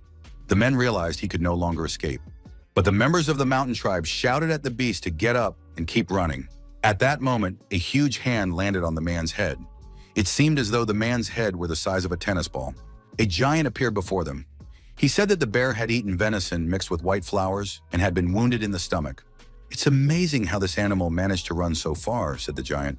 "He is a very brave bear, and he should be allowed to die with dignity." After that, the giant hurled the man against a tree with all his might, and the unfortunate man died. The giant ordered the other men to step back, because it was not their turn to intervene. He turned to the man-eating bear and promised the predator a quick but agonizing end. In the giant's hands was a massive weapon, a blade made of obsidian, a natural volcanic glass, the fracture of which was extremely sharp. Chen Li watched the mountain people closely and listened to them. He realized that they had mixed aluminum with small white flowers. The young man was convinced that these people were skilled in preparing poisons. Chen Li was given a side quest, the essence of which was to save a dying bear.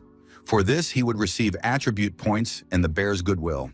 Chen Li didn't understand why he was being forced to take a risk and start a war with the mountain tribe, or why he should save a bear that had nearly killed him just a short while ago. The young man was convinced the system had gone mad and didn't want to get involved in any of this.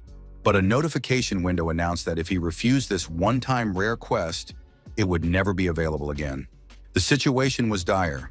There was no time left to think, and the mountain tribe brute had already raised his blade over the dying bear's body. Chen Li, cursing the system and everything associated with it, rushed at full speed toward Everest and raised his battle axe just as the blade was about to strike the bear. The men scattered in different directions, and the mountain tribe members couldn't figure out who these strange creatures were. The mountain warriors scrutinized the motley crew that had dared to prevent them from taking their prey. Most likely, they concluded that these people weren't just looking to die. Chen Li decided to trust the strange system of the game. He hoped that the bear's goodwill was worth the risk he was now exposing himself and his companions to. It turned out that the bear had been poisoned with datura and wounded in the stomach. They had to stop the bleeding immediately and neutralize the poison within 10 minutes. Chen Li set himself the task of saving the bear. He didn't want to get into a fierce conflict with the mountain tribe, so he had to find a way out of the situation. However, there were only a few minutes left to complete the task, so there was no time for long conversations. One of the mountain tribe members began shouting that this group of degenerates had stolen their prey and how they dared to do such a thing. In addition, one of the warriors was closely studying the strangers and recognized one face. He saw the big guy and remembered that he was a member of the Sea tribe. Heihu replied that he didn't remember the stranger at all because he never remembers faces. Heihu was barely holding himself back. He really wanted to engage in battle. The game system threatened. If he failed this task, certain parts of Chen Li's body would shrink by half. The young man realized that his family life, which had only just begun to bring him joy, had come to an end. Chen Li imagined how the queen would send him to plow the fields. The options were completely unacceptable to him. He turned to his comrades and said that they had many enemies, so they needed to be very careful. Besides, the king had only one demand of his people. They must stay alive and not die in battle. After that, the battle with the mountain tribe began, and Chen Li set about treating the bear. He examined the wound and found that it wasn't deep. The wound on the bear's belly was not life-threatening, and soon it was completely healed. Now they had to deal with the effects of the poisoning. The problem was that Chen Li didn't yet know enough about plants and poisons, and didn't know how to neutralize the datura. He looked at the battle, and it seemed to him that things were going well for the guys so far. However, everyone had already been wounded, and Chen Li had little time left to save the bear. At that moment, the largest member of the mountain tribe said that the battle must stop. The strangers were indeed capable, but time was up. The Hulk looked at everyone present with a predatory smile. It was immediately clear that the most interesting part was just beginning. The man said that for a bunch of vagabonds who had gathered together, they had fought quite well. But now they must leave, and then the mountain tribe giant would spare their lives. Heihu refused to accept such terms. He had old scores to settle with the mountain tribe, which had wiped out the people of the Sea tribe. Judu also declared that he had only just warmed up, and this bruiser wanted them to leave. The rest of the guys also reported that they still had strength, and even though it was evening outside, they were full of energy. Shigu told the king that the situation was under control. However, for the king, the situation was not under control. Time was running out, and he didn't know how to neutralize the poison in the bear's body. Shigu and the others could barely stand. If this continued, the mission might fail. Chen Li hadn't even had time to imagine how he would lose the game in a landslide when the mountain tribe brute kicked the ground with all his might. He was so strong that cracks and fissures appeared in the ground. Chen Li found himself drawn into the fray. He stood with his subordinates near the cracked ground. It became clear that a personal battle was unavoidable, and the young man had to survive this situation. The giant stepped forward and asked what the tribe was called that he was now fighting. At first, he had thought he was fighting a bunch of vagabonds, but now he realized they had a leader. The man introduced himself. He was the king of the mountain tribe. Chen Li also introduced himself. He was the king of the novice tribe. The king of the mountain tribe said that attacking a couple of people with a mob wasn't his style, so they would fight another day. He announced the date of the next fight so that everything would be fair, but he had enjoyed today's battle. After that, the king of the mountain tribe ordered his men to pick up the one who had passed out and head home. One of the guys was still sitting exhausted under a tree, but the king said, "Stop acting like a wimp. We're going home." Strangely enough, Chen Li and his men came out of the situation unscathed. However, one problem remained unresolved. They needed to remove the poison from the bear's body. The mountain tribe was returning home, but one of the men didn't understand why they had acted so tactfully. Were they really just going to leave and abandon their enemies? The king of the mountain tribe replied that for today's hunt, he had brought only a white flower, but no ginseng. Moreover, the supernatural power bestowed upon him by the sorcerer would soon be completely exhausted. The king realized that the leader of the novice tribe was no ordinary man. He had easily blocked a blow delivered with more than half his strength. Observing his relaxed posture, the king was certain Chen Li was hiding a great deal. On top of that, he had a very unusual weapon. It was completely unclear where it had come from. Based on all this, the king of the mountain tribe decided to retreat, but next time he wouldn't let them off so easily. The bear had been poisoned with white datura. Chen Li asked his companions if anyone knew how to neutralize the poison. No one knew, and besides, Jutao didn't understand why they would want to save the bear, since it was their prey for which they had risked their lives. Chen Li didn't have time, and he had absolutely no desire to explain the details. All the people needed to know was that life and death were at stake. Chen Li took 2 herbs, honeysuckle and burdock, which they had been carrying to the settlement. These plants had the effect of neutralizing poison, but the young man wasn't sure if they could handle the white datura. They had to make one last desperate attempt: open the bear's mouth and administer the remedy. There was no time to prepare the herbal juice, so the boys grabbed the unfortunate animal's head and pried open its mouth. Chen Li tossed the herbs into the bear's mouth, and literally a second before time ran out, the system notified them that the poison was no longer a threat. The young man was on the verge of tears from happiness and relief. At last he could catch his breath. The people had saved the bear's life, and now he was simply lying there, regaining his strength. He Hu was eager to take revenge. He believed the mountain tribe couldn't have gone far and suggested they catch up to them and settle the score. But Chen Li believed that until they knew all the details, rash actions would lead to heavy losses. He Hu believed that some victories were worth human sacrifices, but the king did not want any of his men to die under any circumstances. Chen Li thought that since the tribe's representatives would come to them on their own, the warriors of the novice tribe needed to devise a plan of action and conserve their strength. Not everyone understood this tactic, but the men decided not to ask unnecessary questions and to listen to their king. Chen Li ordered the nettles and other plants to be taken to the settlement, while he stayed behind to tend to the bear. Shigu was to tell the queen to send reinforcements to the patrols and post sentries. They had to act quickly, for guests were expected soon. Evening gradually turned into night. The bear still lay exhausted from his wounds and poisoning, while Chen Li lit a fire and dozed beside it. In the middle of the night, he woke up and saw the eyes of predators glowing with a sinister light in the darkness. Chen Li realized that the predators would want to take advantage of the situation and attack. But the young man took it in stride, figuring that dinner was practically ready. Jackals leaped out of the bushes, but they posed no threat to Chen Li. He was merely disappointed that these animals were too small and not meaty enough. Nevertheless, they could be considered tasty game. If you skewered a jackal and roasted it whole, it would make an excellent dish. The smells were intoxicating. The man-eating bear woke up, opened his eyes, and realized he was still alive. He turned to Chen Li and looked at him with a kind, trusting gaze. Chen Li addressed the bear, advising him to be honest and not to refuse the friendship offered. The young man wasn't sure the bear would be able to eat cooked food, so he left a few hyenas alive so the predator could have a snack. By the end of the night, both the man-eating bear and Chen Li were sitting with full bellies.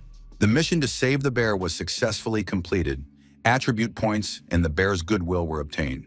Chen Li decided to allocate the points according to his plan, first increasing his physical fitness to the critical value. At that moment, the bear brought the carcass of one of the slain jackals and laid it at the man's feet. Chen Li realized that the bear had left the tastiest part for him. This was how the predator showed its affection. The young man said that he had shared the prey with the bear on purpose, and the predator was giving a portion back to him. This kind of gratitude turned out to be very pleasant. It was wonderful and friendly. After making sure the bear was all right, Chen Li began to head back to the settlement. However, as soon as he started moving toward the settlement, the bear began grabbing his clothes and whining pitifully. Chen Li realized that the bear wanted to be taken along. The animal's expression was happy, as if it were eagerly awaiting the chance to set off with the man. The young man wondered what use the bear might be. Feeding it would be difficult, but it could be used as a mount. In the end, Chen Li told the bear that he would take him along, and from that day on, the bear would be called Zunda. Upon hearing this, Zunda immediately rushed to hug and lick the king. Chen Li was walking toward the settlement with his new companion when a brilliant idea struck him. Now with such a strong helper, he thought, why not follow the people of the mountain tribe and find out their plans? Morning had already come. Chen Li was riding the bear, and the tracks were getting deeper and deeper, which indicated that the ground was soft. Soon they found themselves in a bamboo forest. The young man had never seen such vegetation before. He immediately realized that bamboo could be used not only as a building material, but also for making firecrackers. To do this, one had to mix saltpeter, sulfur, and charcoal and place the mixture in a bamboo tube. Chen Li continued to ponder. If people could make firecrackers, it might catch the enemy off guard in a decisive battle. Even if the blast were small, the sound would be very loud and frightening. The young man decided that using bamboo to create simple explosives would be one of his tribe's secret advantages in the upcoming battle. Chen Li thought about the fact that people had already found some saltpeter.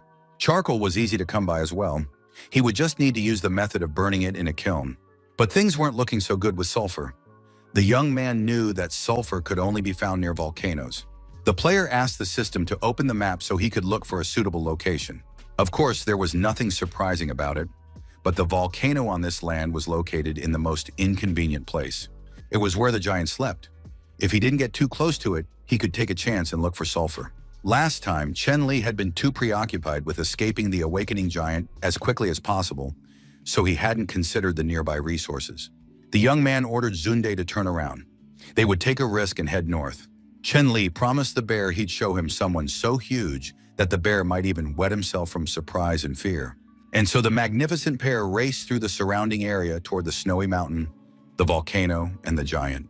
Chen Li slowed the bear down when they reached the very lake where Heihu and Xiong were. Last time, the guy hadn't been in the mood to look around, even though he'd been walking this very path. But this time, he had to take advantage of the opportunity that had presented itself. Zunda was racing along on all four paws, and the guy had to slow the bear down so he could examine the area more closely and in greater detail. Chen Li warned his clumsy companion to be careful and keep his eyes peeled. The pair lay low in the bushes on the lakeshore and watched the water, but it seemed that the sea monster could only be spotted by chance. Zunda suddenly froze, and the young man realized that the bear might have spotted something. A few moments later, a huge, gigantic eye emerged from the water, one that might have belonged to some kind of giant. Soon the monster itself emerged completely from the water and shook its wet, toothy snout. It was terrifying and hard to believe. But Chen Li finally realized who lived in this lake. Of course, one mustn't forget what era the young man had stumbled into. After all, this was a time when all sorts of giant animals ruled the earth. So it was perfectly logical and understandable that a Tyrannosaurus lived in this lake. But at the same time, there was a collar around this giant's neck. Perhaps the Tyrannosaurus was the giant's pet. Or perhaps it was the very same Tyrannosaurus whose enormous footprints had previously been found in the forest. If so, the giant on the mountain had been asleep for at least 15 days. Chen Li understood that he and the bear had to be very quiet and careful. Under no circumstances could they disturb the Tyrannosaurus, but they could quietly circle around it from the other side. Zunda turned out to be a very smart and quick-witted bear, and he crawled through the thick coastal grass almost on all fours.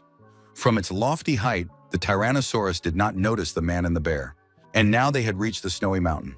Chen Li looked around and decided they shouldn't go any further, because the snow was getting deeper and deeper, and if anything happened, they wouldn't be able to escape. But the bear was not only kind, but also smart. He began to work like a snowplow. Zunda shoveled the snow, and the young man followed behind him. Chen Li reassured the bear, saying he would walk behind him and would never abandon his furry friend, but the bear needed to be very careful and keep a close watch on their surroundings. The bear shoveled the snow, and soon the young man found a small ball in the ground.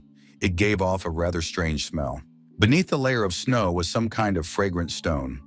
Gradually, as they moved forward, the scent grew stronger, so this couldn't be a mistake or a coincidence. Chen Li, like a true gold prospector, got carried away and dug through the snow with his bare hands.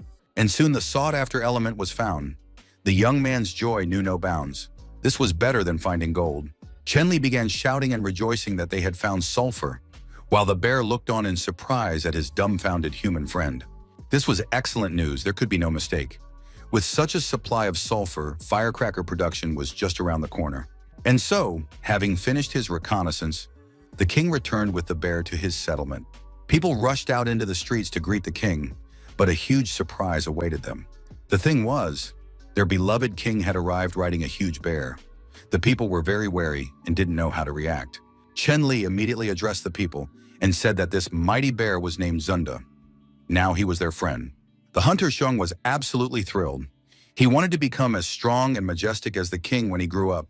Chen Li heard the little boy's request and promised that in the future he would definitely find a cool mount for Shun. Chen Li understood that he would have to entrust the bear's care to someone else.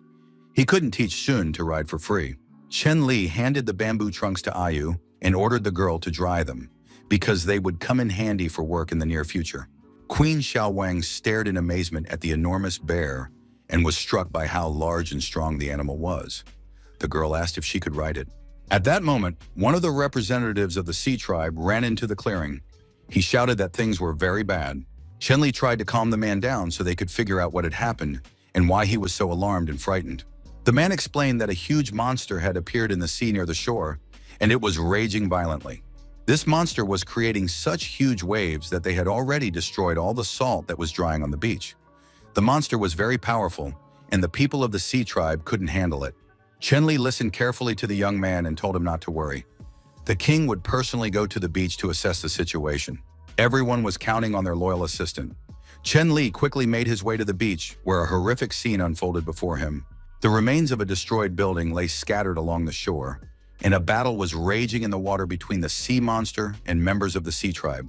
Chen Li was unpleasantly surprised to see such a colossus, so he decided first to activate the game system to check who it was.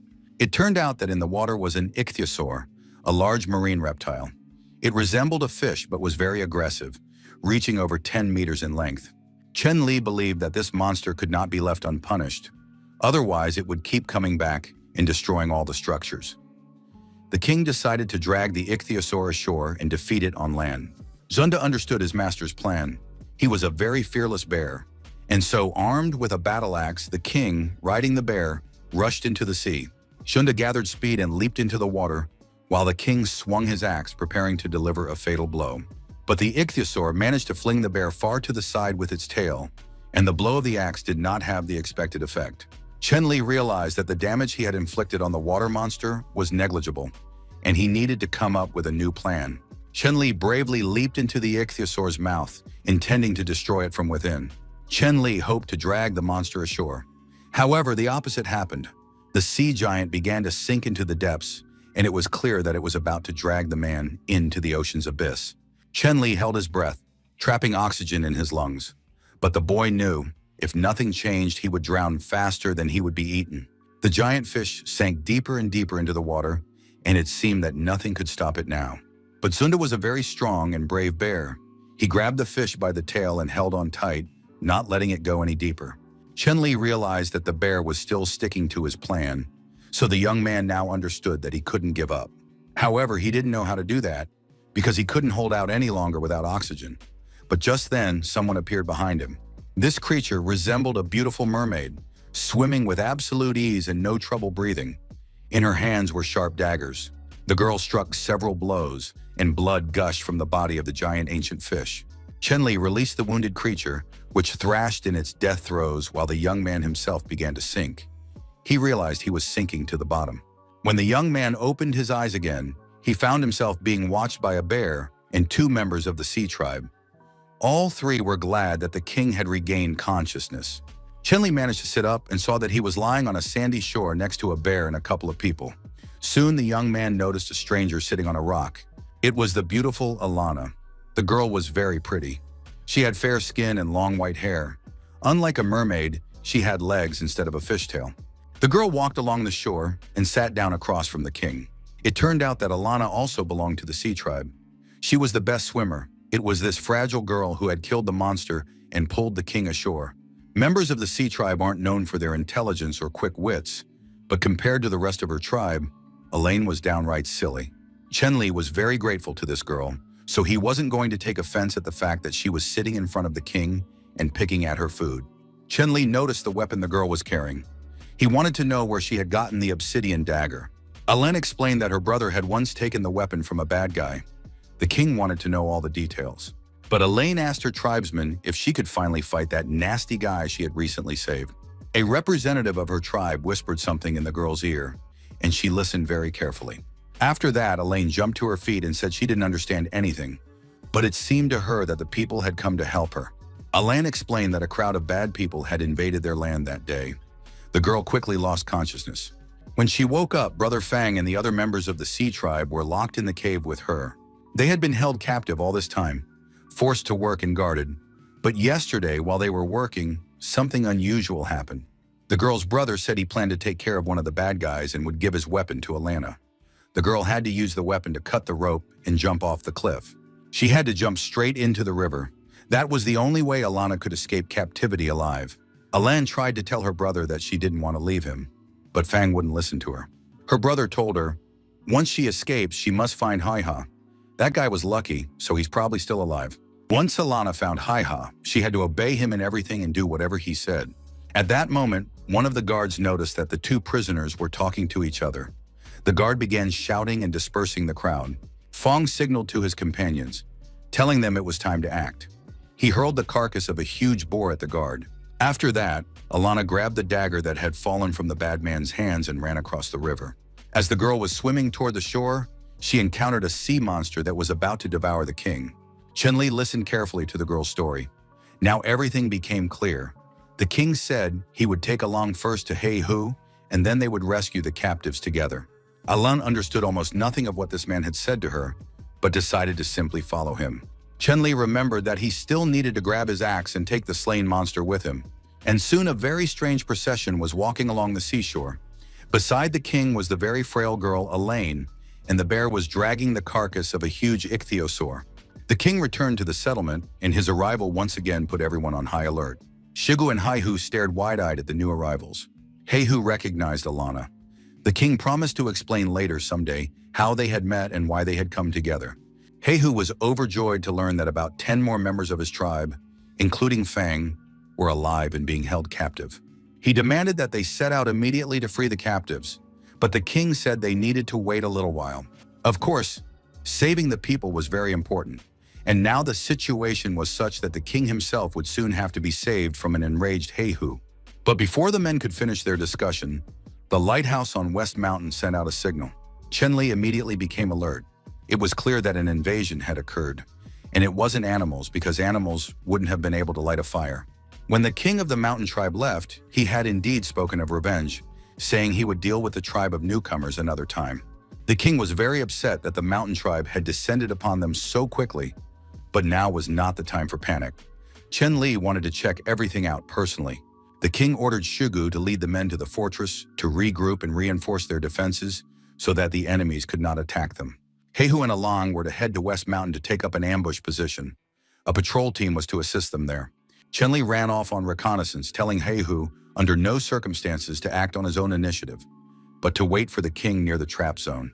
He-Hu promised that this time he would not let his emotions get the better of him. The king was now lying across the forest. He hoped nothing serious had happened. Chen-Li burst into the settlement where all was quiet and peaceful, and there were no enemies in sight. The king's very appearance greatly surprised the people who were there, the women and children, and the queen, who wanted explanations. Xiaowang wanted to know what the situation was with the monster on the shore. The king said that the monster had already become a delicacy, and soon the bear Zunda would bring it to the settlement. Chen-Li gently stroked the queen's cheek and told her to rest, while he would take some men and head west to check on the situation. Chen-Li hoped that He-Hu wouldn't lose his mind and set off alone for the mountain tribe. Chen-Li addressed all his chief warriors and aides and said that now they would all set out together with the king. The rest of the people would remain under the queen's command. In addition, the hunter Xiong had found a nearby hill from which the queen could observe the situation. Xianglin really wanted to go on the mission with the king. He had never taken her with him before. But this time, the girl decided she would follow him no matter what. Chen-Li realized it was pointless to argue, so he agreed to the condition. But Xianglin had to promise that she would unconditionally obey the king's orders. Luton was left behind in the settlement to protect the queen. Having settled all matters, the king set out to assess the situation.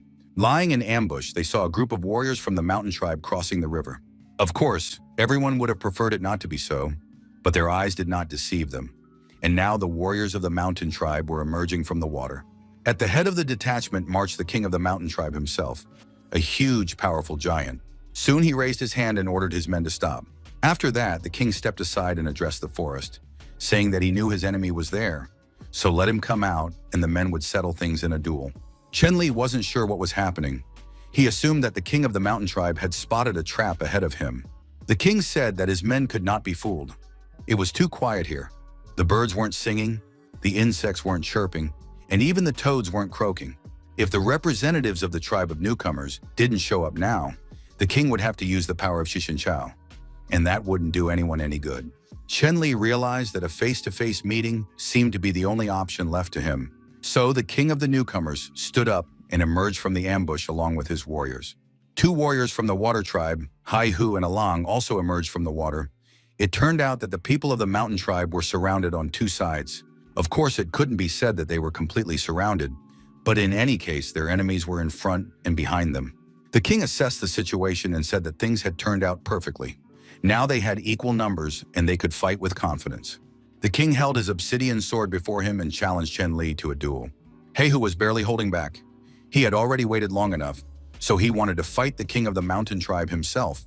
The man could wait no longer. He saw no point or necessity in it and rushed to attack the king. However, one of the mountain tribe fighters stepped in front of him, covering his king from behind. Heihu had to defeat him first. The opponents grabbed each other's arms and began shoving one another. It looked like some variation of a sumo match. The mountain tribe king remarked that someone was in a hurry, and the men had already started fighting without waiting for the signal to begin. As strange and paradoxical as it seemed, the mountain tribe representative turned out to be very strong and quite easily threw Heihu far back onto the ground. Heihu slammed his back against the rock with all his might. It was very strange considering how strong this warrior was. Chen Li immediately lost heart. He realized that things were looking bad if Heihu had lost, despite all his strength. High up in a tree, Ayan sat in ambush. The girl waited for the right moment and cut the rope. The flying log trap was hurtling toward one of the mountain tribe warriors at tremendous speed. The log slammed into the warrior's head with all its might. However, he didn't even flinch, calmly stopping the moving log. Chen Li saw that his friends were much weaker. The boy realized that it looked like they were doomed to a difficult and bloody battle. Heihu finally came to. He sat near a rock, coughing after the blow. One of the mountain tribe warriors ran toward him, intending to finish off this representative of the fishing industry. But Heihu not only managed to dodge the blow, but also managed to throw the warrior away from him toward the river. Heihu continued to press forward, gradually pushing the warrior toward the river so they could take a dip together. The villain had already realized what Heihu was trying to do, and now he was using all his strength to avoid falling into the water. But at that moment, Alana rushed to her tribal comrade's aid. The girl raised her weapon and approached the enemy. However, her appearance and movements were noticed by the king of the mountain tribe. He grabbed one of his subordinates and hurled him at tremendous speed as if he were a baseball. The man flew toward the girl and stretched out his vile hands, preparing to strike Alana. The girl didn't have time to dodge the blow and fell into the water, sinking to the bottom. Of course, the water was absolutely no threat to her. Alain felt perfectly at home in the water, but the villain dived in after her. Chen Li followed the girl with his eyes and saw that she had gone under the water but wasn't coming back up to the surface. The duel, which had already begun before the start was announced, was watched by two brothers, equally dim-witted but strong. The king had promised them entertainment, but for now, they were just watching. The twins were strong but dim-witted. They decided they could take on the king of the rookie tribe, even though he was a mere plaything to their own king. However, the guys decided not to worry about it because first come, first served, and they really wanted to have some fun. But before these two dimwits could get to Chen Li, Huang Shi and Zhu Tao also stepped forward, ready to defend their king. Thus, a fight soon broke out between the four strong but somewhat dim-witted representatives of primitive man. They struck each other, inflicted harm, and at the same time remained strong and happy. The twin brothers were counting on having some fun and hoped they wouldn't embarrass themselves. The brothers divided the opponents among themselves, deciding, "The one who attacked him is mine, and the one who attacked you is yours." Everything was clear. At that moment, another trap flew in, which was supposed to hit the strong man. But he didn't just stop the flying log. He grabbed it with his hands and tore it off along with the rope. After that, the strong man hoisted the log onto his shoulder and walked over to his king.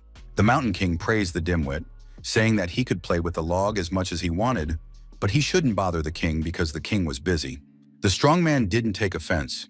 He said he would go play with the log and find another companion for it. Chen Li realized that his opponents had practically no intelligence, but they were very strong, and he needed to take them out immediately. Chen Li realized that it would be difficult for Hai-Hu to fight two enemies at once, especially since he had already been wounded. The king rushed to help his subordinate. But before the young man could reach his comrade, the king of the mountain tribe appeared before him. This powerful giant believed that the king of the novice tribe was ignoring him and did not want to fight him. The Mountain King felt that Chen Li was looking down on him, and this greatly upset the great king. And so a duel began between the kings. They both struck at each other and dodged attacks with ease.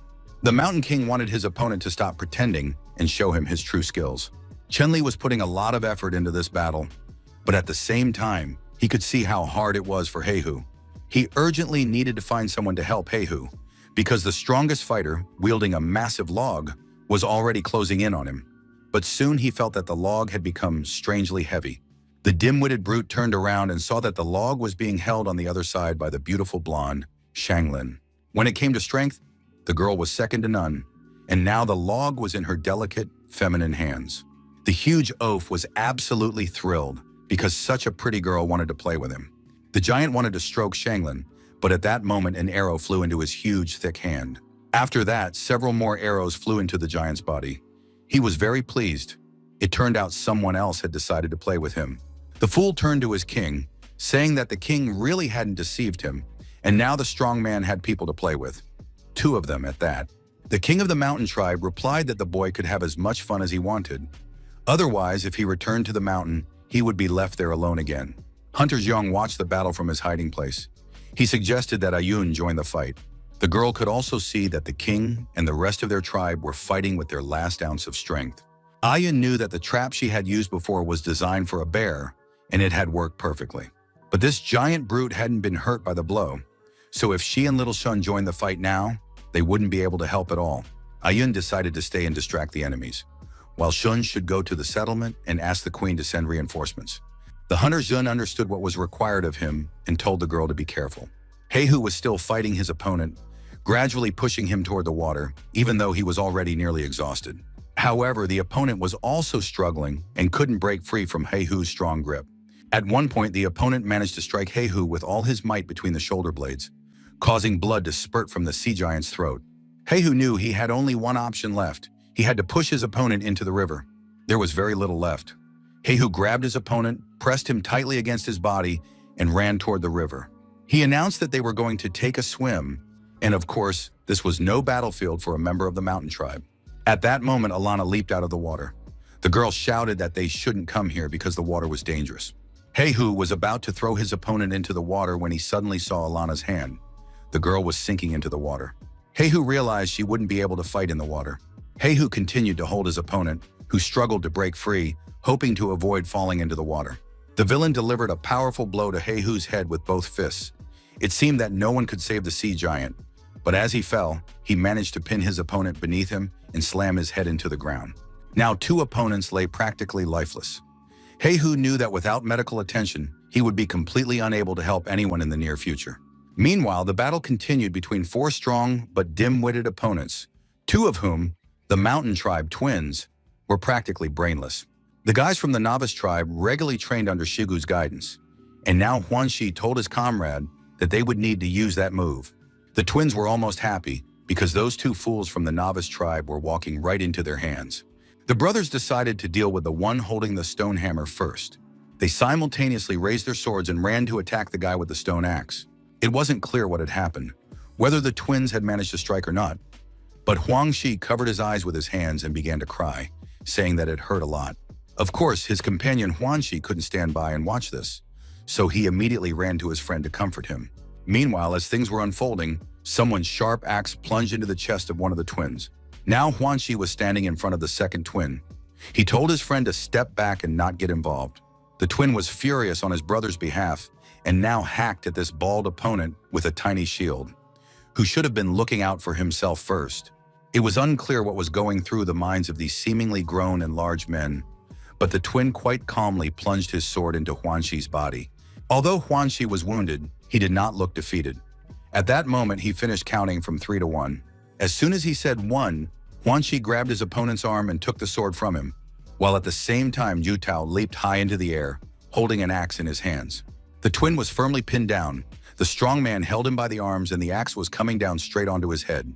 But before the axe plunged into the twin's body, his brother managed to push him out of the way and became the victim of this bloody duel himself.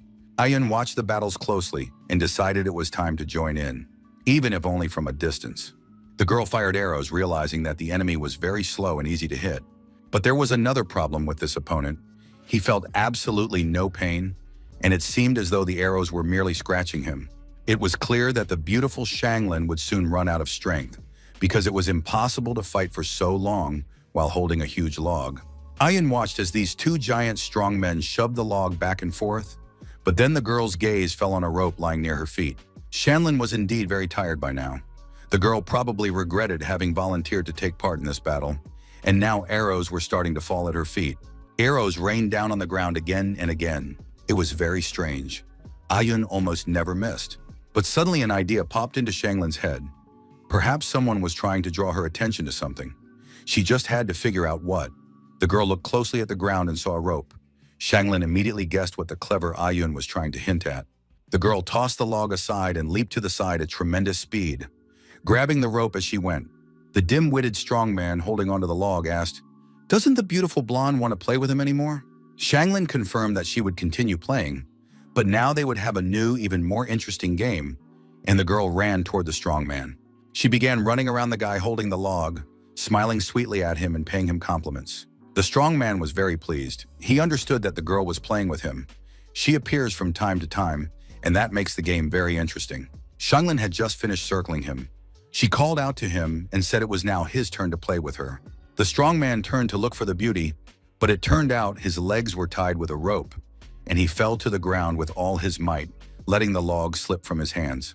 On the riverbank, the opponents were surprised by each other. Heihu hadn't expected his opponent to be able to get up after the fall, and the warrior from the mountain tribe had also underestimated Heihu. He told his opponent that Heihu had actually almost finished him off. He had just been a little unlucky. But the next moment, it became clear that it was the mountain tribe fighter who was unlucky, because a log was approaching him, one that the foolish strong man had accidentally dropped during his fall. Of course, the situation was very tragic, but the log slammed into the fighter's head at full speed. From the blow, he fell as if mowed down, and his head immediately swelled from the bruises that formed. This time, Heihu was luckier than he was. The battle between the kings also continued, and it was still unclear which side had the upper hand. Chenli was very tired, as was his opponent. However, the young man's arms had gone numb, and he feared he wouldn't be able to withstand the next blow. At that moment, a burning torch fell to the ground between the combatants, and the duel had to be briefly interrupted. A small member of the mountain tribe approached the king and said that the time had come to use this. Of course, everyone knew that the king didn't like this, but it was the witch's order. The short man handed the leaves to his king and said he would hide in the water, and when things started to smell like burning, the king would be able to return home unharmed. The short man, smiling maliciously, told the king that he had warned him about this. If he lost the battle, he knew full well what would follow. Chen Li watched the proceedings with interest. He recognized the red ginseng leaves and realized that his opponent was willing to sacrifice his sanity to strengthen his body. Chen Li knew that this must not be allowed to happen under any circumstances. Therefore, the young man activated the power of the Panga axe. The king of the mountain tribe did not want to use the red ginseng. He thought that the witch had figured out his true nature. The king tried with all his might to delay the moment. He really didn't want to use this plant, but some force hurled the short man at the king's feet. The short man reached out to take the torch. He said that his king was very indecisive, and if that was the case, he would help the king. The little man was about to use the red ginseng in place of the mountain tribe king. But before he could do so, the king stopped the little man, cutting the torch from his hand with his sword and stamping out the fire with his foot. This was an unheard of act of rebellion, because the mountain king had dared to defy the witch's order. The king replied that he did not believe it was the witch's order. The short man must return to her and report on the situation. The short man warned the king not to complain later and immediately ran off, saying that one foot would be here and the other there. The Mountain King looked at his opponent and realized that the young man possessed destructive power. Chen Li still possessed it and hadn't even begun to use it. Chen Li was also thinking about his physical condition. He had just dealt with the ichthyosaur and immediately rushed here to help. There was no time to recover, and even the power of the Pangu axe was nearly depleted. Chen Li felt everything spinning before his eyes, and his hand was trembling. He wouldn't last long in this state. He urgently needed to land at least one more blow. But even if he succeeded, Chen Li knew he would immediately lose consciousness from exhaustion. Looking at the rest of his tribesmen, they were all very tired and exhausted. This did not inspire optimism. Representatives of the water tribe were sitting on the riverbank. Their strength had long since run out as well. Chen Li knew that if he missed, the king of the mountain community would kill all his friends and comrades. At the same time, the young man didn't understand why his opponent had extinguished the torch. Perhaps it was some new trick, or on the contrary, the king of the mountain tribe was bluffing. Chen Li decided not to look for answers to these questions. There was no time to think. He had to finish this quickly, while he still had the strength. Thanks to the power of his axe, Chen Li was very fast, agile, and delivered powerful blows. The mountain tribe king now felt the full force of his opponent. He didn't understand why Chen Li hadn't shown his strength earlier. The mountain tribe king noticed that wounds had appeared on his opponent's body beneath the leather gloves. Perhaps this was the price of the power the young man was now wielding. The mountain king stepped closer and said that it seemed his strength wouldn't last much longer. The mountain king immediately admitted that he too was on the brink, because the divine power granted by the witch was about to vanish. The mountain king acknowledged that he would not be able to dodge his opponent's next attack, so he would strike with all his might, which meant the winner would be determined fairly. Chen Li, in turn, assured his opponent, if the mountain king perished, he would not harm the people of his tribe. Of course, this was a very respectful statement, but it was still better to launch the attack. While the opponent still had strength left, the outcome had to be decided now. The time had come for the final blow, which would put an end to this battle and determine the winner. The kings of the two tribes clashed, and their collision led to a massive explosion. Everything around them was engulfed in fire, smoke, dust, and flying debris. The smoke from the explosion was visible from a great distance. It seemed as though even the earth had trembled. Gradually, it began to dissipate, and the scene cleared. Now it was clear that the defeated king of the mountain tribe lay on the ground. Chen Li stood beside him.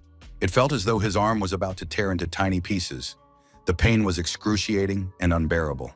Chen Li realized that just a little more, and he would have died. After all, one shouldn't use the axe's power for trivial matters. The young man tried to begin healing his hand immediately. Ayun was already nearby. She picked up the exhausted king, saying that the leader of her tribe could not fall in disgrace. Besides, they had to be careful, because another enemy was still hiding in the river.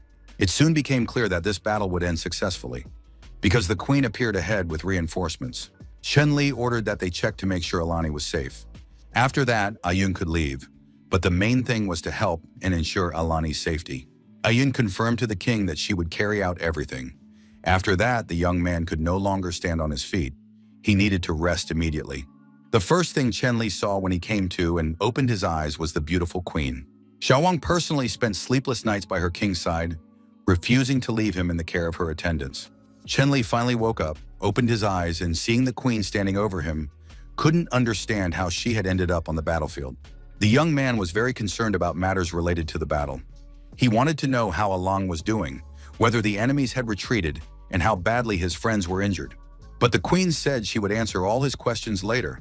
For now, the king needed to sleep soundly and recover his strength after the battle. Chen Li closed his eyes, drifting off to sleep. He had nightmares. It felt as though he were still fighting. But at the same time, the young man gradually began to relax and rest, because his strength had been severely depleted. But he didn't have time to fall asleep because the door burst open and an alarmed bear burst into the royal palace. Sunda grabbed her master by the shoulders and, breaking through the palace wall, dashed off with him in an unknown direction. Chen Li said that the bear could let him go now. He was very grateful to his friend for rescuing him from danger. But Zunda paid no heed to his king's words and did not stop. The young man was truly terrified. Perhaps the bear had turned into a man-eater again and now wanted to devour him. If the king had known it would end this way, he would have been better off staying in the palace with the queen. Now he would die, becoming a meal for predators. Finally, the bear released Chen Li and set him down on the ground in front of the entrance to a huge cave. Chen-Li realized that the she-bear had brought him to this place for a reason, and now the young man had to figure out what it was. The she-bear let out several long, howling sounds, and soon 2 cubs emerged from the cave. They peered out cautiously and looked around. Soon the cubs realized it was safe there, recognized their mother, and rushed to her for a hug. After that, the cubs approached Chen-Li, and the young man began to stroke them and tickle them behind their ears, as if they were little kittens. The system notified him that the 2 cubs, influenced by their mother, were ready to join the community. Chen-Li added the cubs to the community, and it turned out that they counted as 20 people. Great news! Thus, the community now had 98 members, 3 bears and 68 people. The game announced that due to the increase in the number of community members, a new major expansion mission was opening. Of course, the new major quest was very tempting. It offered an interesting list of rewards, but the tasks were too difficult. Chen-Li realized that he would have to speed up preparations for the attack on the mountain tribe because they needed to conquer 3 tribes and recruit 300 members. Chen-Li climbed onto the bear's back, and as they returned to the settlement, he decided to come up with names for the cubs. There was nothing else for him to do. He named one cub Junior and the other Sensei. The cubs listened intently as if they understood what was being said. Chen-Li estimated that, according to his calculations, he would recover in a few days, and then he would have to deal with a huge pile of tasks. The young man lay on his back near the bear and opened the game map to get a clearer picture of the situation. Chen-Li marked the mountain tribe's settlement on the map. Now he knew exactly where it was located, which meant he just had to wait for the right moment. The enemy was trapped. Although Chen-Li and his men hadn't approached the camp, they already knew about the surrounding terrain, the guard posts, and the traps. Over the next couple of days, the young man planned to teach his men the basics of farming, and after that, go on a reconnaissance mission. Chen-Li still didn't know if his men had eaten the ichthyosaur he'd defeated last time, or if even a single piece remained. Chen-Li knew he was the best cook in the settlement and could prepare the ichthyosaur in a marvelous way. 3 days had passed and the main tasks had been completed. The king was preparing to set out on an expedition.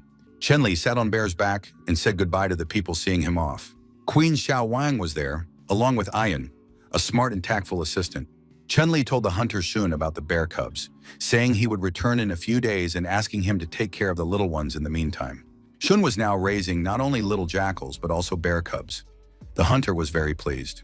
Chen-Li asked the girls to ensure the catapult unit didn't get sloppy and to keep a close eye on Alana. Perhaps she might remember something else. Xiao Wang was already tired of hearing the same instructions from her husband and told him it was time to go, without repeating herself. Chen-Li noticed that Ayun looked sad. He assumed there were problems with the farming, but the girl assured him that the farmland was being carefully tended. Ayun wanted to know about the people of the mountain tribe. Were they really as irrational and foolish as people said? But Queen Xiaowang said that was complete nonsense. There was no need to pay attention to the mountain tribe. Their king no longer posed a threat, and the bear woman was on the side of the newcomers. Finally, the farewell was over, and the king, happy, dashed off on a reconnaissance mission because he could no longer bear to see people at home. Ayun was genuinely worried about the king. She hoped that everything would be all right with him, which the queen didn't like very much. When the queen was left alone, her spy scouts appeared before her. Queen Xiaowang gave them a special secret mission, and the girls swore they would carry it out. The queen recalled that the last time, when the king had almost reached his goal, the bear had carried him away. So now Xiaowang had to make sure. Had her husband really gone on a reconnaissance mission? Or was he just wandering around some hidden secret huts? Chen-Li was riding on the bear, but soon began to sneeze and feel cold. He didn't understand where the cold air was coming from. Perhaps he hadn't fully recovered from his injury yet, and he was feeling chilly. The young man glanced at the steep mountain slope rising before him. It was impossible to climb up silently. The bear knew the bypass trails and carried its master to the top of the mountain. The ascent was relatively smooth. Now it was clear why the mountain dwellers had chosen this place. It was very safe. Even if the king were to send his main forces against the mountain tribe and then try to sneak into their rear, he would hardly succeed. Suddenly, Bear was forced to slam on the brakes, and Chen-Li nearly flew forward from the momentum. Chen-Li saw several warriors with clubs ahead of him, who were apparently guarding this territory in the further passage through the mountains. He introduced himself and asked the men to calm down, saying that he had come to negotiate with the king of the mountain tribe regarding the upcoming meeting. The fact was that the king of the mountain tribe had come himself with an army last time, and now it was Chen-Li's turn to announce the meeting. It was a matter of mutual courtesy. The men whispered among themselves and one ran away, while two said that their king would not speak to anyone. If Chen Li continued on, he would become their prey. Chen Li realized he was pretending to be innocent and kind right now, but he needed to at least scare these people, if not the bear. He simply didn't want to interact with them. Chen Li gripped his battle axe tighter, thinking he could kill everyone present. But then his attention was drawn to several members of the mountain tribe who were carrying huge sacks of unknown contents on their shoulders. The young man tried to figure out who they were. They weren't prisoners. Alani had said that prisoners had their hands and feet bound. Nothing was bound on these people, and Chen Li's attention was drawn to two men carrying sacks on their shoulders. One of them was the tribe's king, and the other was Muchi, who had fought against Haihu. The men with the sacks recognized the king of the tribe of newcomers and asked why he had come to their lands. Instead of answering, Chen Li ordered Bear to attack these men, and Zunda bared her toothy mouth and charged at the warriors. The she-bear scattered the warriors of the mountain tribe, and soon Chen Li made his way to the king. He couldn't understand what had happened to these men. How could they have sunk so low as to become mere slaves? Chen Li had come here to declare that he demanded a rematch. The king of the mountain tribe understood. Their end had come because their witch does not grant divine power to the defeated, and those who lose it become slaves, just like these people now. With pain in his voice, the king admitted that he was no longer king. Instead, the tribe was now ruled by a new man, far stronger than the previous one. And now a new, even more formidable and terrifying king of the mountain tribe appeared before Chen Li. The young man looked around and noticed that the warriors were holding harpoons. Chen Li hadn't even had time to figure out when these warriors had learned to use harpoons when sharp projectiles flew toward him and Bear. Soon he noticed that the spears were aimed not only at him, but also at the people of the mountain tribe. It seemed as though the savages had completely ignored their former comrades. Chen Li didn't understand why these men were standing idle. Even though weapons lay right at their feet, the men continued to stand motionless, as if they were ready to sacrifice themselves. Chen Li jumped off Bear, drew his battle axe, and prepared for battle, while enemies rushed in from all sides. Their new leader had refused to fight personally. He had sent men in his place, so now he couldn't use the axe's power. Chen Li mounted his battle bear again, spurred him on, deciding that a wise man didn't necessarily have to go uphill. Zunda, of course, was exhausted from carrying his master out of danger, and now both were resting under the trees, pondering the upcoming battle. Chen Li, as a token of gratitude, let the bear roam freely to graze so the animal could regain its strength, while he himself remained pensive and troubled. He noticed that the people of the mountain tribe, despite the night, continued to walk through the mountains with torches. Even at night, they could not be attacked without risk. Their new leader was not an ordinary chieftain like the tribe's representatives. It was some kind of witch hiding behind the scenes. Even if he defeated the current one, a new leader would appear in her place, and this would continue until Chen Li defeated them all. The young man understood that his main weapon now was his intellect. Wherever the witch was, he would defeat her, and that would solve all his problems. Suddenly, he heard the she-bear begin to growl viciously, turning in a certain direction. Chen Li realized the bear had spotted a danger or sensed its approach, and indeed, a huge dinosaur was walking through the forest, breaking trees in its path and growling viciously. This ancient, gigantic creature was disgustingly huge and terrifyingly frightening. The dinosaur emerged from the forest onto the opposite bank of the river. Chen Li ordered the bear to sit absolutely still and not make a sound. Soon the young man saw that the unfortunate dinosaur was screaming in pain. On its body was a creature resembling a vampire, sucking the giant's blood. The dinosaur tried to shake off the bloodsuckers, but soon collapsed, exhausted, without ever managing to rid itself of the monsters. Chen Li and Bear Girl nearly had a heart attack when they realized the giant dinosaur had just died right before their eyes. However, several black shaggy creatures were visible on its body, creatures capable of destroying even a giant. These mysterious black creatures suddenly pricked up their ears, as if they could hear breathing from a great distance. The creatures stood still, looked around, but finding no threat, turned and left the area. Chen Li was finally able to breathe a sigh of relief. He emerged from the bushes alongside Bear, realizing that the unfamiliar creatures hadn't noticed him. Chen Li told the bear to stay on this bank, while he decided to cross to the opposite side to get a closer look at the dinosaur and the creatures and return quickly. The young man safely made his way to the other bank, hoping to remain unnoticed. Then he cautiously made his way deeper into the forest, hiding behind trees, wanting to see the creatures up close and find their lair. In any case, he decided to try talking to them first. Chen-Li was so focused that he didn't notice a strange black creature pouncing on him from behind. Out of the corner of his eye, he caught a glimpse of the enemy, but it was too late to react. Soon he was lying on his back, and a cat girl was sitting above him. She extended a paw with long claws, ready to slash Chen-Li's face. The young man was stunned. The girl hadn't expected to encounter a human either, and asked if he belonged to the werewolf tribe. Suddenly, she insisted that it couldn't be. Werewolves couldn't move that nimbly. Chen-Li explained that he had no idea what werewolves were, but yes, he was very agile and quick. Following the cat girl's gaze, Chen-Li spotted the spies sent by his wife, Queen Xiaowang. A moment later, the girls from the Coconut Grove tribe, knives in hand, were standing next to the king. The cat girl immediately leaped up, pushed off with her feet, and performed somersaults and flips.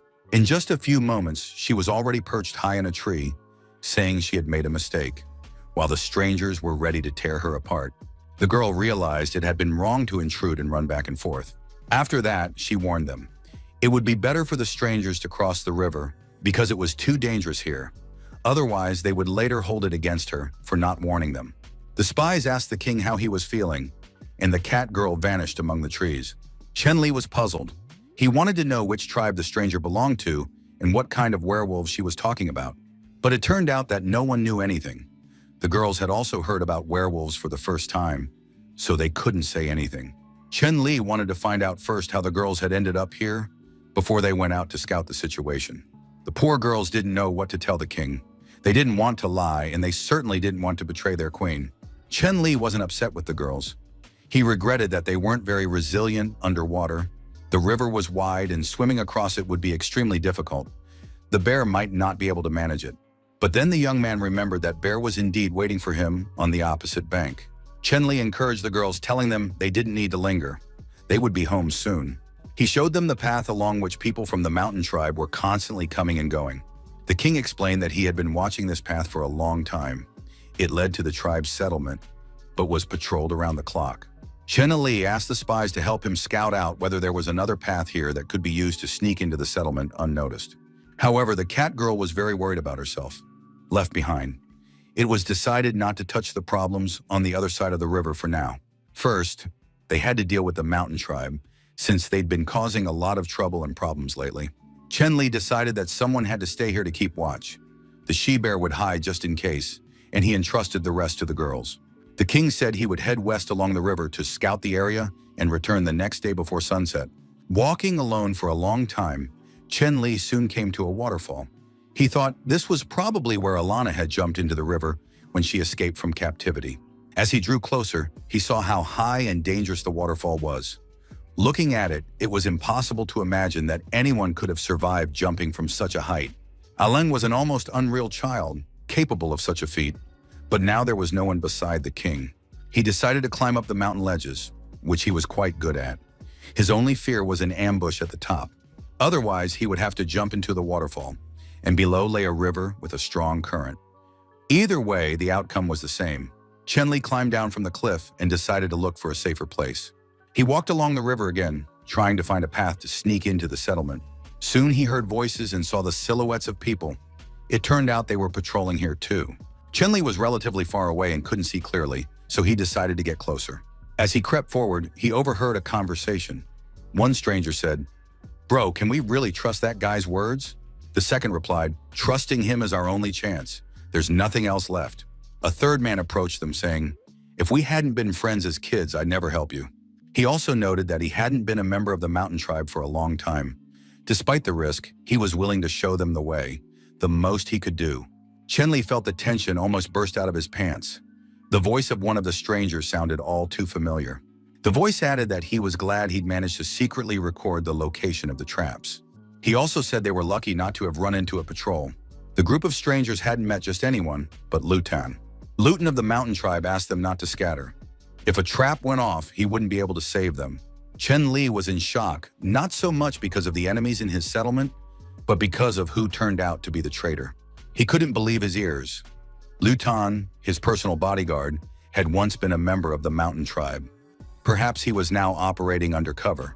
At the same time, Chen-Li understood that the people of the mountain tribe weren't particularly intelligent, so it would be difficult for them to come up with a complex plan. On the other hand, it was unclear how, with such limited intelligence, Liu Tan could have memorized the location of every trap. Chen Li decided not to jump to conclusions. He had overheard the conversation by chance, and for now it was better to keep an eye on the group before attacking. The sun had already risen. Liu Tan was still leading the people, avoiding the traps. The men were exhausted from the long march. One sat down on the ground and said he couldn't go any further. Liu Tan warned them all that remained was to climb the mountain. They just needed to make a little effort, and then they would be able to kill Chief Chen Li without any trouble. Although the journey was supposed to take a day and a night, they covered it in just half a day. They used to move about thanks to divine power. But now that power was gone and the people were weakened, Liu Tan looked at them, apologized, and said there was no shortcut, so they would have to be patient. He pointed to the tower on top of the hill. There was bound to be a guard inside. Besides, patrols roamed the roads, and sooner or later they would run into them. There was a burly man in the mountain tribe group, visible from a distance. Liu Tan didn't want to waste time. If you don't want to be buried here, let's go. Otherwise, go back to your slave labor. Some time passed, and during the next rest stop, Liu Tan said, "We just have to get through the last zone with the traps. Just a little further, and the road ends." The former king of the mountain tribe addressed his people. It had been his idea from the start. The rest of them had to do their best. He added that anyone who wanted to could turn back, while he would go to the witch and plead for the boys. One of the twins told his brother that they'd be better off turning back. The other believed that the group wouldn't make it without them, so they needed to stay with the former king. The boys set off again, realizing that without each other they would be helpless and had to stick together, even though they could barely move their legs. Hunter Aegon, who was in the watchtower, noticed that someone had entered the trap zone. He assumed it was some group of hungry travelers because they were barely walking and staggering from side to side. Aegon saw King Liu Tan's bodyguard at the head of the group. It was unclear why he was walking there, since the guy should know the safe route. Aegon began waving his arms and shouting at Liu Tan, trying to warn his comrade. The hunter shouted, "Don't take another step forward. It could be very dangerous." He warned that the area was extremely dangerous, that they couldn't stay there, and that they needed to return the way they came. The people from the mountain tribe realized they'd been spotted and decided that, while it wasn't too late yet, they needed to retreat and go back. Liu Tan was upset. He didn't understand why he had such bad luck, since the sharpest-eyed hunter was on patrol today. If someone else had been there, Liu Tan wouldn't even have tried to save these strangers. Aegon was too kind. He didn't call out a patrol to arrest the traitors and enemies. Liu Tan realized that now he could only count on the traps. He was desperate and knew he had to set off at least one trap by any means necessary. Fortunately, his foot caught on a rope stretched low near the ground. As a result, the floor began to shake and collapse, and the people nearby began to fall through with it. The entire group of men found themselves trapped in the pit of stakes. For some, the fall proved to be extremely tragic. Liu Tan understood it was enough to leave a single witness, and then the king would find a way to appeal to the mountain tribe. A sharp spear protruded from Liu Tan's heart. He hoped a patrol would appear soon. The young man was already dying, and before his eyes closed forever, he managed to see his king, Chen Li. Some time passed before all the wounded were pulled out of the pit, laid out under the trees, and the king set about treating and tending to them. Xiaowang was also by her husband's side, watching his actions with interest. The queen suggested binding the people of the mountain tribe, but Chen Li said there was no need for that because he hadn't healed them completely. Even if these people woke up, they wouldn't have the strength to attack. The queen was upset and said that Chen Li could do whatever he wanted with these people. Perhaps in time, they would even serve him. However, she wanted to deal with the traitor personally. She glared with hatred at Liu Tan, who lay unconscious. Xiaowang was furious and swung her whip, preparing to strike the traitor. But Chen Li held his wife back, saying it wasn't worth doing that yet. He wanted to speak with Liu Tan himself. "Don't jump to conclusions. We need to wait until Liu Tan wakes up and tells us everything himself," said the king. Heihu believed that a couple of people would suffice for the interrogation, and that there was no need to spare everyone's lives. Shigu also believed that medicine shouldn't be wasted on healing enemies. Deep down, Chen Li agreed. It wouldn't be easy to force these arrogant types to betray their tribe. Even if they were treated like slaves, that didn't mean the men were ready to be traitors. On the other hand, there was a strong bond of kinship among all these people. They had supported one another all along the way. Chen Li believed that if he saved the other warriors, the former leader of the mountain tribe would submit out of gratitude. Moreover, during the last battle, the king of the mountain tribe had promised not to kill the people of the newcomers' tribe if their king were to die. So now Chen Li had to spend a fortune on medicine to treat these savages. Of course, he'd like to hear their thanks. The king ordered that Liu Tan be carried into the house, treated there, and that Chen Li be summoned immediately when he wakes up. Ayu leaned over the body of the mountain tribe chieftain lying there. It soon became clear that the chief had woken up and could be spoken to. Chen Li understood from what he heard that none of the mountain tribe's inhabitants had actually ever seen the witch. All information was usually relayed through the little girl. The king of the mountain tribe confirmed this. Even the most important sacrifices were performed by this girl. She claimed to be a witch's messenger and that the curse had no effect on her. Chen Li asked for clarification on what curse was being referred to. According to the girl, the witch's body was shrouded in a curse, and anyone who approached her would die instantly. Since the villagers had witnessed divine power in action, no one dared to doubt the girl's words. There wasn't even a guard near the witch's cave. Chen Li realized, judging by what he had heard, he had a real chance to carry out an operation to neutralize the witch. Because the newly appointed chief of the mountain tribe was behaving very aggressively, and he was not easy to deal with. The former king of the mountain tribe listened to Chen Li and surmised that the young man was worried about Collapse. It turned out that Collapse was the name of the current leader of the mountain tribe, and no one could match his power. Especially after receiving divine power, he became so powerful that nothing stood in his way. To this day, this power relies on a daily ritual of sacrifice. During the ritual, a fire must be lit, so it is not performed on rainy or windy days. This means that on such days, no one receives the divine power, and the chief and his tribe become most vulnerable. Chen Li understood that the mountain tribe had many weaknesses, but no one else knew this. It turned out to be primitively simple. On rainy days, it is extremely difficult to move along the mountain trails, and even the locals try not to go into the mountains. Moreover, strong winds usually accompany a downpour, so it's very easy to slip off a cliff. Chen Li listened intently to the former king, realizing that other people certainly couldn't know this information. He held out his hand to the mountain king and said that he was now a traitor and would no longer be accepted back into the mountain tribe, so he was invited to join the tribe of newcomers. But the former king jumped to his feet and declared that no matter who asked, he would never reveal secret information. Nevertheless, while speaking with Chen Li, the mountain king answered questions honestly, making no attempt to hide anything. Chen Li said that perhaps this was a sign from above, and that they sensed strength and mutual respect in one another. He wanted to believe that he truly respected and, to some extent, loved his former enemy. The man thanked Chen Li for questioning him without unnecessary witnesses, and for ensuring that no one would find out about his betrayal, but he could not join the tribe of newcomers. That answer didn't quite satisfy Chen Li, but he didn't press the issue and simply smiled kindly. He said that as soon as his men had recovered and were fully healed, they could leave for wherever they wanted at any time. Chen Li expressed the hope that by the time they met again, they would no longer be enemies.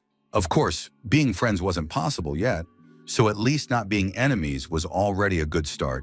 5 days passed. Everyone went about their usual chores, making weapons, building houses, and developing agriculture. Luden worked with the king on making charcoal.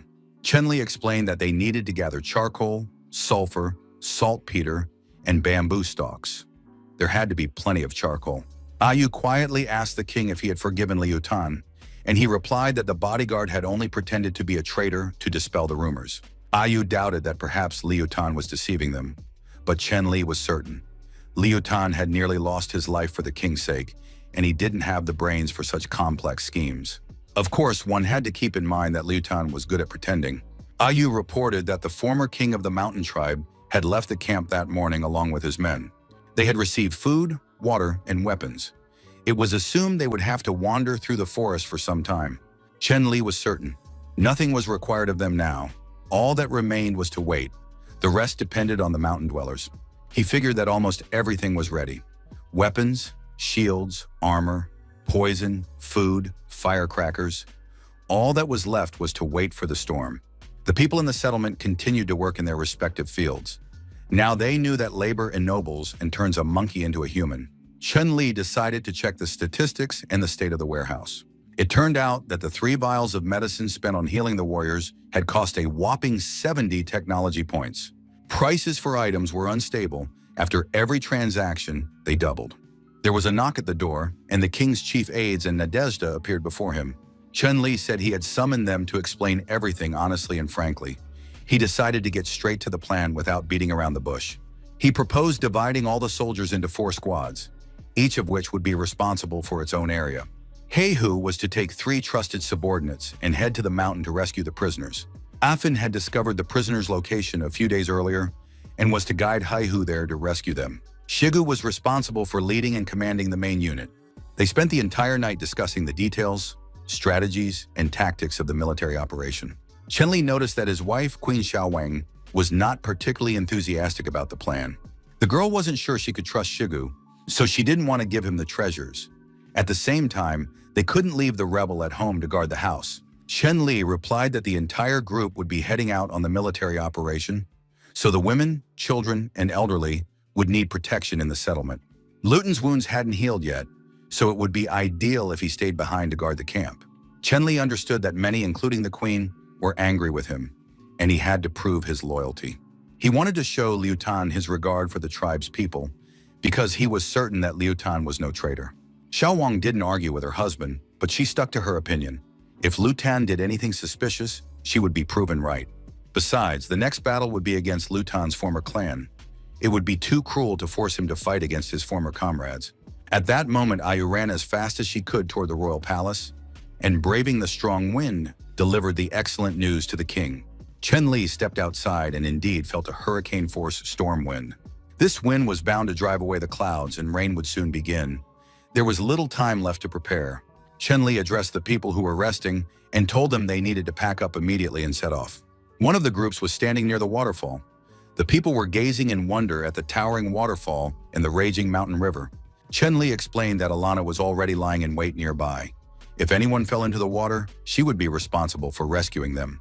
In addition, Bearwoman Zunda would be there to watch over the girls and, just in case, protect them. The rest of the warriors would first cross the river and climb the cliff to the mountain summit. The king would go alone.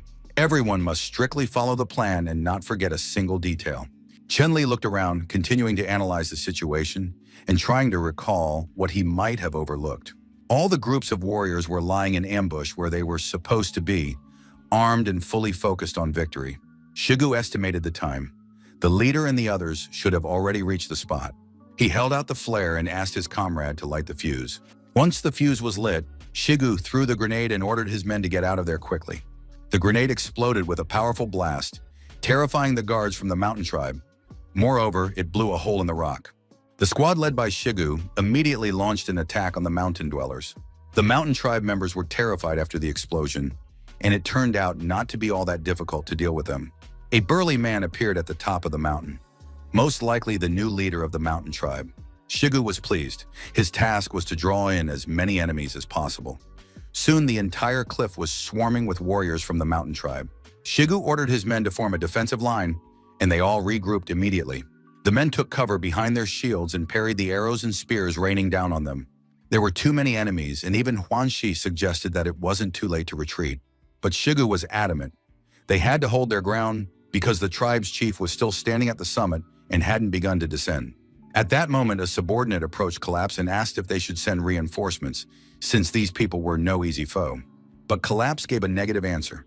He hadn't received divine power today, so the captives must first wear down the uninvited guests, and then he would join the attack.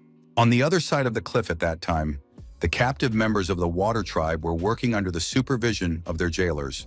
Heihu was already nearby. He was delighted that he would soon free his friends and comrades and avenge the blood that had been shed. All the warriors from the tribe of newcomers fought bravely and were ready to give their lives for victory. Collapse, the chief of the mountain tribe, looked at them and thought that these lads were quite brave. They were holding their ground and hadn't turned to flee. He didn't understand why the prisoners who were supposed to fight hadn't been brought in yet, but there was no more time to wait. And Collapse, along with his entourage, rushed into an attack on Shigu and his men. Judo said that the chief was finally approaching. Shigu ordered the wounded to be taken away and the retreat to begin. Before he could do anything, a huge and powerful opponent appeared above him, raised his club high above his head, and prepared to strike. At the last moment, the boy spun around and raised his shield. The blow struck it squarely.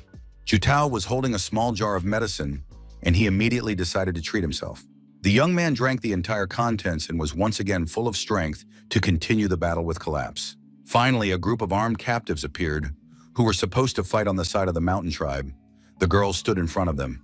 They deftly wound their slings and were ready to throw at a command. This time the girls were throwing not stones, but grenades with lit fuses. The grenades landed right where the mountain tribe warriors were, and powerful explosions rang out. Shigu noted that almost all the enemies had been wounded. It was necessary to immediately reorganize the formation, because the next battle would be decisive. Chen-Li ran to the edge of the mountain and peered into the gorge. He saw a huge rock with letters carved into it. There were no enemies nearby, the wind began to die down, and rain was about to fall. The young man approached the cave where the witch was said to live and smelled a sweet scent wafting from inside. Chen-Li boldly entered the cave, and when his eyes adjusted to the darkness, he saw something resembling barrels. The young man decided to go deeper to get a better look and stepped on a dry stick, which cracked loudly under his foot. The boy froze and heard a voice. "You fools, you finally brought the witch some honey. Well, I couldn't wait."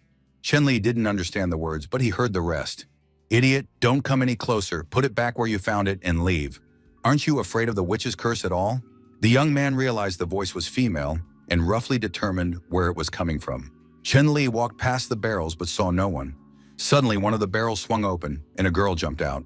She thought the guy was a complete fool, and on top of that, deaf. She didn't understand who had sent him here and demanded that he leave the cave immediately. Chen-Li was very surprised and couldn't believe his eyes as he looked at this little girl. The young man thought that perhaps the witch was just an overly talkative and scandalous girl. In the end, annoyed, Chen-Li lunged forward and applied a painful hold, knocking the girl out with a single blow to the neck. Chen-Li looked at this little lost girl, realizing that the mountain tribe had never seen what their witch looked like. So even if he announced that he had killed her, they would never believe him. He needed to bring some kind of proof to convince these strong but primitive people.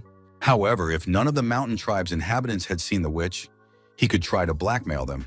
The rain was getting heavier, and the battle between the tribes continued fiercely and relentlessly. Shigu told his comrades not to panic.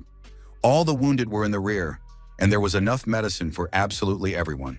At that moment, a new group of reinforcements, healthy and strong warriors, appeared from behind a rock. Shigu was even a little frightened. But as they drew closer, it became clear that they were their own people. Heihu, Afin, and former captives from the Sea tribe. It soon became clear that the mountain dwellers were completely surrounded. Representatives of the tribe of newcomers surrounded them on all sides. Chen-Li climbed to the top of the cliff and announced to everyone present that the battle was over. The king held the girl's lifeless body in his arms and declared that the witch was dead.